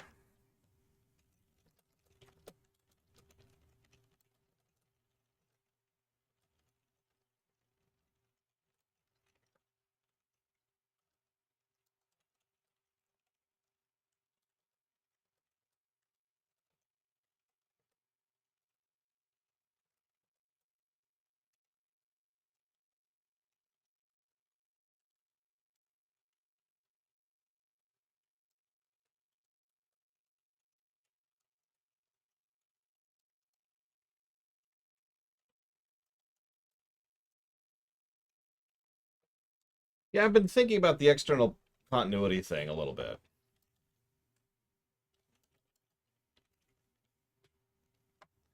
Because we actually haven't given any pluses for continuity yet.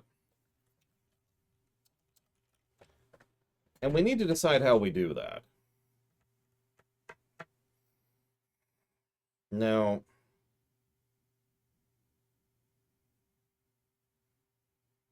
here's what I'm thinking. So obviously, it's basically cutoff time for the day. And the next thing is to go ahead and start the next major arc. So that's a pretty good cutoff point for several reasons. Because, yeah, our next quest is this fun stuff. But anyways, before we get into that, here's my thinking. First thing I'm going to do is I'm going to put on that shield I forgot to earlier. What was it? The, Ferengi Liquidators. Oh, that's... Oh my god! Oh my god! We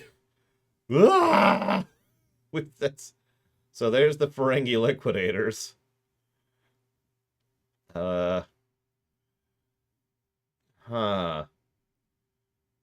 we have joined the... I don't know what to call that, honestly. That's just what it is. Yep, we're just gonna leave that as is. Okay, so anyways, apparently I was gonna say the Patriots, but I guess Patriots are orange, aren't they? Yeah, I look like one of the sides in an RTS. You're right. I look like player 4. Yeah, let me get some music going. Where's my frickin' music? You'll do.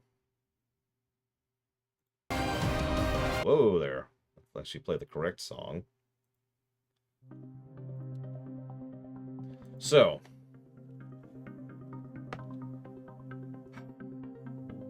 Where to begin? Well, I hope you've liked it. We got a little bit more Delta stuff. The next arc has Tom in it, for example, Ross. But, well, let me put it to you this way. I keep calling this the Cataclysm. Well, now we're about to do Legion. I know it's a bit of a jump going from Cata to Legion, but it's true. Pax and I were talking about this, I think, last night. This next arc will be the Legion of STO. Is Legion good?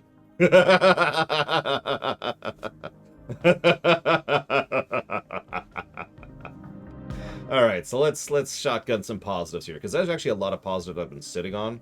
I'm debating how exactly to part and parcel these. So...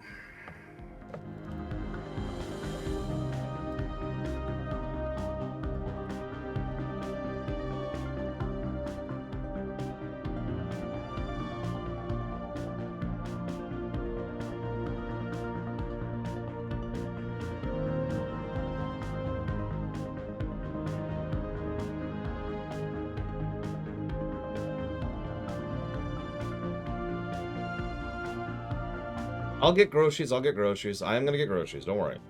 I'm going to do it after I finish typing up some thoughts here. Let me update the HUD other than story really quick. So we're up to 22 negatives on the story thing. Do it now, okay? And I just leave the stream going, you know. Just go to the grocery store like this.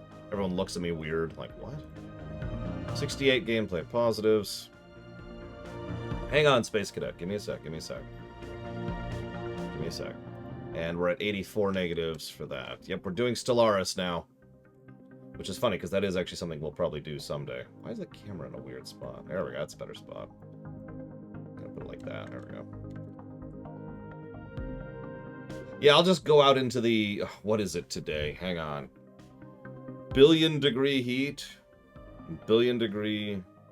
humidity. Hang on, what do we got here? What do we got? It's 95 degrees out right now. Humidity is 39%, which is funny because that's actually... I disagree with that. It's actually been raining here. So there's no way it's that low. We actually have a chance of thunderstorms for literally the next week solid.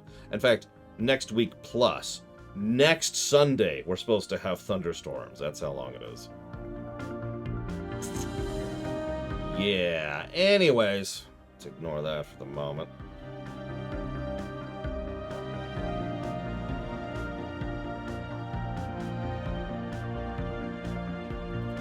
Ahem.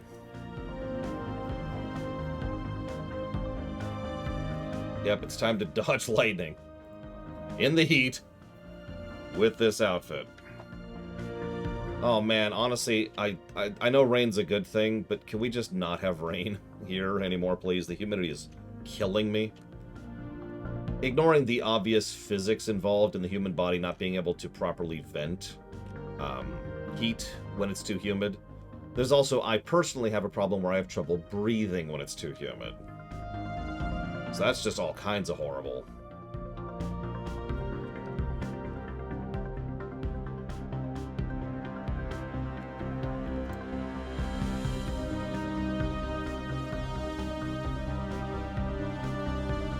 Oh no, the surgery helps with breathing in general, but I can't breathe regardless with the humidity.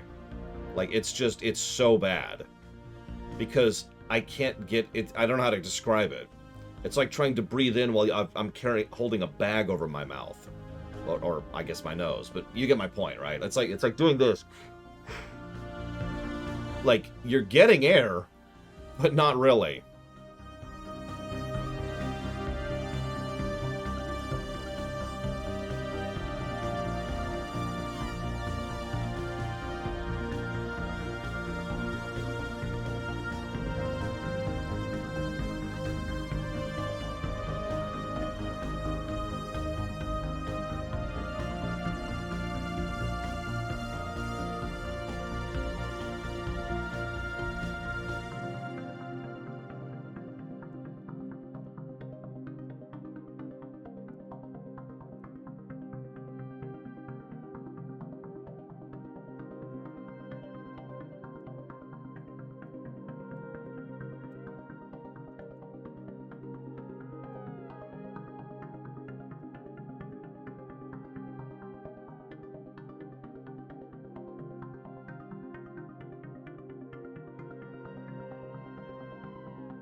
Oh no, it's terrible, isn't it? I hate this thing.